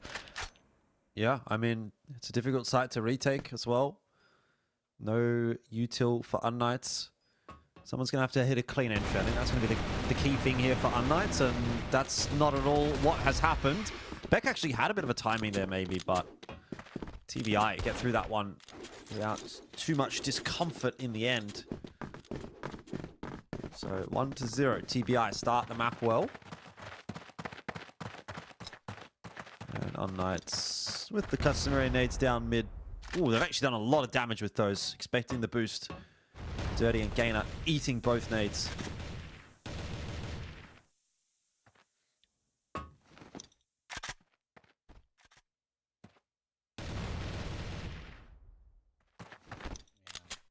A lot of damage early on. Mentioned it in the game earlier, of course. So many of those nades can be, excuse me, put forward in mid to do a lot of damage early round. Keeping outside B, there is 2 players this time for unKnights in that area of the map. C4 still dropped behind those boxes in mid. I'll be picked up by Booker once I decide to make a decision on going toward B, you would think. So maybe one double back and go through mid. That is also an option. You can see it would be dirty to go back and recover it, actually.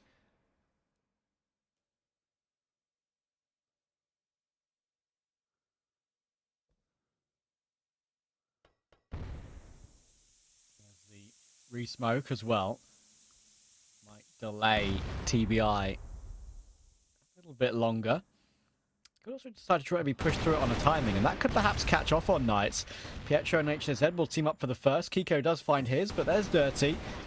50 seconds left in this one. It's a 3 versus 4, and we go leaping in to try and remove HZ from the angle. Fair play. Bever has no hesitation on that one. Lots of damage has been done, though, and Beck, he knows he has an opportunity to perhaps do something with this. They're all around him. When is he going to maybe pounce? He still hasn't peaked yet.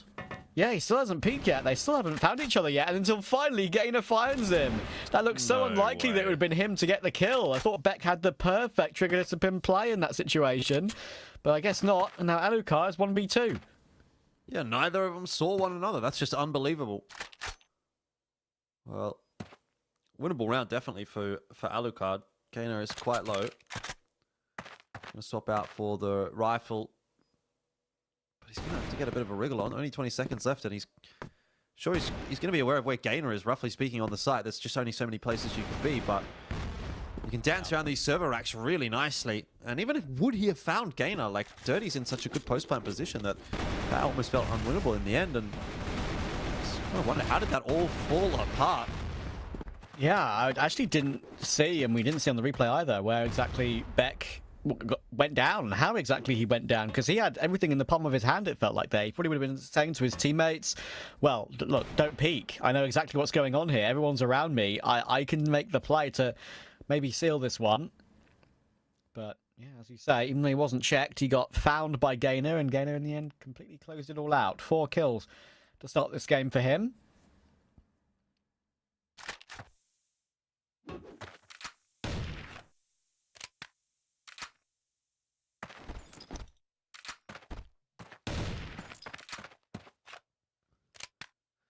And once again, back to the irregular scheduled programming, which is TBI taking their time on the BL side. Although, to be quite honest, unKnights, they've thrown a bit of a spanner in the works here, gotten a bit aggressive into pillars, and be interested to see if they're going to push that any further. Beck into mid could be the tip of the spear, and if he gets the timing right, Gainer's going to go down for free. Gun in hand.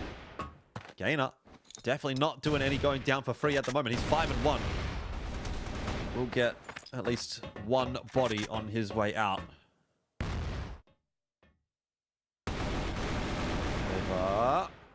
The double swing is going to be a bit too much for him to deal with. So TBI down a member now. And again, another good opportunity for unKnights to win a round, though. They've really struggled to do that so far on Compound. Yeah, and be surprisingly so. And there you go. Alucard will get taken out again. Dirty with a nice frag to take. A nice find. 40 seconds. King will work his way forward. And they said they'd be struggling on that one. Pietro just can't trade it. That was a massive whiff from Pietro. You could see hand on head in the player cam. And he'll be very upset with himself about that one. And somehow, King has managed to get himself away. He's just hiding in the corner. Perhaps waiting for Booker to peek. As soon as he goes for the peek on the other angle, H said, that's when he takes the opportunity to jump away, does King. And this is impossible for H said. You would think now on only, what is it? Low HP, 34 HP. Goes for the immediate swing. Booker is the one to find it alongside the damage from King. And yeah, that is just unKnights plainly, full stop, missing their shots. Look at that. Yeah, that's a massive whiff from Pietro. Just drew an outline around him. It happens for sure. Gonna have to have a bit of a chat about that one. Maybe just relax off the back of it. Happy days in the TBI camp. Oh. What's going on here? What is going on?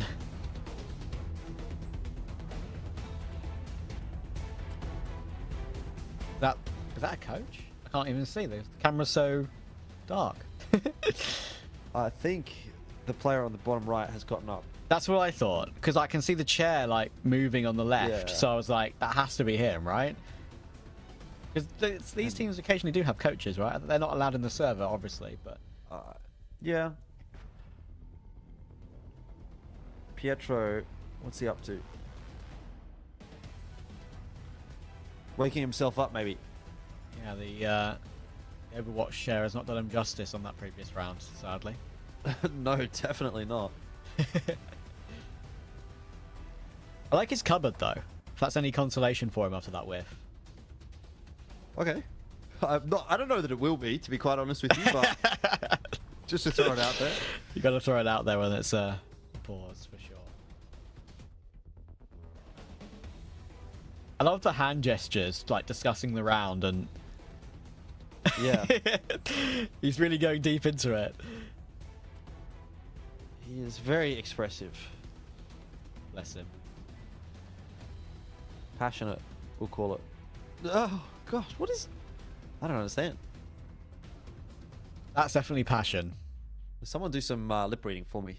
Yeah, or maybe don't, unless it's in case it's a rude word, of course.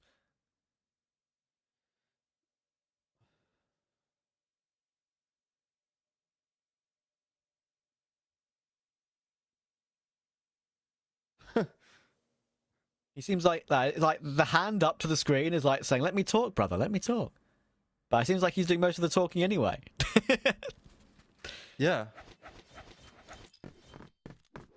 All right, here we go. Let's see if TBI are going to get any kind of follow through from that. They're winning 3-0. It's okay, brother.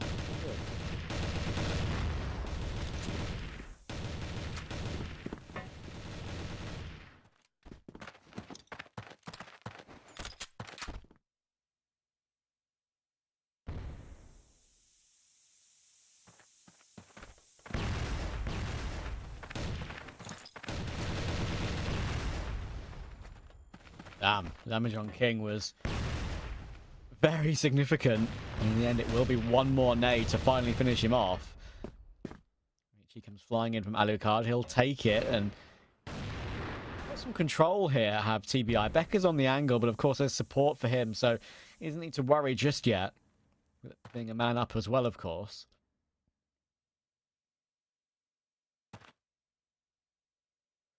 Well, this is not the first time that TBI have had that advantage, that unKnights rather have had that advantage and sort of let it slip.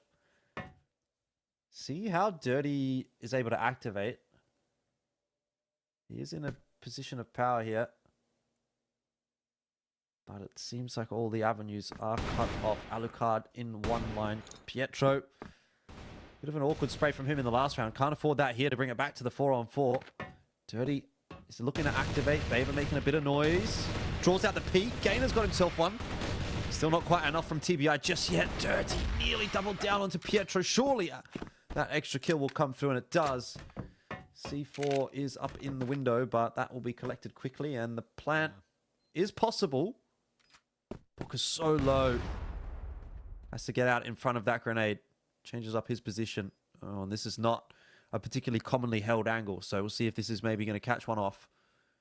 Yeah, Kiko obviously head down, trying to obscure himself, so it's not an easy kill. Just trying to find the right timing. Booker will be caught in the open, and now they know where Dirty is. He should get caught in the side, you would think, in a matter of seconds. So it all depends on the timing, and there we go. Kiko flies his way in when he realizes exactly the timing he wants. A good clear in the end. Very much was a matter of time, you were right. A site, pretty difficult to hold on to in the post plant, but B site, very, very strong post plant for the BL side. But in this case, unKnights finally have been rewarded for their toils. They've been working hard to try to get themselves a victory.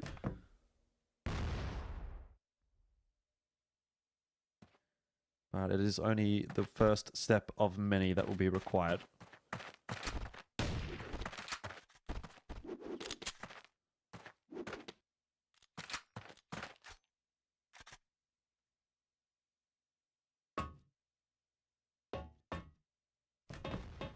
Something on the metal.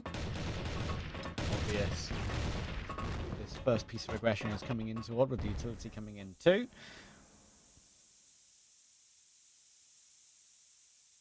Finally getting off the board, but as you say, long way to go, and TBL will be quite happy with the start they've had to this game, despite appearances perhaps on the player cams. It's a stronger start than maybe we've seen previously from them in this particular group stage thus far. King will work his way in, get some entry work done, got himself quite deep in toward the portion there of upper mid. Closer to B we go, and there is that final player as well for TBI and Bever walking up toward the angle being held by HZ right now, and it'll be Kiko to find that first kill to begin with though, toward King. And HZ, as I mentioned, in that angle where it looked like he was about to receive a duel, he will find one of his own too. Dirty finds Pietro. It's a way back in, but only 35 seconds to make that way back in. Oh my goodness, Booker! The second to double down on the headshots. That is Dirty. And now they know where Alucard and HZ are as well. So they've got all the information and all the control, it feels like, thanks to Booker. The 1-2 punch. HC's not going to be able to do anything about that. Nice double swing. unKnights wondering how on earth have we lost this round. I mean, and this is... yeah. Honestly, it's like the third time that it's looked like unKnights should be in a position to win the round, and they've just let it slip. And, you know, that... It can be one of those things where, you know, the first time it happens, like, bad luck. Second time it happens, don't worry about it, guys. But third or fourth time, now it's starting to be a problem. People are starting to get a bit tilted. Obviously, the momentum's starting to swing in the direction of TBI in that case. Baver down early. So another 4-on-5. Feels like every round pretty much has been unKnights 4-on-5, and yet we still have TBI with the lead. Yeah, crazy. And that double down from Booker was clean as anything. like it was a spray. It was just pure 2 taps. Very, very attractive kills. It should be a 4-1 scoreline as well, by the way. Yes, it's not 3-2. It is 4-1, just to confirm. I did look at that like 5 seconds before you said that. I was like, yeah, that's not right. I'm glad you mentioned it. Make sure I'm not going crazy. I was like gaslight myself a little bit. I'm like, no, surely I can't. Surely I can't be right. Production's got to be right. Like, there's no world. But in this case, I'm 100% confident.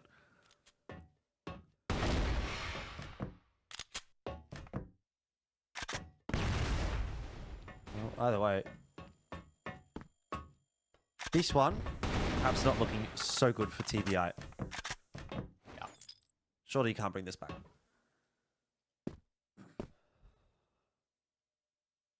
Oh yeah, just to confirm, if this round is finished off in unKnights' favour, then that's 4-2, I believe, not 3-all. We'll confirm that after this round is done. All I know was the score said 3-1, and then TBI won a round, and then it said 3-2. Exactly. So, exactly. Let's see, though. This round's not beyond the pale just yet. They've got the C4, of course. It's going to go down on the A side. It's a harder one to hold, though. So, again, it's trying to take some advantage elsewhere. A little bit of utility left. They're going to try and put that into practice right now, but again, it will be caught. Now, Booker has to try and hit some of those taps that we saw earlier, but this time he needs 4 of them, not just 2. Beck will launch his way in, and immediately Pietro takes it. No chance whatsoever. That'll be an important round for unKnights. That is 4-2, not 3-all. well, guess we'll just see how. We'll just take it as it comes, you know? Just roll with the punches. You've got to do that sometimes. Yeah. Especially... It's been one of those nights. Yeah, especially with the first game. That's for sure. Yeah. Okay, King eats a grenade at the start of the round. TBI not going anywhere too quickly, as has been pretty much the case this entire series. And I find, honestly, Compound to be one of the maps that tends to play a little bit slower as well. I think it's just a big map, you know? Like, so teams spend a bit of time working their way back and forth. There's a lot to clear.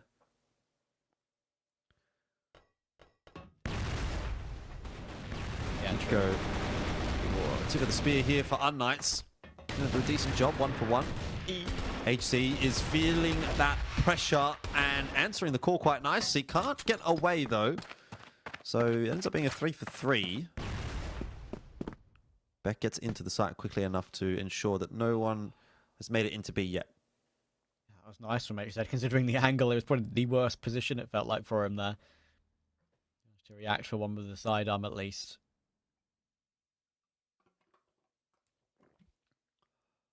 A bit of a standoff with a minute to go.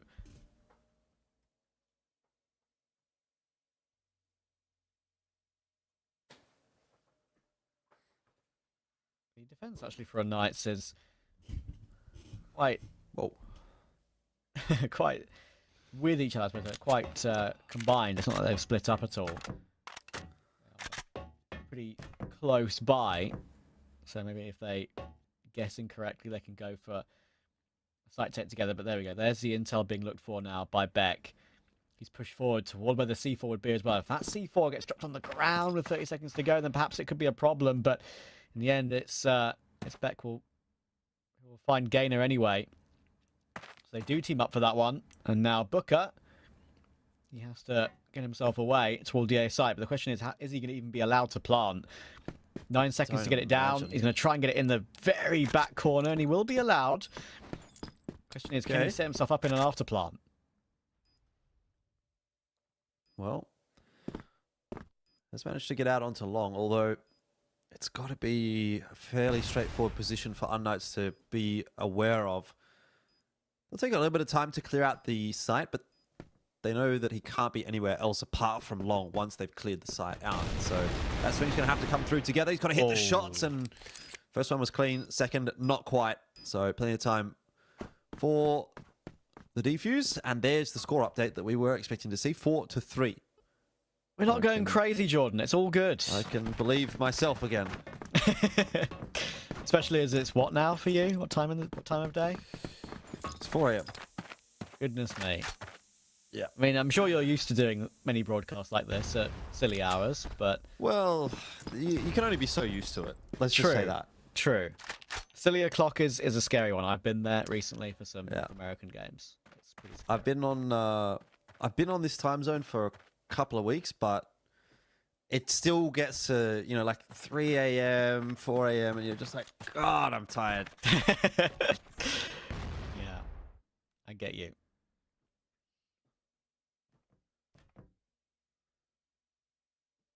Do you even like have caffeine or energy drinks at all to help you through it, or do you just?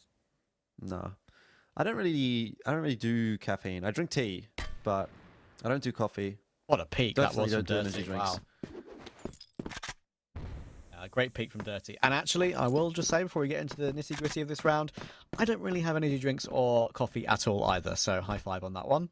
We go full try hard on it. Get the full tired experience when we go out for our late night games. It's called a grind set for a reason, Hashtag grind set. Indeed. That's right. Anyway, TBI. It's a really nice kill from Dirty, gotta say. Yeah, I mean, it's been a very back and forth map, hasn't it? And I really get the sense this is going to be a long map. I get the feeling this is going to be a very close one. Neither team seems to be like super on top at the moment. Especially with that opening pick from TBI, though. This is a round which they would really love to grab. 5-3, maybe make it 6-3 for the first half. That'd be a really impressive first half score that could potentially give them the chance to take another map off of unKnights. Of course, having been able to do so once last season. Peak from Dirty. And they're off to the races. I mean, it's like you knock over one domino and the rest just start to fall. Alucard is, well, incredibly stuck. How he's managed to get away from that position without being taken down straight away is a minor miracle, but in the end, he only gets that one extra kill. TBI doing well. 5-3 up. Finding answers on some of these rounds. Maybe the speeches being read off by King has been helping them a little bit. He's not having the best of games as King, but certainly he seems to be leading something decent. Just got to keep the morale high. That's the main thing.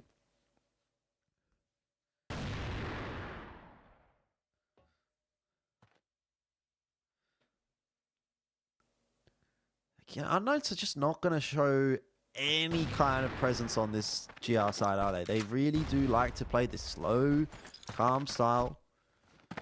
HC's gone for a little bit of a peek into pillars, but really hasn't overstepped too far.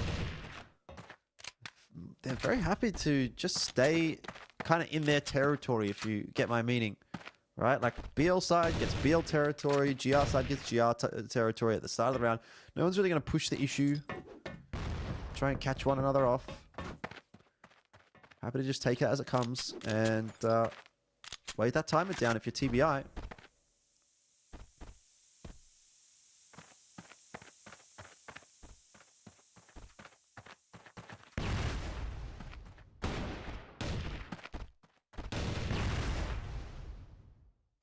Fight, perhaps, is Kiko, but decides against it. Doesn't want to give up his life early.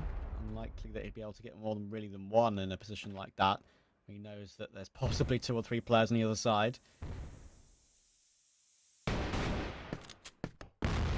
Oh, that is a nade. Goodness me, it smacks into the shins of Pietro, and he has no way to escape that one. Obviously, it tagged down Alucard a little bit as well. He's trying to respond by going aggressive toward Booker, and it's a nice little shoulder peak kill. And Kiko's going to do all the work on the other side of the map as well. Gainer and King will go down. He gets himself a 2 for 1. Bever's super low as well, which is not going to help this round for TBI. Where's the C4 off to? Dirty's looking toward B. He might actually get a freebie if the push came through there from Beck. HZ in mid. This is a tough crossfire to break. Surely it can't happen. Yeah, easy for unKnights in the end. And so we'll finish off the half 5-4. Looks like we'll get another reset. So some more chatting to be done.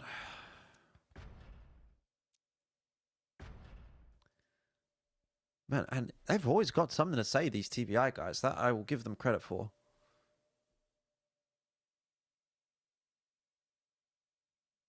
Yeah, it's they've been the most chatty, without a doubt, in all the player cams we've seen so far today. I feel like that there's a certain level of that being good and a certain level of that being bad. There are arguments either way. I think lots of communication can sometimes be a bit overbearing, perhaps for some teammates. Obviously, that they're probably used to it. They played together for quite a while. I feel like these guys. Yep. So they're obviously used to the, I won't say attitude, even though it kind of does look a bit attitude-ridden, maybe. But they're used to the style. As you can see, maybe the pointing to the head as well. It's about maybe focusing too. I would imagine that's maybe a speech to do with that.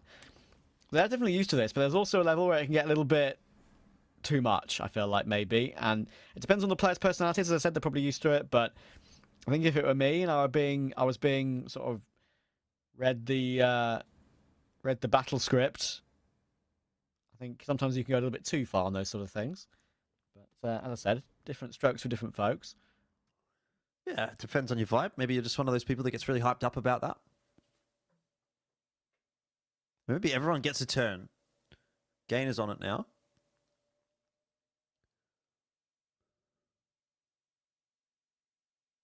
It literally looks like he's like rapping or something.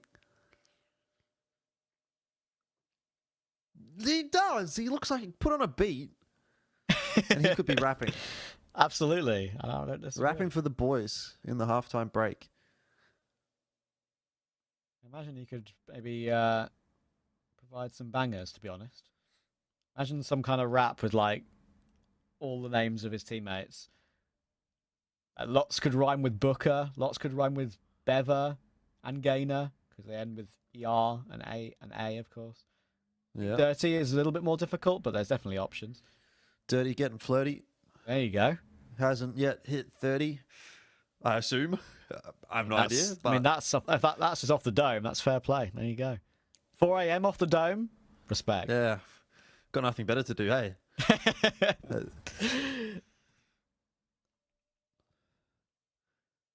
Well, I have to get this second half underway shortly. Everyone's ready to go.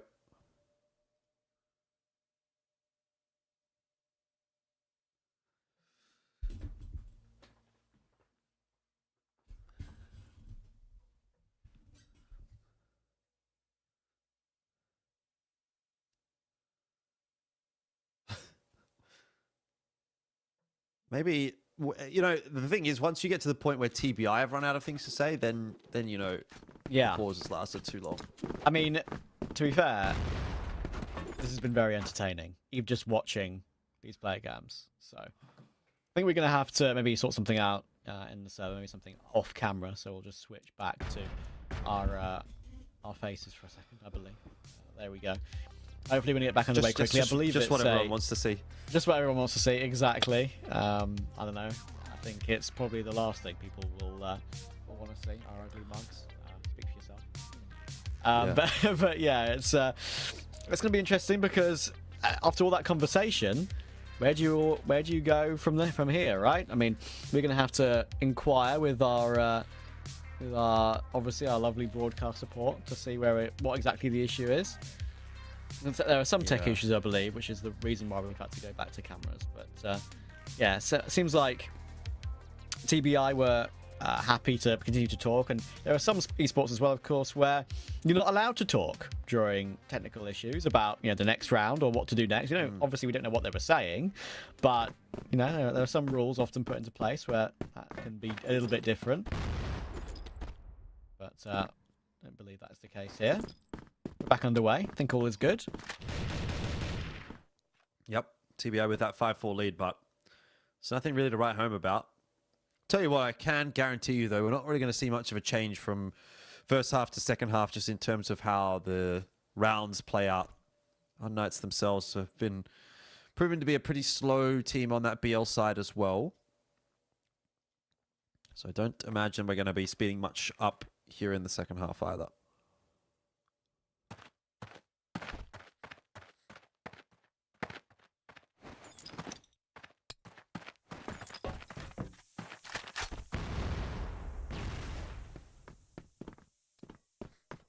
Yeah, well, moving through nicely. Minute and a half left on the clock, so maybe I've spoken a bit too soon. Favor. Ooh, with a job to do, but flashed out. Easy kill for Pietro. Yeah, completely blinded up by that one. Another opening kill. And this time it's a plant. I think with Dirty going down, this makes this one ever more difficult. If we find it comfortably. And that is a really nice double down too. Takes the third player to manage to take him out of the round. King will find it in the end, but there's a lot to do in this one. Just going to go over the top. Booker needs to come and help out pretty quickly, and it could actually spiral pretty quickly here. Booker could be on maybe for a triple kill, but now only he's the last one remaining, and that's the biggest issue. That's between both angles, and Alucard will give him no opportunity to do any more. Maybe if he was a little bit faster on that swing toward the right, that third kill could have been possible. You know, glimpse at it, but no more than that. Yeah, it's always going to be tough for him time-wise. So, nice for unKnights to bring it back. Make it 5 apiece.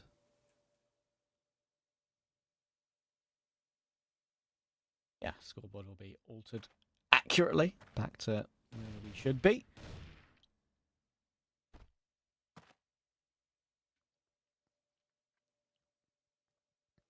Simple kind of approach from both teams. 3-2 split, though, from TBI on the defense, rather than the somewhat more standard 2-1-2. I mean, I guess in a sense, Dirty is kind of watching mid, just from a very long angle. Very easy to smoke him off and sort of work into B.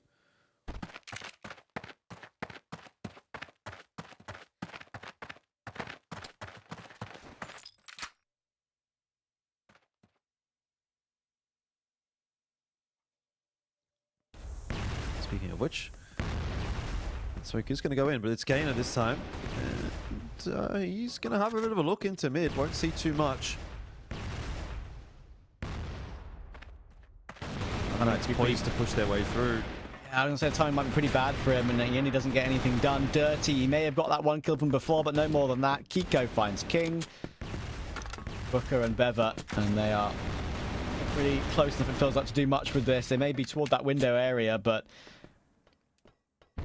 even though it's been significantly done toward a couple of players, it's going to be all down to Booker. He's not exactly healthy himself. It's a good flick up from Alucard. He'll take it. Knights will edge themselves back into the lead again, and it's been a lot closer again than I think a lot of us were perhaps expecting. TBI played quite well early on. They got themselves up to a 3-0 opening lead. Knights have basically fought back ever since then. 2 rounds to TBI's 1 over and over. Now they have the slight lead at 6-5.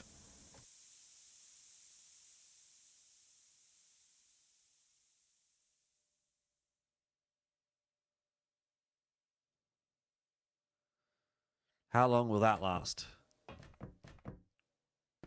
TBI, how confident are they on this GR side is the real question.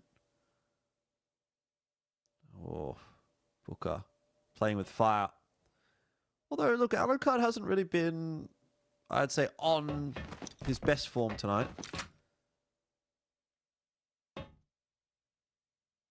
Yeah, there's been a few instances, I think, of everyone, actually, between these two. Looking a little bit off on a few occasions. I think Pietro had a couple of whiffs that you wouldn't expect to see as well. Recovery's not working out. Some flanks not being as successful as you think they would be. But the fight's coming through a little bit earlier in this one. Booker will get an opening of his own, and he's got a lot more pressure to come. Playing behind the site servers, trying to tap down more heads. He does really well toward HZ, but now they're getting ever closer, and Kiko will manage to remove him.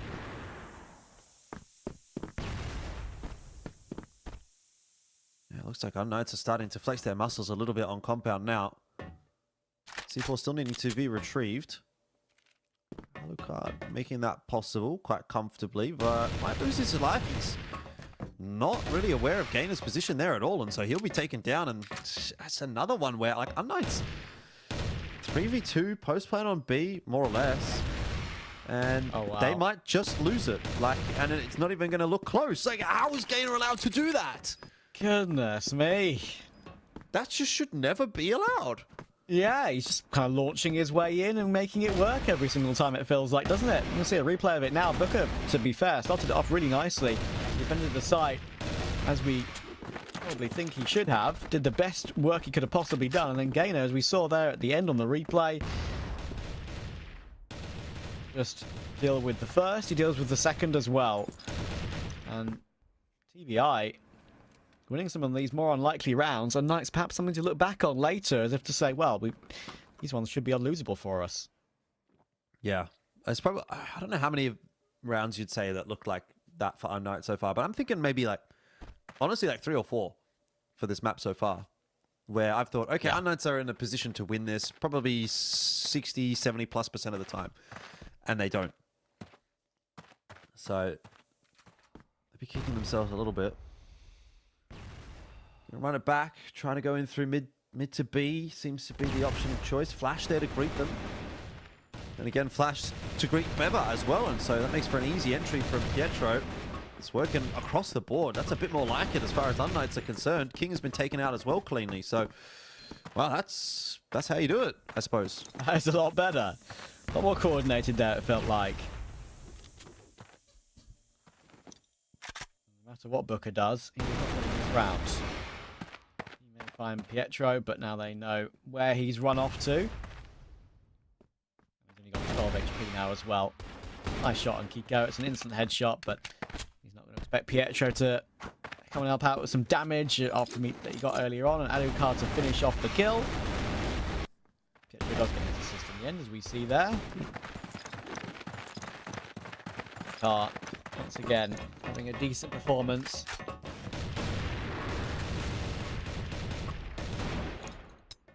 That could be a nice nade. Yep. Hangs down Booker low. Not too bad at all.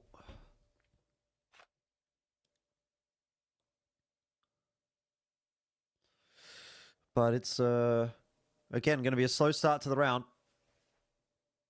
Neither of these teams like to play fast on compound.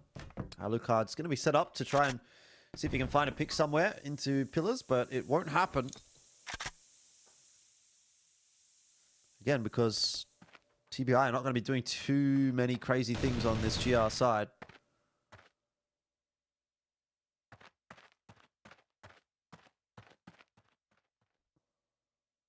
So we'll get another mid attempt from unKnights, maybe. TBI, big setup into mid, but actually unKnights have gone in a different direction. This is some pretty good conditioning from unKnights, to be fair, though. Pietro going down will make things a bit awkward.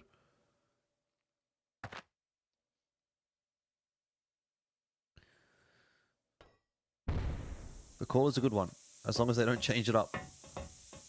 Rotation is coming in from unKnights, I think it's fair to say, well, like they're positioning themselves outside B nicely, but TBI looks like they were ready for it. They already put 2 players in position, make that a third now. 43 seconds, I think they have an inkling as to what's about to come their way.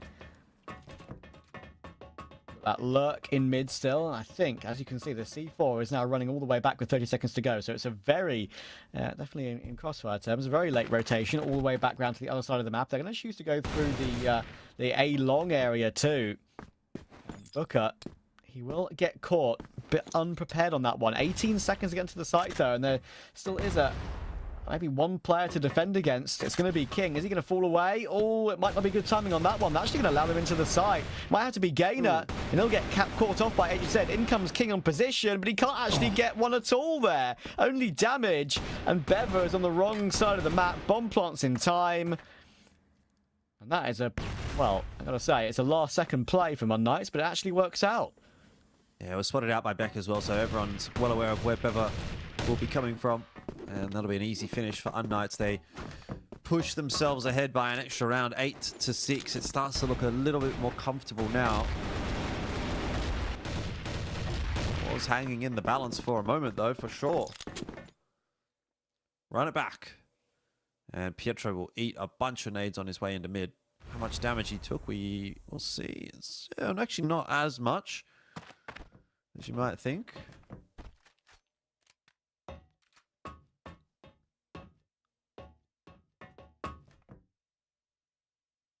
Yeah, it's a well thought out round in the end from unKnights, that previous one. It cut it close when it came to the time, but they took the important kills when it mattered. I thought King was going to be able to do a lot more, but it's fair to say that he has not had a great game. He's managed to talk the talk, but walking the walk in the server has not been going too well for him. Booker's going to try and take some initiative, though, and that is a really nice double kill to at least set up his team for something in this one. Set up his team for an advantage. King finally recovers on the kill toward Alucard. He's figuring things out now. Yeah, well, look, I don't blame unKnights for not really being prepared for that, because it's just not been the style that TBI have brought. Pietro, he's on a bit of a tear right now. Triple kill. He's not prepared for Dirty to swing around the corner as well, but he's actually made this one winnable for Beck. Gets the 3-piece in mid, gets the information as to where that last player is. Plant possible for Beck, but he is biding his time, and he finds the fight against Dirty. Unreal. Beck, calm, composed, rotation was perfect, and before he even goes for the plant is when he takes the duel, holds it before the opponent is ready. Puts unKnights just one away from this 2-0 against TBI. What the result we expected, but once again it's quite a close game, maybe closer than we did think. TBI had a good start to this one, but not really been able to compound it. A few things going awry. They've managed to win a few unlikely retakes and stuff like that, but they've lost some man advantages. Look, Gainer's just happy to charge his way into deep mid here and get himself a couple of kills. But Pietro answered back with that triple last time, right? And the same might happen again. Where is this kind of play from TBI for the entire half? You know what I mean? Like this, as soon as they've started playing a little bit more proactively, they've started to feel a little bit more aggressive, confident plays. Yeah, they're doing it because they've got nothing to lose. They're down 9-6. They're like, we've got to change something up. But, you know, like, again, this could have been your entire half. But instead, you've been sitting back in your sights playing passively. Yeah. You could have really been throwing a spanner in the works. And that spanner has definitely worked. Exactly. It's something I have wondered about CrossFire in general in a couple of games that I've done. It's like, sure, you can't do it every round. Nice shot, H said. Alucard, sorry. You've got to keep it. You've got to keep yourself unpredictable, right? Like you can't just put the same aggressive assertiveness in every single time. But it does seem like there's a lot of occasions where you've got a lot of time in the round. Maybe that's the main reason why you're kind of so defensive on it. But I feel like aggression could definitely be the order of the day, a lot more than we actually do see it. Beva is in a 1v2 to save the game. Yeah, and it looks like unKnights are going to go B, which would be the right call in the circumstances, though kind of depends on how long it takes them to get there. If Beva was to move now, he would actually beat them to B. Of course, he hasn't. And so unKnights are going to be able to get in and get that plant down uncontested. Someone fired a shot, though. So that perhaps is giving the game away a little bit, but Util's going to be laid in. He won a great clutch on the previous map, it has to be said. I think it was a 1 versus 3 with a nade finishing it off. And actually, he's pushed himself through that smoke, which I thought for a second may have caught Kiko off guard, but not going to happen. And the expected result for unKnights, they've gotten a number of draws so far in this group stage. I think they had 4 actually in total, so it's going to be really good for them to finally get a 2-0 win. Yeah, indeed. Indeed. And look, it was a win that they really needed to get like every day of the week. That's the thing. It would have been similar vein as maybe GV losing 2-0 today to Swamp. You look at that and go, well, gee, that's not only is it bad to lose 2-0 there, it's bad, even worse to lose to SG. In this case, if unKnights would, lose a map, it's never great to lose a map, but it would be even worse to lose a map to TBI, who's pretty much at the bottom of the scoreboard alongside SG, although probably is now at the bottom of the scoreboard. They are, yeah. After SG got those 2 map wins earlier. So, I don't know, it wasn't the most, fantastic performance, I have to say, from unKnights. I do think it left a little bit on the table, a little bit to be desired, but end of the day, you get the wins. The 2-0 is what's going to be recorded, and that's really what matters. That's what people are going to remember. They're not going to remember how it played out. They're not going to remember that TBI did make them work for it. And for unKnights, it's just about putting one foot in front of the other, making sure that they can maintain their position inside of probably that top 4 is what they'd be aiming for. Yeah. Especially after having the performance that they did last season. But honestly, you now are starting to aim for maybe the grand final if you're a grand finalist team. But I don't know that that's going to be quite as easy of a task to achieve again. Yeah, of course. We'll see what it looks like for them once the table gets updated. But I'm pretty sure that puts them in that top 4 now, just off the back of that win. I'm pretty certain of that, of course. I think they were 1-4-1 before this game, and that makes it 2-0 is what is it? So 3 points, right, for that. So yeah, I think for them it's going to look a lot better. And probably around about that sort of GV, Anubis, Lazarus level now as well. So trying to push forward to that top portion, and deservedly so as well. I think TBI, it's a rough one for them, of course, because as you say, with Swamp Gaming winning their game 2-0, that means TBI now going to be bottom of the scoreboard, which is not where they wanted to be by the end of play today, without a doubt. Here is the scoreboard of how we ended that second map, of course, and was just in general a good performance from the likes of Beck, Alucard, and HZ. It was sort of those 3 that were always delivering the kills at an important time. I'm going to give some props to Gainer. He was particularly good for TBI. There's a few instances where he really just set off at the start of the round. We got 2 entries immediately. Booker did that twice as well, actually, I think, which is it shows they've got the ability and they've got the skill to go for these pure unadulterated entries, it feels like, but unfortunately, King especially had a very, very poor game, and that didn't help them. Yeah, I don't know. I mean, I think maybe it's like a lack of confidence potentially coming through from TBI there, that, you know, you saw those rounds that they pulled out the last couple of sort of stages of that map that looked a little bit more threatening, but just don't have the confidence to go for those kinds of plays during the rounds that really matter a little bit more. Beck, a couple of big clutches from him as well, has to be said. Putting in the hard yards for unKnights and gets the MVP for that match. So well done to him. Yeah, and of course he's one of the main players for this unKnights team. I think I mentioned I knew quite a little bit about Pietro and Alucard from the last time I casted Crossfire, and nice to see Beck be a man to perform this time as well. Of course, it's definitely a mix. The unKnights roster, it's an impressive mix, isn't it? Where, you know, Belgium, Turkey, China, Egypt, and Greece, right? It's a very worldwide mix, and it's fun to see them perform and get another win on the board. But anyway, we have one more game today, of course, as well. It's one of the more favoured teams in this particular group stage. It's LCK. They're currently in 2nd place. They're going up against Anubis Gaming. They are actually around 4th place right now as well. So both these teams aren't doing too badly at all. We'll see who comes out on top on that one after this break.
We're back for more for the last game of today, of course, and it is going to be Anubis versus LCK. And of course, Anubis, one of the middling teams, I think, so far this season.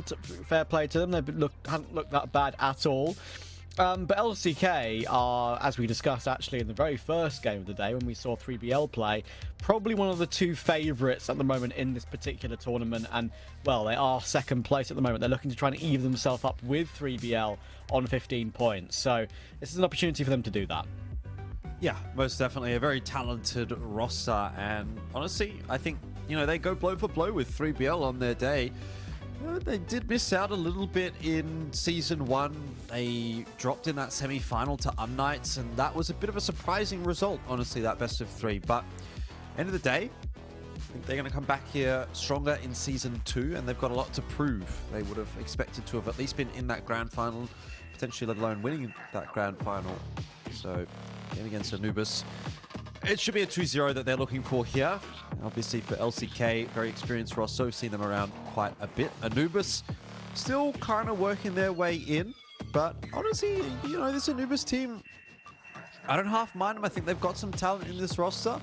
And on their day, I think they're definitely a team that can cause a bit of a ruckus. But you're going up against a very, very talented team. And you were talking to me earlier, and you were sort of mentioning Lionclaw, and I think that's definitely a name worth mentioning. But then again, you kind of go down the list here for LCK, and actually you can sort of say something positive about all 5 of the members on that roster.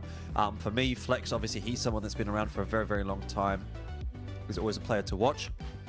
I kind of also like what we're getting from Spoxy lately as well. So yeah, we'll have to sort of keep an eye on those 3, in my opinion. But honestly, for LCK, yeah, like any one of the 5, and you've probably got a good thing to kind of touch on. So I think for me, all 5 of those players are going to be really tough to get past, and there's probably just a little bit too much talent on the roster for Anubis to get over the line against. But then again, Anubis maybe can surprise us today, and that's, to be honest, what we've been seeing. We've been seeing some very interesting matches today, I think is probably the way to put it. Yeah, some funny results. Maybe some expected results, but the way we've got there has been interesting. That's for sure. But yeah, Lioneclaw, as I said, that's one of the main men I remember from LCK from the last time I covered CrossFire.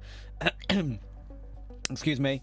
And Spoxy as well. I think it's those 2 that I really do remember. So yeah, I think maybe it's a combination that you wouldn't necessarily expect, really, in a full roster, right? It's a Turkish team, but Lioneclaw, of course, from Portugal. So it's a bit of a mix that maybe you wouldn't expect. But as you say, they are looking incredibly solid and deserve the props that they have been getting recently. As you say, have been very often dealing some good damage to 3BL on their day. But I think one important thing that I want to mention about Anubis, their opponents, is sure, they might be in 4th place right now. They might be, perfectly in the middle of the group, looking pretty solid at 2-2-2. Problem is, their 2 2-0s, where they've had their best success, have been against Swamp Gaming and TBI, and they are the 2 bottom teams, right? So this is probably going to be a whole different tale. Yeah, definitely. I mean, that said, they took a map off of unKnights, they took a map off of Lazarus, so that's not too bad as far as they're concerned. Though lost 0-2 to GV, who also don't seem to be in great form at the moment. And this is where, again, that same conversation we were having a little bit earlier about CrossFire teams being a little bit hard to read sometimes. And I don't know if that's maybe just the nature of the inconsistency that you maybe get from a BO2 format as opposed to a BO3 format. Potentially some of those matches where you're like, okay, well, XY team maybe looks a little bit better. They probably went out in a best of 3, where in a BO2 it might be a 1-1 split, or the upset's a little bit more likely potentially in a BO2. Whatever. But Anubis, again, they're a bit of a harder to read one, because on their day they can look really good. They can be one of those teams that sort of comes out the gates, and I think mechanically speaking they're quite adept in the server. They can kind of keep up with most of these teams, but sort of let themselves down a little bit in terms of their experience and their macro play, maybe a little bit more so than their micro play. But that's something that we can dive into a little bit more here as we get ready to go on port. 2 maps left for today, so let's hope that they're going to be a couple of good ones.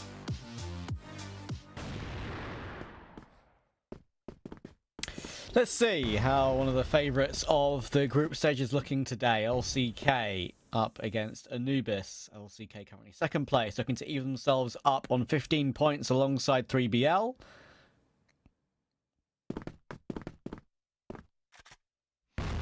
try and get probably their first unexpected win of the season. Their main team, though, as I said, have been against the two bottom teams, Swamp and TBI. So maybe find something a little bit more today. Maybe one map would be something that would absolutely be nice for them, but already it's straight into the mixer. And that's a good start for LCK, but a good battle back from Doom. He gets 2 quick responses to make it an even round once again. Yeah, Flex going to miss that shot. That could have put LCK up 3-2. So he'll just have to back off and hold a little bit more of a passive line over toward this B bomb site.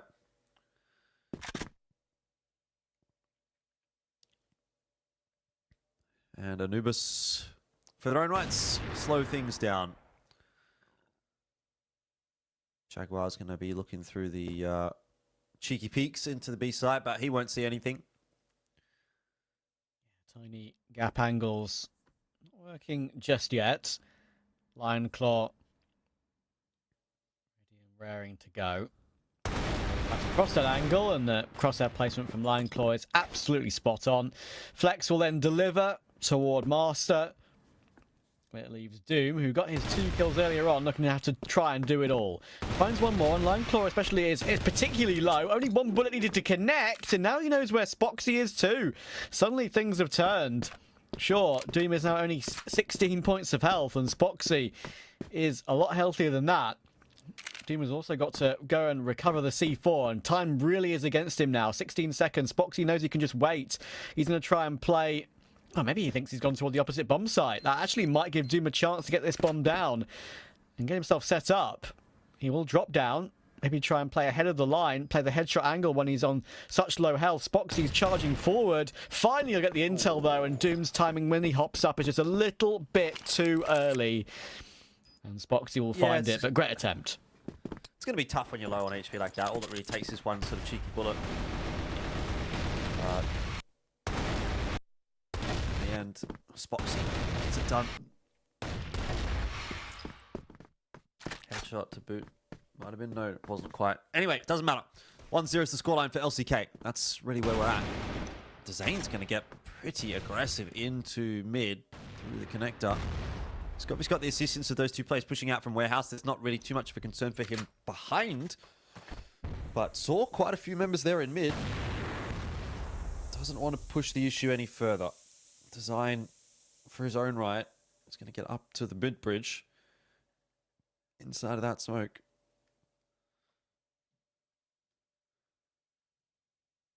Yeah, it's a cheeky angle.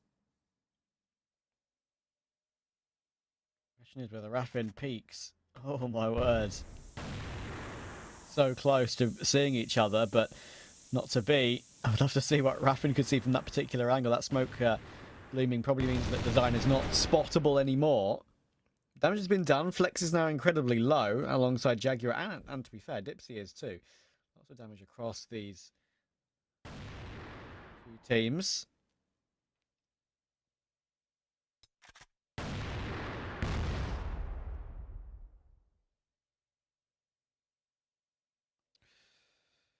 Well, Spoxy and Flex. It's going to be double orm for this one, but Spoxy and Lionclaw will be the players to look at for this A site hold. This is where you get to see Spoxy do some of his best work. Lionclaw can't actually even get himself a frag there, and the shot's coming through from Dipsy as well onto Spoxy. That was clean enough from Anubis that it should get them into the site. There is a nade for Dezane. It could do some real damage if it's utilized to perfection, but that's going to be tough in a 4-on-2. Especially coming from this position. Dipsy getting aggressive, getting ahead of things. Will fall to Flex. Ends up being a 1-for-1. And Descending, well, I'll tell you what, the nade may still yet come into play if he's got the wherewithal to toss it up top.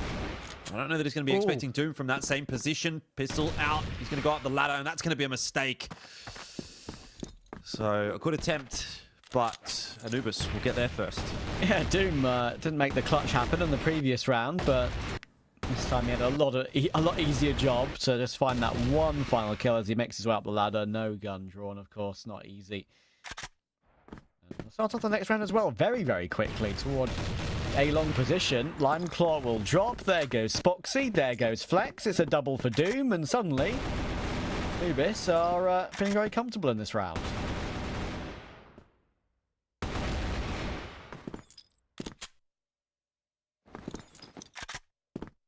Wowee. This one has gone very quickly by the wayside. But it is nice to see a bit of a faster round perhaps playing out here. We got a very, very slow series in the previous. And for that is true. Its own right, Anubis LCK. I mean, LCK definitely is one of those teams that can pick the pace up. And I think Anubis is kind of taking a leaf out of that book as well. Master, nice shot onto Raffin. And so it will be to Zane to fall. Ultimately, that will give that second round over to Anubis. And in Crossfire terms, that's kind of a blink and you'll miss it type round, to be quite honest. Yeah, that was a speedy one. Without. There's Anubis in the slight 2-1 lead now. There we go, scoreboard updated. LCK want to answer back with some early picks of their own. Design actually manages to cross the angle, and Lineclaw decides to maybe run him down, thinking he's going to try and hop away and deal with a teammate. Tries to deliver. Make sure he doesn't let his teammates get flanked, but Lineclaw in the end runs straight into death. 4v4 very quickly.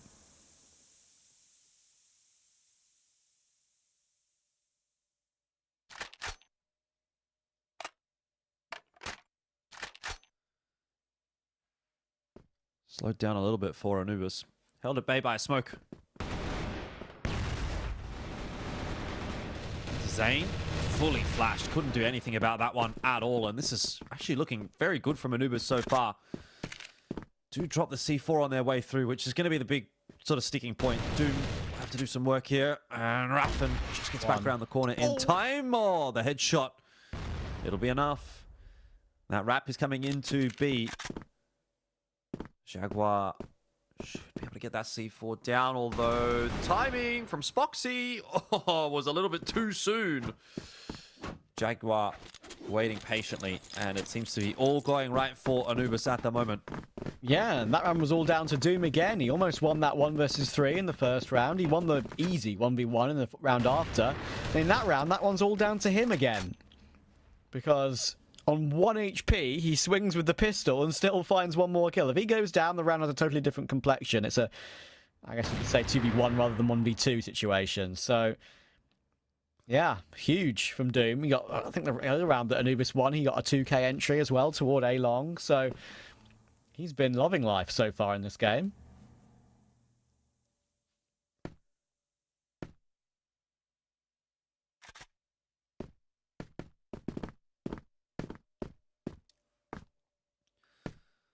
If they can keep this up. I mean, Anubis are looking great at the moment. But then again, like, what's happened to LCK? Yeah. I guess maybe you could look at it to say, well, Doom is going to have to cool off at some point, right? He's been the main point man for at least 3 of these first 4 rounds. So it's down to Spoxy to try and hold Anubis at bay. And he's done that, just taking one pot shot and dancing between the corner of the railing on the building, on the A site. Smoke and Nade has bought more time in the round. But Anubis sticking together for a lot of this so far. It feels like this pack-based mentality is working quite well for them at the moment. If it ain't broke, don't fix it. Indeed. 50 seconds left on the clock. This one has slowed things down a little bit as far as Anubis are concerned, and the faster place has been working. Spoxy now coming into play, and that was always going to be a factor, but well traded back by design in the end. So it is a 3-on-3 post plant, which will be favorable for Anubis. They've smoked off the bridge. No access allowed to LCK over there. 2 players high, 1 player low. Design tucks himself in the corner, and honestly could find a timing through this smoke potentially, but needs to turn around and take the fight. Lineclaw brings it back, and there's LCK for their second. That's what we want to see from Lineclaw. Those shots on the retake were very, very clean. Spoxy got his 2, and Lineclaw made sure to sharp with his as well. 2 players that I called upon, that I have seen in the past, do some great, great work. There you go. Some shots coming in very deep there from either Master or Design. And maybe that will mean that LCK aren't expecting Anubis to be pushed so far forward with one of their players.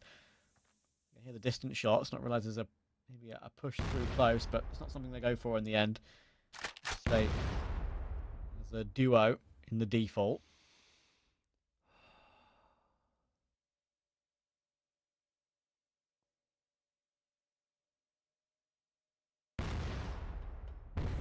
Flex really wants this fight, and he's going to get it. Master just doesn't wait long enough for that smoke to blue. Dipsy, quick trade.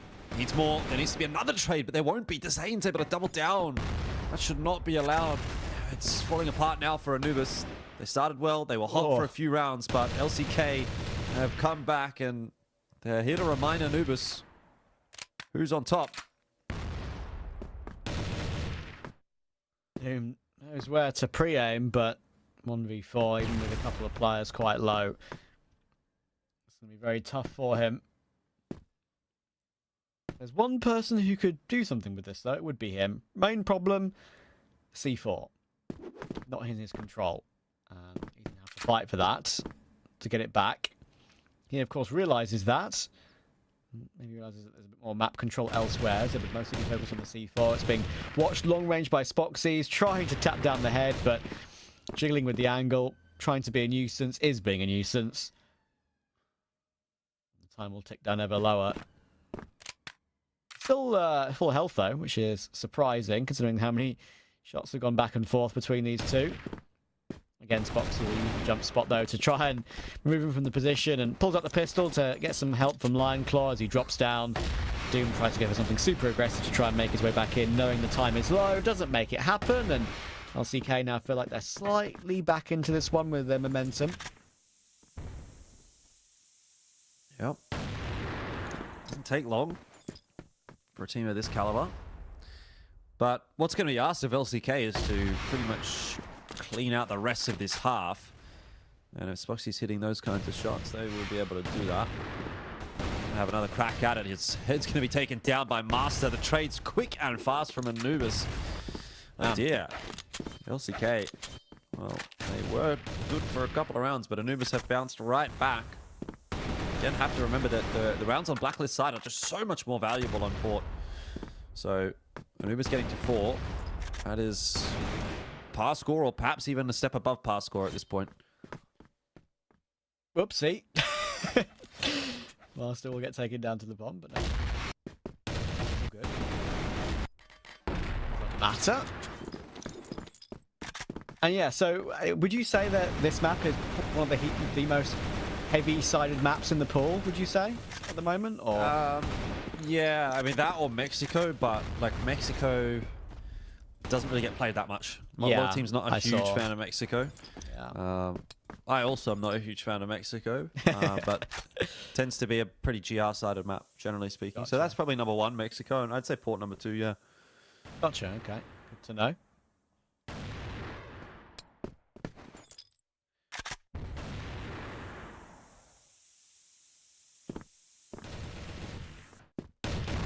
Just continuing to find ways to get opening kills in this game.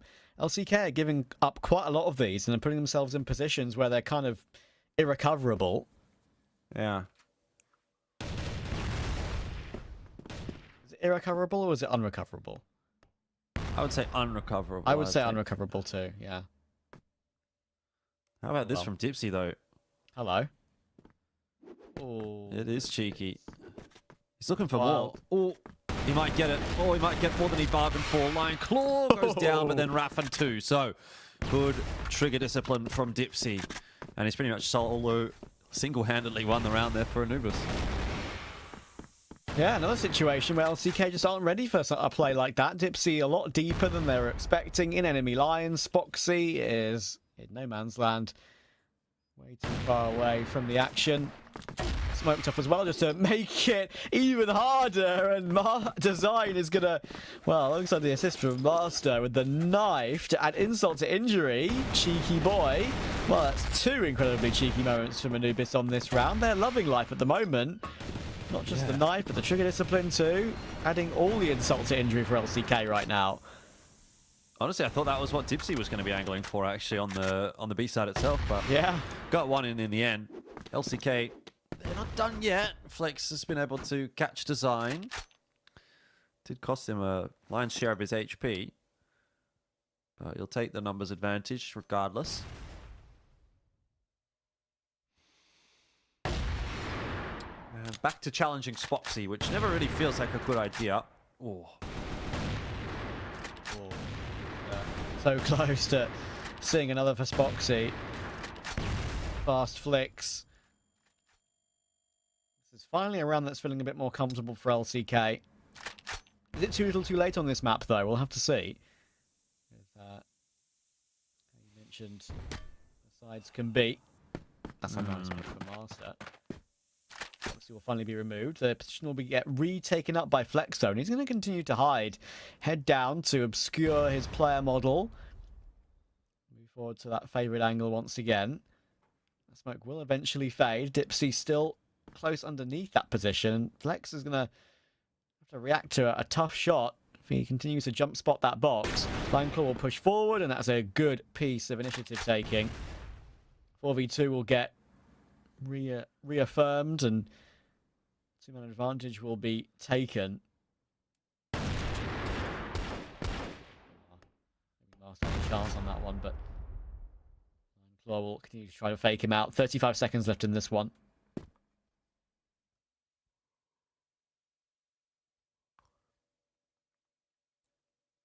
Yeah, Anubis being pretty patient about it. Jaguar and Master. I mean, two clean entries onto this B site. Opens things up for sure.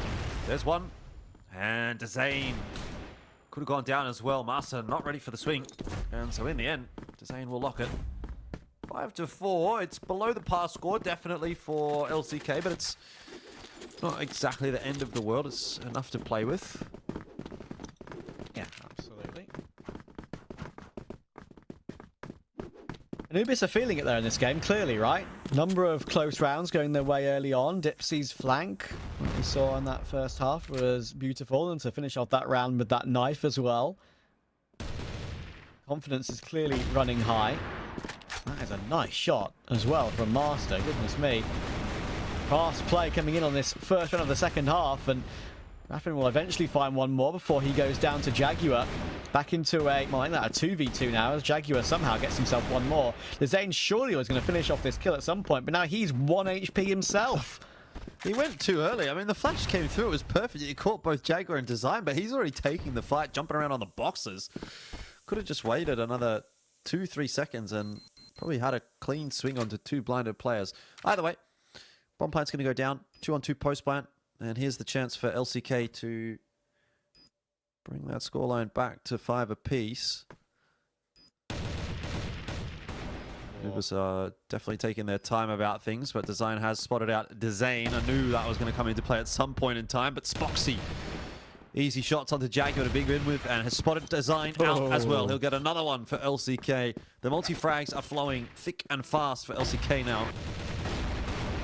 Really nice shots hit in this round, but as you say, timing was very weird here with Dezane going back and forth between that angle. Flash maybe not exactly played correctly between him and his teammate.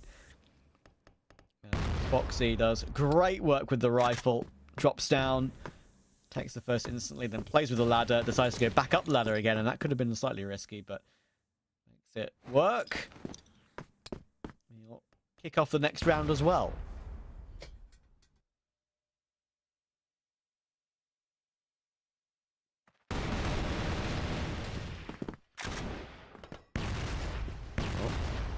Master down early.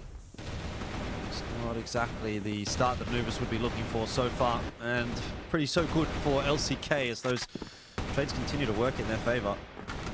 They're looking quite comfortable on this BL side. Maybe even more comfortable than they were on GR, which is funny to say, but maybe it comes down to being able to control how the game flows a little bit. LCK, you can feel once they're onto this BL side, they can just make it go a little faster. Yeah. Play a little bit more to their timing, to their style. And it's worked out pretty good. Yeah, he Losing line plot in that round. Spoxy holding the smart angle. Perfect one toward his counterpart Master.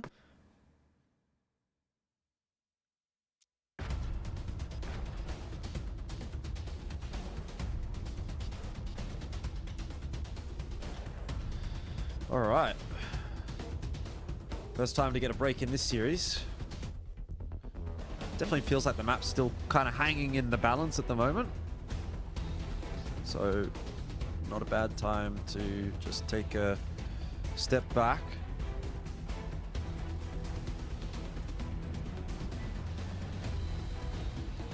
Anubis also, as you can see, their team house. There's a couple of them, looks like. Guess the angle is a bit deceiving on the other player. Yeah, I think it's got to be at least 3, but yeah, I think it's all 4. They're all looking around at each other, I'd say. Yeah, so, looks like it.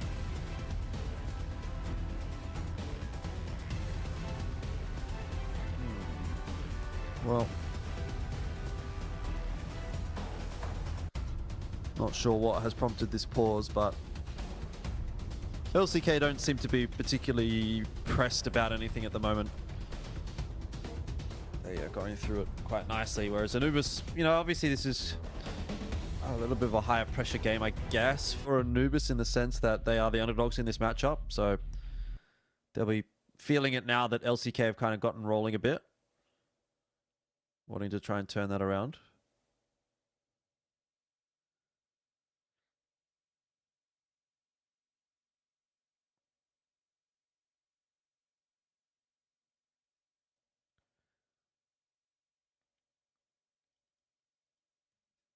Yeah. The opening gambits of this game were just both of these two teams sort of feeling each other out a little bit. Anubis were winning the close rounds, winning some lovely situations with blanks and even feeling confident with knife kills and the like, but it's going to change now, as you say, with LCK, with looking to dictate the pace a little bit more. And Flex being allowed to get into positions like this, already deal with Dipsy. Now just to find Lala and Poe. It's becoming a bit of a trend though, isn't it? LCK finding the opening kill in this second half. So something that Anubis are going to have to try to fix, and they have to try and do that pretty quick smart. There's not too many rounds left for LCK to knock this one over, particularly if this round gets converted and they go to 7. Oh. That is looking like it is going to be very much possible. There's another pick from Spoxy.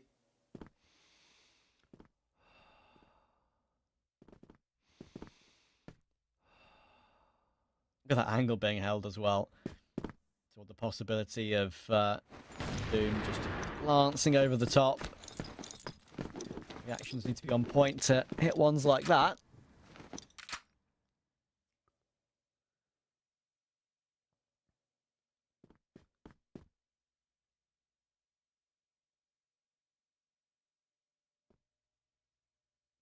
Jaguar could have a lot on his plate coming his way soon. Off angle being held. It's a massive lineup, and to be fair, Doom is there to help him too.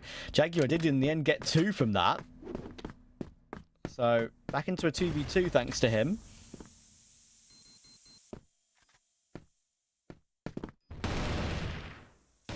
Zane going to give up that 2-on-2. Raffin will have to take this fight against Doom. Just has to isolate one of those duels. Now gets back out onto the site. Well done to change his position up. I don't know that Master's aware of that. Oh, good shot from Raffin. Spotted him out through the smoke. And that might be the nail in the coffin for Anubis. If it's going to start to go like that, I mean, Anubis pulled out all the stops to try to make that one happen, but still Raffin wins the 2v1. Yeah, Doom really did try his best alongside Jaguar in that round, playing with each other beautifully, and that is a good response from Doom once again. As mentioned, of course, how good he was on the first half. He's once again topping the score sheet for his side on the second half. I think that might be him on like 12, 13 kills now, maybe more overall. hard to tell with the resets involved. Of course, but yeah, he was super solid, and in the end it took Raffin going above and beyond to recover that previous round. The leap-ins, as you say, to isolate the one frag. Great way of going about it. Jaguar, though, oh, he's looking to do it again, and this time he doesn't take 2, he takes 3. Yeah, well, Spoxy can do what he likes now. I can't imagine that this round is going to go his way. Jaguar gets another one on the back end. That'll be a quick one for Anubis, fair enough. LCK probably going to be able to shake that one off, though. Get right back into the swing of things. Tried something different, didn't work out. Let's go back to defaulting, at least initially in the early round. Oh, that's annoying for design.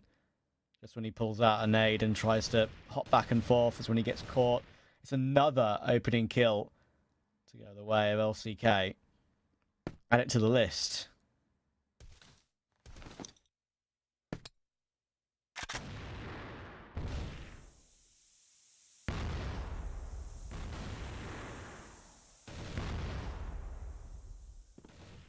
Oh, well. Typically, when LCK have found the opening pick, they have been able to convert the round, but Jaguar has started to wake up a little.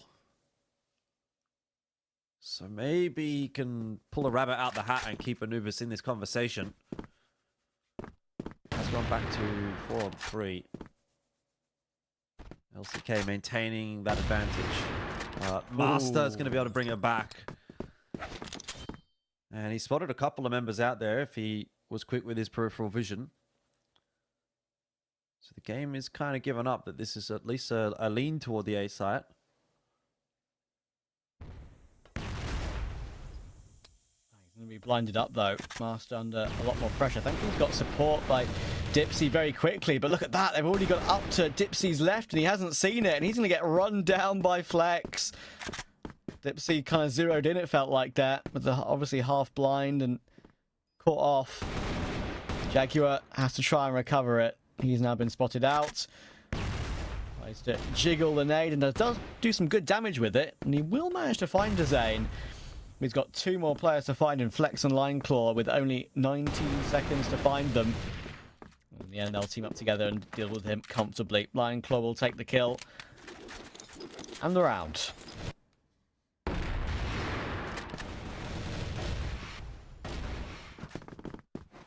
All right.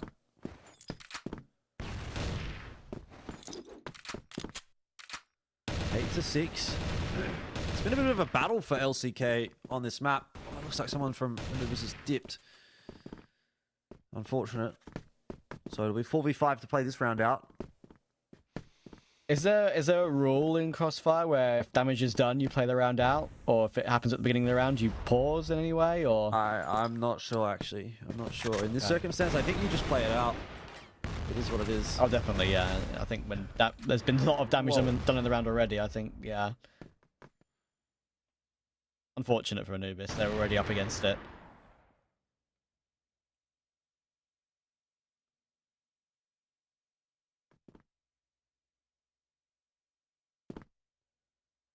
Well, Anubis want to try to pull something a bit different out in this round, and Jaguar's going to try to get aggressive. I don't mind that at all. He's just missed his timing.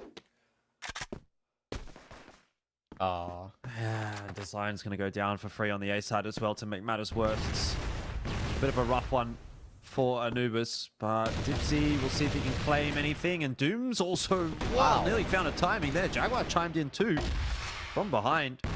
They're actually maybe winning a 4v5 to Zane. Oh, he can't hold on to it. Anubis have won the round. How about that? Unfortunate that they've had a player drop out, but guess what? You mentioned that you didn't mind the aggression on the flank, right? You may as well take a massive risk like that when you're up against it in that sort of situation. Give us something a little bit different. Have some fun with it. You know you've got nothing to lose. Especially as you're falling behind now in this game as well as the underdogs in this matchup anyway. And you know what? It works out for them. What a round to win. Yeah, you got to be disappointed with that one if you're LCK.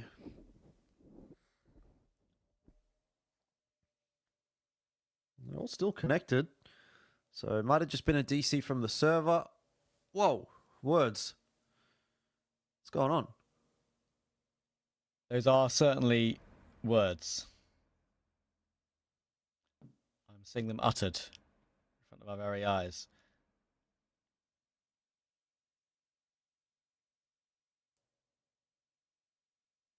Mate, the animation between the teams and that are in a player house together.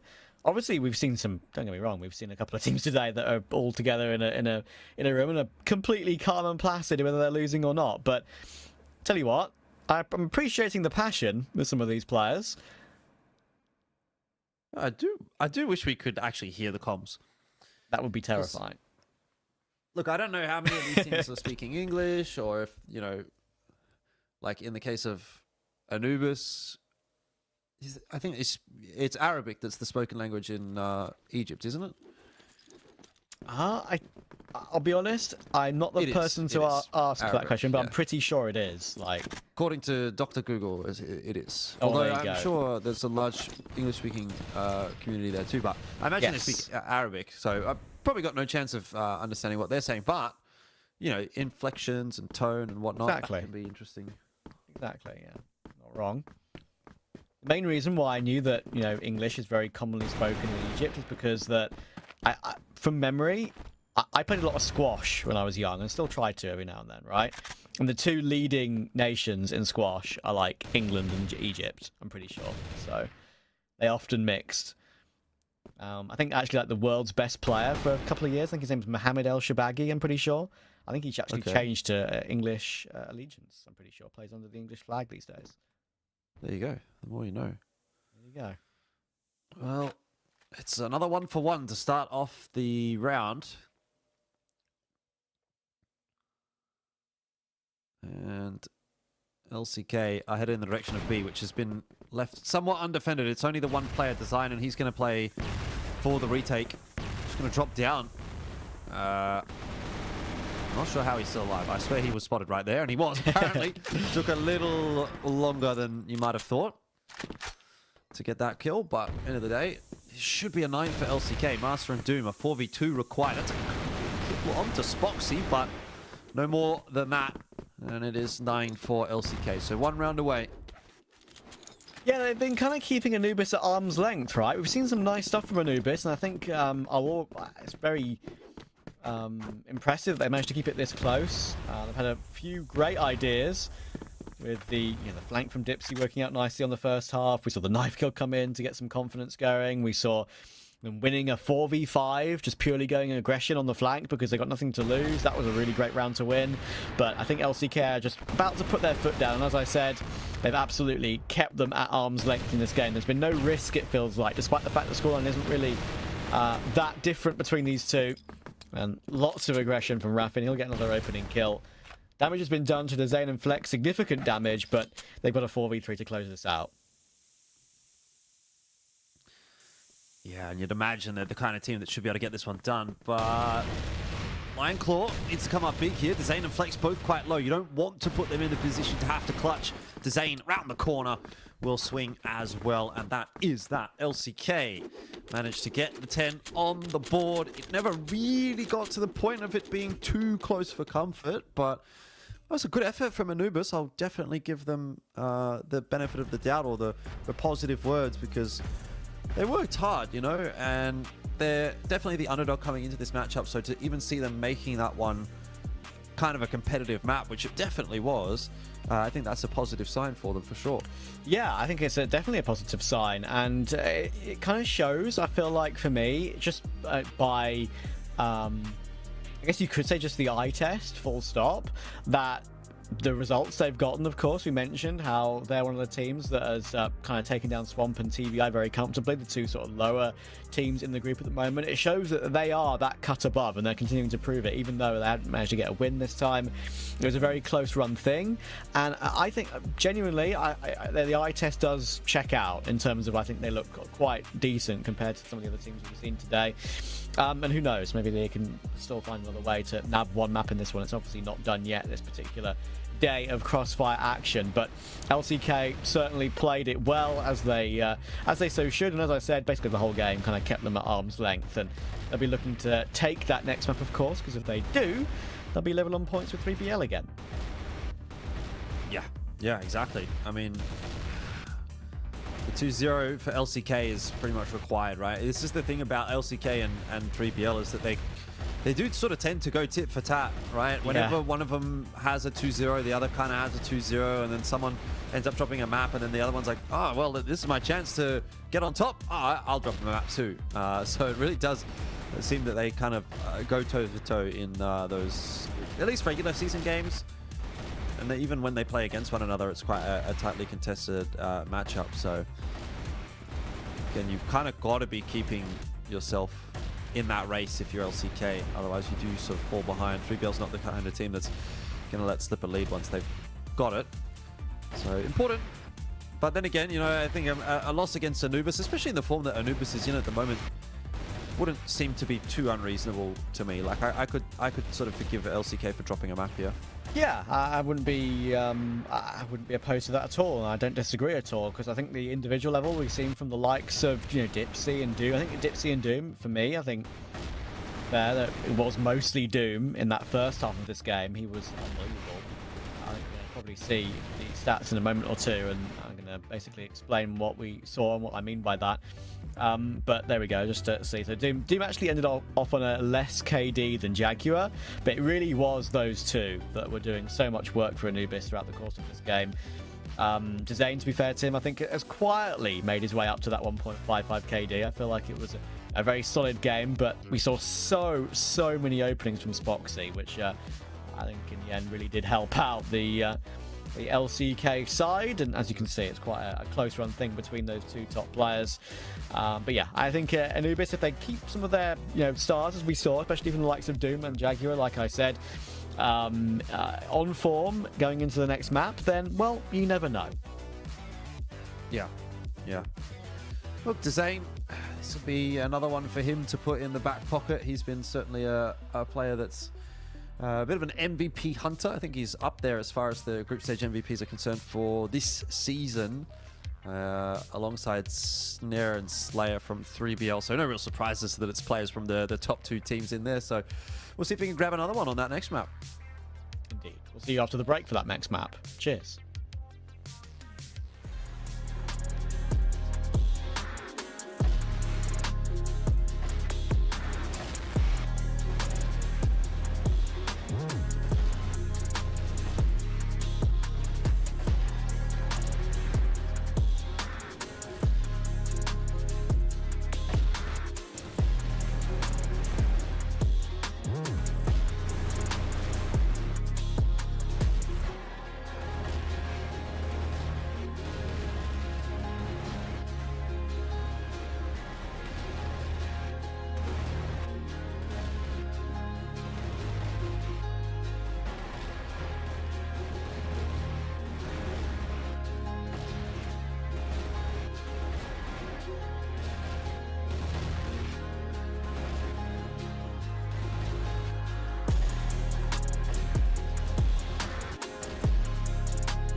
I said it would be a quick break. Well, it certainly was. It's our quickest break yet, I think, between maps. And LCK looking to try and compound that first map victory. Very comfortable one for them in the end.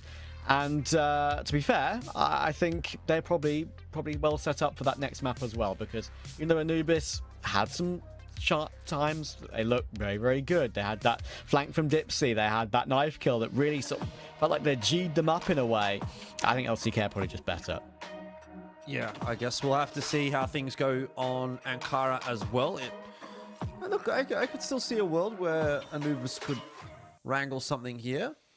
So let's not count our chickens before they've hatched just yet.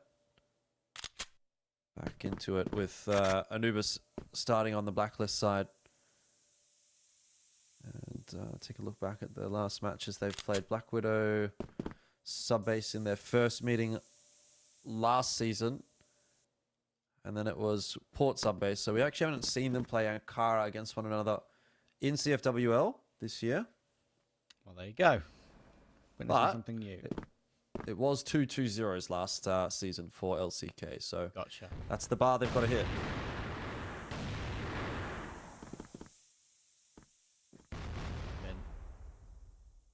When does he choose to pounce? Master and Design and Jaguar all together in this position. Perfect crosshair placement. He tries a big hold down a mouse one.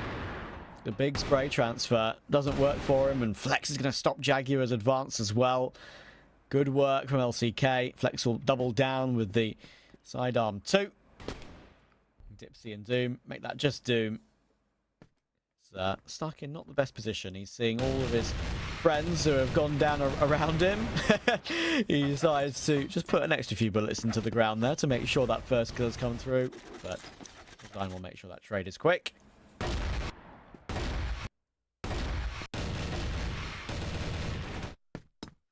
Yeah, that was a pretty straightforward one for LCK. And if that's an indication as to how things are going to go, then this might not be too difficult for them, though.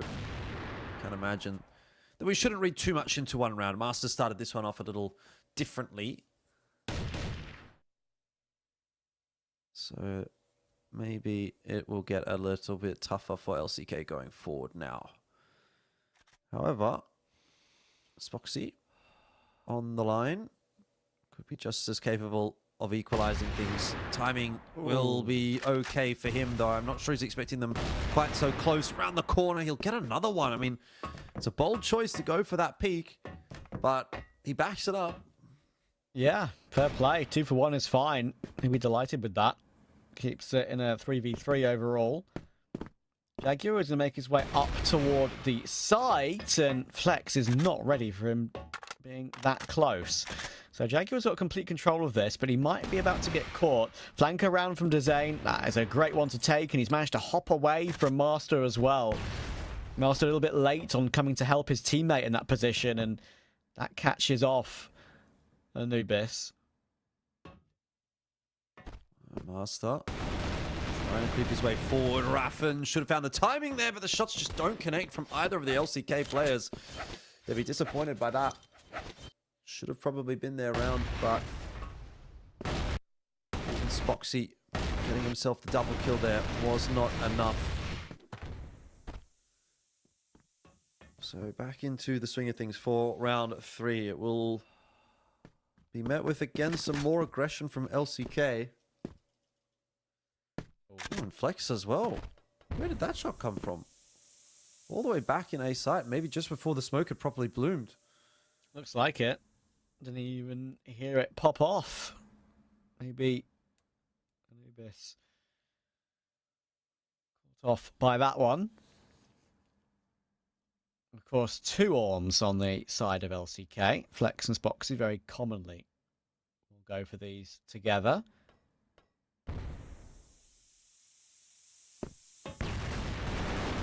Advance forward, and Flex is not ready for how quick Doom is pushing his way through alongside Design. Raffin's doing a great job though. 3 kills. Oh my goodness. Spoxy will even finish it off as well. Instant from LCK.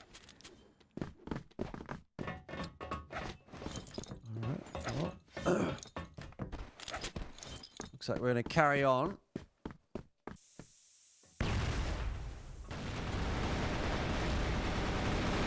Spoxy will be tasked once again with a bit of a hold. He's actually got Lineclaw there behind him, who will stick around to try and go for that third frag. Dezane should be able to find the frag. And the exchange is favorable for LCK. Keeping that numbers healthy.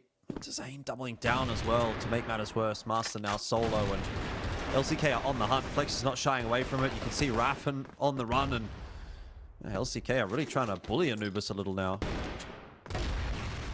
Yeah, I think taking a bit of a pause again. Yeah, I think Anubis have been very aggressive, I think, in this whole game so far. It's good to see from them. And they've also been very willing to, as we saw in the first map, get a few knife kills, get a few bodies shot on the ground as well in this map. So they're trying to maybe get into the minds of LCK slightly, but they've stayed calm, they've stayed collected. And they're now starting to show some of that form we know they have. Yeah. So hopefully this one will be worked out pretty quickly, because LCK, they're on a bit of a run. They'll be lacking what they're being able to deliver at the moment. Don't want that momentum to be slowed down at all. For Anubis, perhaps a little bit of a breather is going to be beneficial.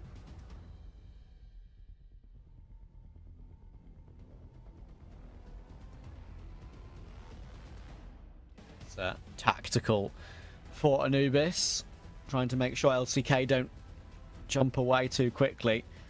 Some of the things we actually were lacking in some of the games between the teams we were covering earlier, right? Didn't get a pause in at the right time. One of the pauses I think that we saw come through was at 9-4 down, rather than when it was maybe 7-4. Yeah, still been in with a chance.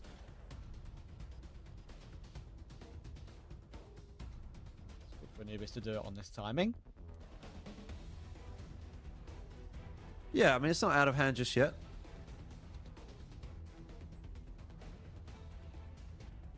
Was definitely looking pretty dominant for LCK, though. So,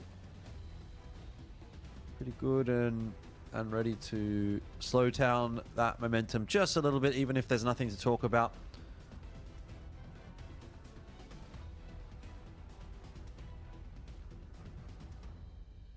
LCK looking pretty locked in. Maybe they want to get this one over and done with as well. It's a long tack timeout, isn't it? Do you know, is there an official time on it? Is it like 45 seconds? I believe it's 90 seconds. 90? Damn. Yeah. Gives them a lot of time to chill and chat. That's for sure. Figure things out. Yeah. I guess it is a short game, so to be fair, why not? Yeah, I mean, I don't know. I think there's just a lot of time involved with Crossfire that in reality could be cut down. Like, you could cut down the 2.5 minute round timer to maybe 2 minutes. I don't think you need 2.5 minutes personally. And having spoken with a lot of the players as well at some of the like international events, they also feel like that you don't necessarily need all of that time. Yeah, for sure. And obviously those tack timeouts as well. 90 seconds is a lot of time to talk, actually, when you really bring it down to it. But either way, we're back into it, and action's kind of kicking off. Spoxy and Dezane both brought down quite quickly. Jaguar does get traded back out. Yeah, I think a minute would be, like, even a minute maybe is a little bit too much, but I think a minute is like a happy medium if you want all the players on your team to maybe chime in, right? Give some ideas.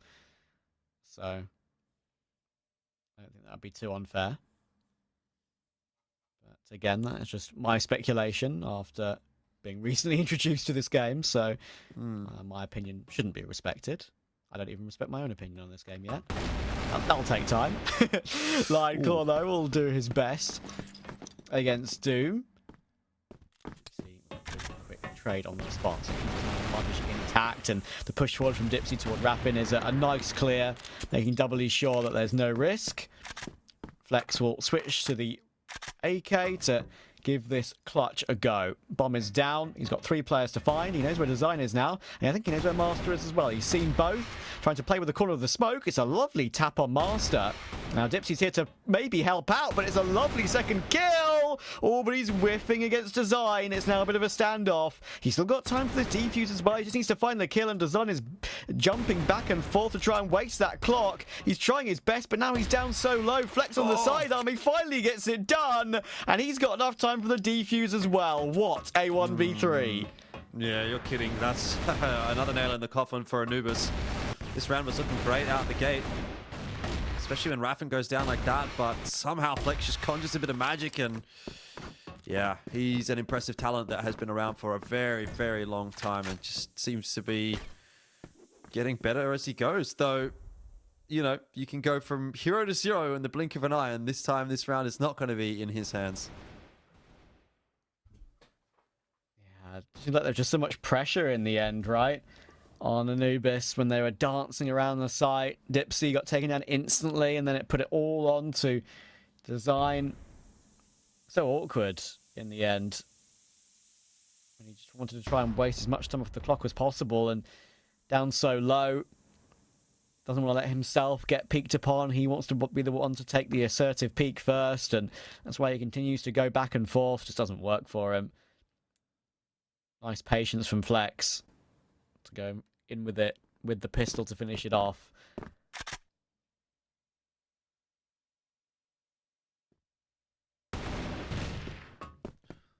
This round could be theirs, though.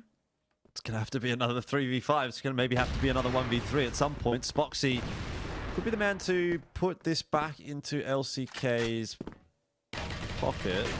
Although he's allowed that cross to happen onto the B-bomb side and hasn't really been able to do anything about it. Zane also went down in the meanwhile. You'd have to think this should surely be 2 on the board for Anubis now. Well, Spoxy will find one more in response, but they're just too far away, and the bomber's already ticked for a good while. Raffin needs to probably do all the heavy lifting here as well. Jaguar is close up. Does he even land a hard clear right? Well, you know what? If he's helped out like that, then why not? He tries to launch his way in for a second, but yeah, this time it's just a little bit too much to ask. Master will finish it off. Anubis stay in slight touch.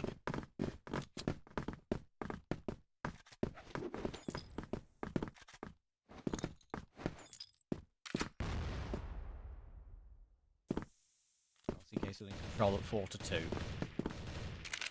Try and get their points tally in the group stage for West League Season 2. Up to even Stevens with 3BL.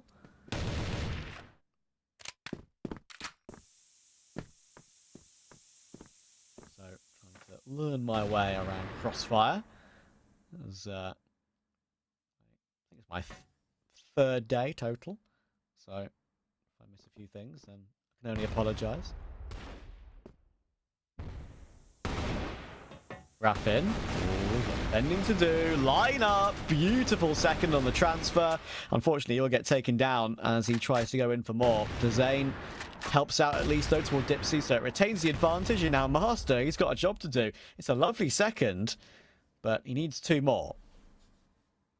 Yeah, it's tough to get, for sure. Oh, he actually had a chance for a second there, but maybe he wasn't quite expecting that aggression from LCK in the end. And 5-2 continues to come together quite solidly for LCK on this GR side.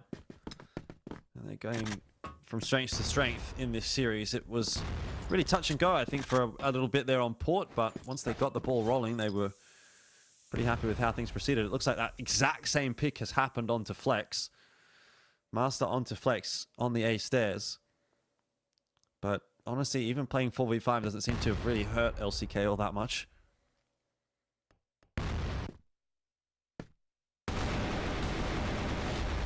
Jaguar pushes forward. Jaguar takes it, but it's only 1 for Jaguar, and it goes back and forth. Doom finds Zane in the end, and it's just Spoxy and Raffin. This game is kind of going back and forth. 1 round each. Swings and roundabouts. Spoxy with the Colt trying his best to do something with this, but caught by Dipsy, and it's all down to Raffin. I think he's been spotted out as well. He's known about. Got his way forward past the smoke, but this time there's no chance for a clutch. Doom will remove him and continues in that pattern. Well, it's good to see that Anubis, when they do get that opening pick, can sometimes convert it. They need to do it more often than not if they want to win this map. Surely Flex doesn't fall prey to the same peak again, and good to see that he's changed his position up as well. Raffin's looking to get aggressive in the vent. He is on his own over toward A. It's a bold move to make. Swings coming in, though, from the mid connector, and this is how it's designed to work. The 1-2 punch, the pincer strike. Raffin in for one, and maybe even another. Design is going to be cowering away at the active aggression that's been shown by LCK. Spoxy is where he's ended up. But ultimately, it is actually design that survives the longest of his team. Might even be able to get a plan here on B if he's quick about it, but not sure how much that really helps his chances in the one-on-4. No. Like, obviously, it means he can maybe set up, but he's going to plant super open too. Just needs to hope he doesn't get peeked first, and he won't. So he's going to push his way very far forward. I think maybe Raffin has a slight inkling. Oh, maybe he doesn't. Did he see him? I think they did. They're just walking past the angle, but he's missed the first shot, and that was his only opportunity. He'd have had to hit an instant headshot on one, switched back for the next, and maybe hid for a little bit because the bomb would have been planted for him. But yeah, not this time. LCK makes certain of it.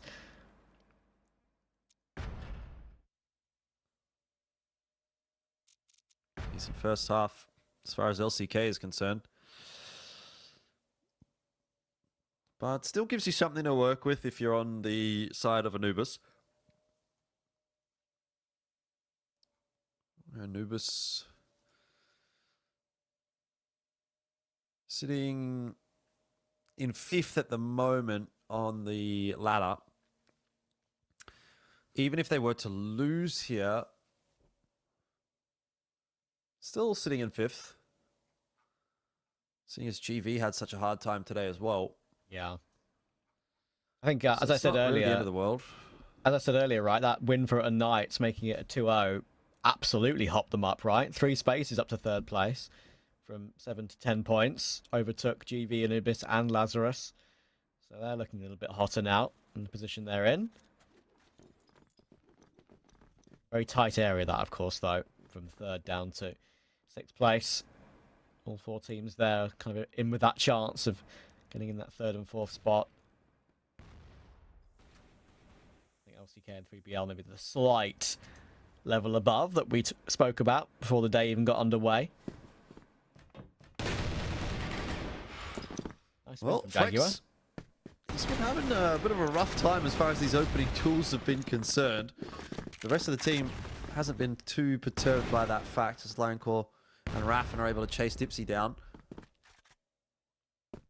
LCK are not messing around here in mid at all. They've just gone from one spot to the next, one fight to the next, and they're going to continue moving forward. Lionclaw gets on top of Master. This is confidence play from LCK. Yeah, Master. It was awkward for him. He will get taken away, and sadly for Anubis, LCK have, well, basically what feels like free reign of the A side of the map.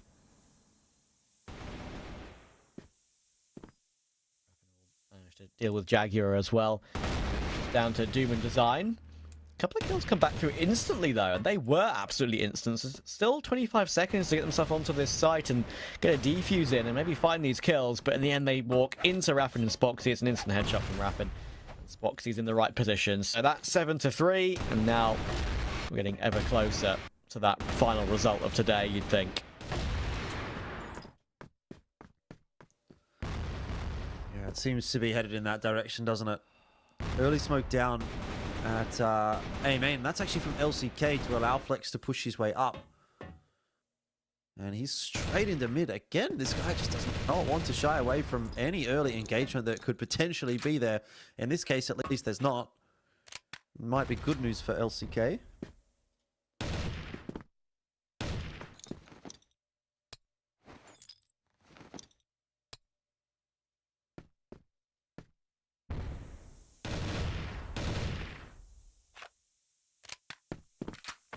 shots, but no more.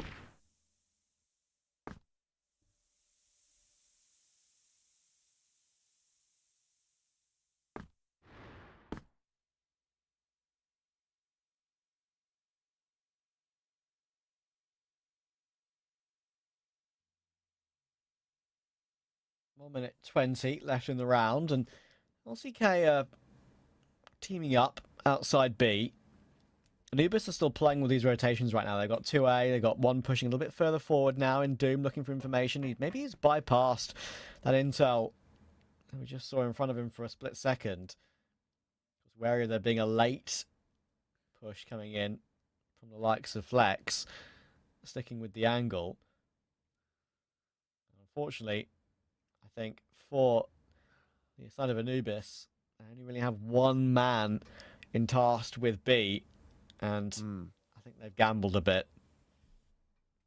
Yeah, well, they're not seeing anything, and so they're starting to come back across. LCK, they've just let Flex wide swing onto the sniper, and he's won the duel.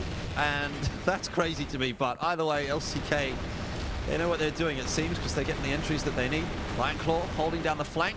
Big spray from both him and Design. Neither really connecting in the end, and so it's 4-on-3 post-plant as the bomb will go down. LCK haven't got the greatest of post-plant positions, but slowly Lionclaw's maybe working his way towards Hotel. Won't push out too far. In the end, it comes down to the shots being hit, and those have been by Raffin. Spoxy with the final one, and while LCK are up to 8. Just 2 away from ending off today's action with a win. Okay, Flex just could B-hop past the angle. Master was holding it, but he's got his way all the way past this one now, and is happy to go even deeper on this, but Dipsy will put a stop to that madness. Super aggro this time around. Doesn't work out.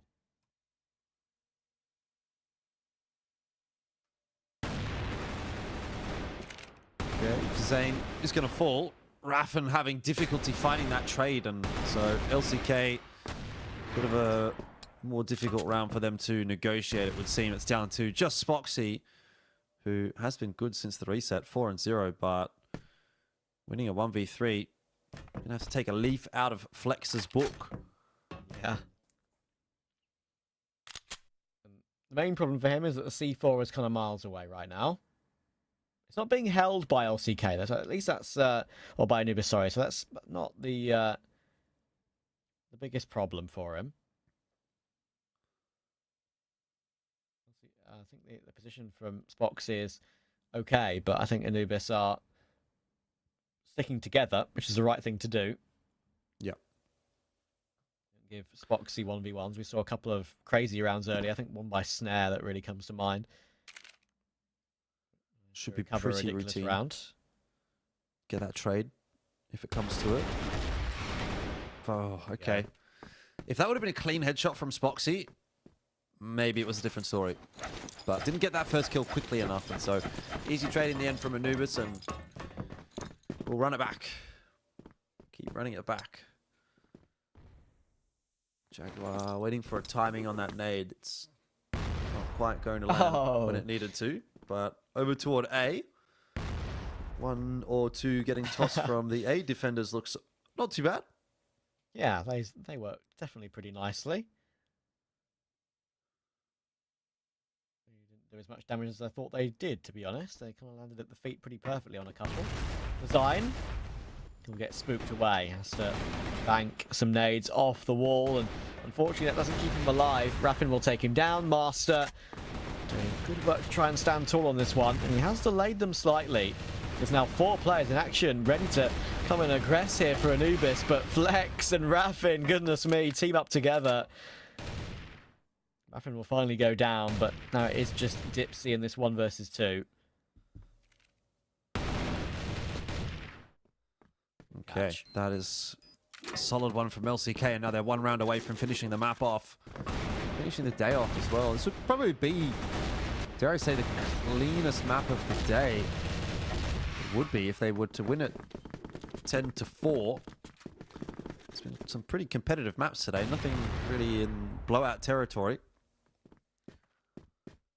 It seems they might just go defaulting back over toward A. There's the setup in the vent, but it's designed solo, and I've never really been a fan of this vent setup because it should be pretty easy to trade, usually. Oh, that was a bit of an awkward timing maybe for LCK, so well done to design.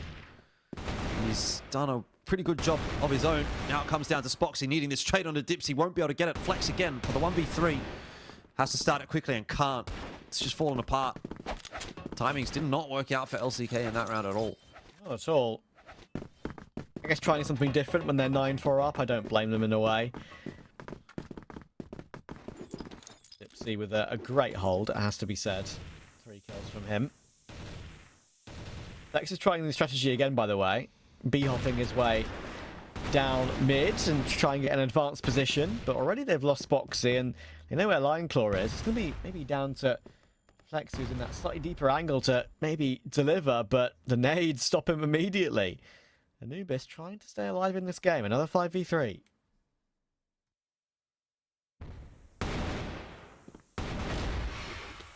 Oh, okay. Sign's just going to go peeking back into Raffin's pre-fire. Solo hold on the A bomb side at the moment, though Doom is coming across. What scares me for Anubis is that any one of these LCK players can just put together 1 or 2 frags right here, right now.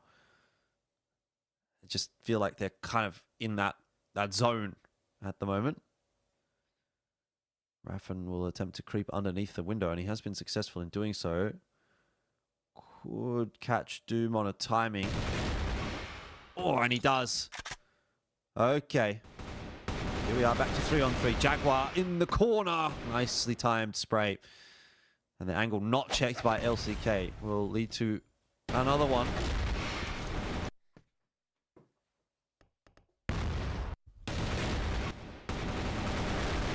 Oh, the lineup was super nice for Jaguar. I think, for me, we've had some good plays today. I think there was that 1v4 from Snare.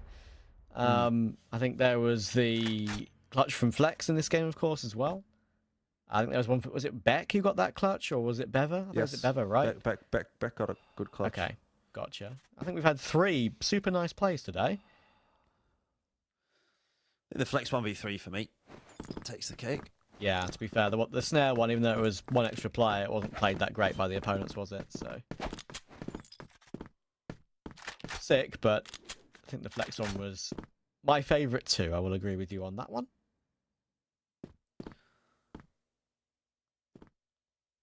Well, LCK taking their time about finishing this map off. Could have been a 10-4, now up to 9-6. Anubis are not letting it slip. Not just yet. Doom close by. Oh, he gets away with 2. How do they keep getting away with these 2 frags every single time? LCK, their trading has not been on point in the last few rounds. But Flex catches a very crispy timing onto Master. Zane unable to do much more. Got to get the C4 down on the site. And it is Zane that's holding on to the C4. So it's a bit awkward to see him sticking around. But Spoxy making short work of the 3 remaining members. And forget about the bomb plan. That's going to be that. LCK will finish at 10-6. Took maybe a couple more rounds than they would have liked it to have. But job done in the end. Yeah, and they'll be pretty happy with that, but no doubt, because that's sort of the game that maybe could go on a little bit longer. And as you say, that Anubis weren't on a terrible run of form today. They actually did themselves justice, I think it's fair to say, against a team which should be beating them. Genuinely looked decent. But overall, I think today, other than perhaps Swamp Gaming taking a clean 2-0, which I think was unexpected, especially considering the server switch as well, right? I think the results have kind of gone as expected other than that. I mean, we had some closer games, maybe than we were expecting, especially the 3BL game, which the second map was, of course, a bit weird in the end, but overall it was a lot closer. And Lazarus put in a decent performance than perhaps we were expecting. But for this one, LCK were very solid. Some great moments, some great clutches. Flex had a couple of great instances as well. We saw Doom had, to be fair to him, have a number of great multi-kills and performances to try and keep the game alive for Anubis, but in the end, it can't be a 1 or 2 man show. And I think across the board, LCK were just a lot cleaner. Yep. Yeah, most definitely. The individuals sort of firing up as well. Didn't really quite get that same sense from Anubis. There was a couple of good moments from Jaguar. Master had some nice opening picks as well, but for the most part, the LCK individuals definitely felt like they had a lot more individual impact as well when it wasn't necessarily coming down to sort of the overall macro strategy. There was maybe a couple of good moments there as well for Anubis, to be fair, in that second half, but just not able to step up to that same caliber of LCK. And I felt like the day, generally speaking, kind of went the way that it was sort of spoken to of. Like, we had 3BL, LCK looking head and shoulders above the rest, though they were both sort of somewhat tested in their matchups. And then GV, SG, unKnights, and TBI, you know, a few close maps and a bit sort of wishy-washy here and there. The big, obviously, surprise is SG getting that 2-0 win over GV, but as a general rule, most things went as they should have, and it's good to see LCK upholding their end of the bargain, because I want to see them in the best form that they can bring come the playoffs.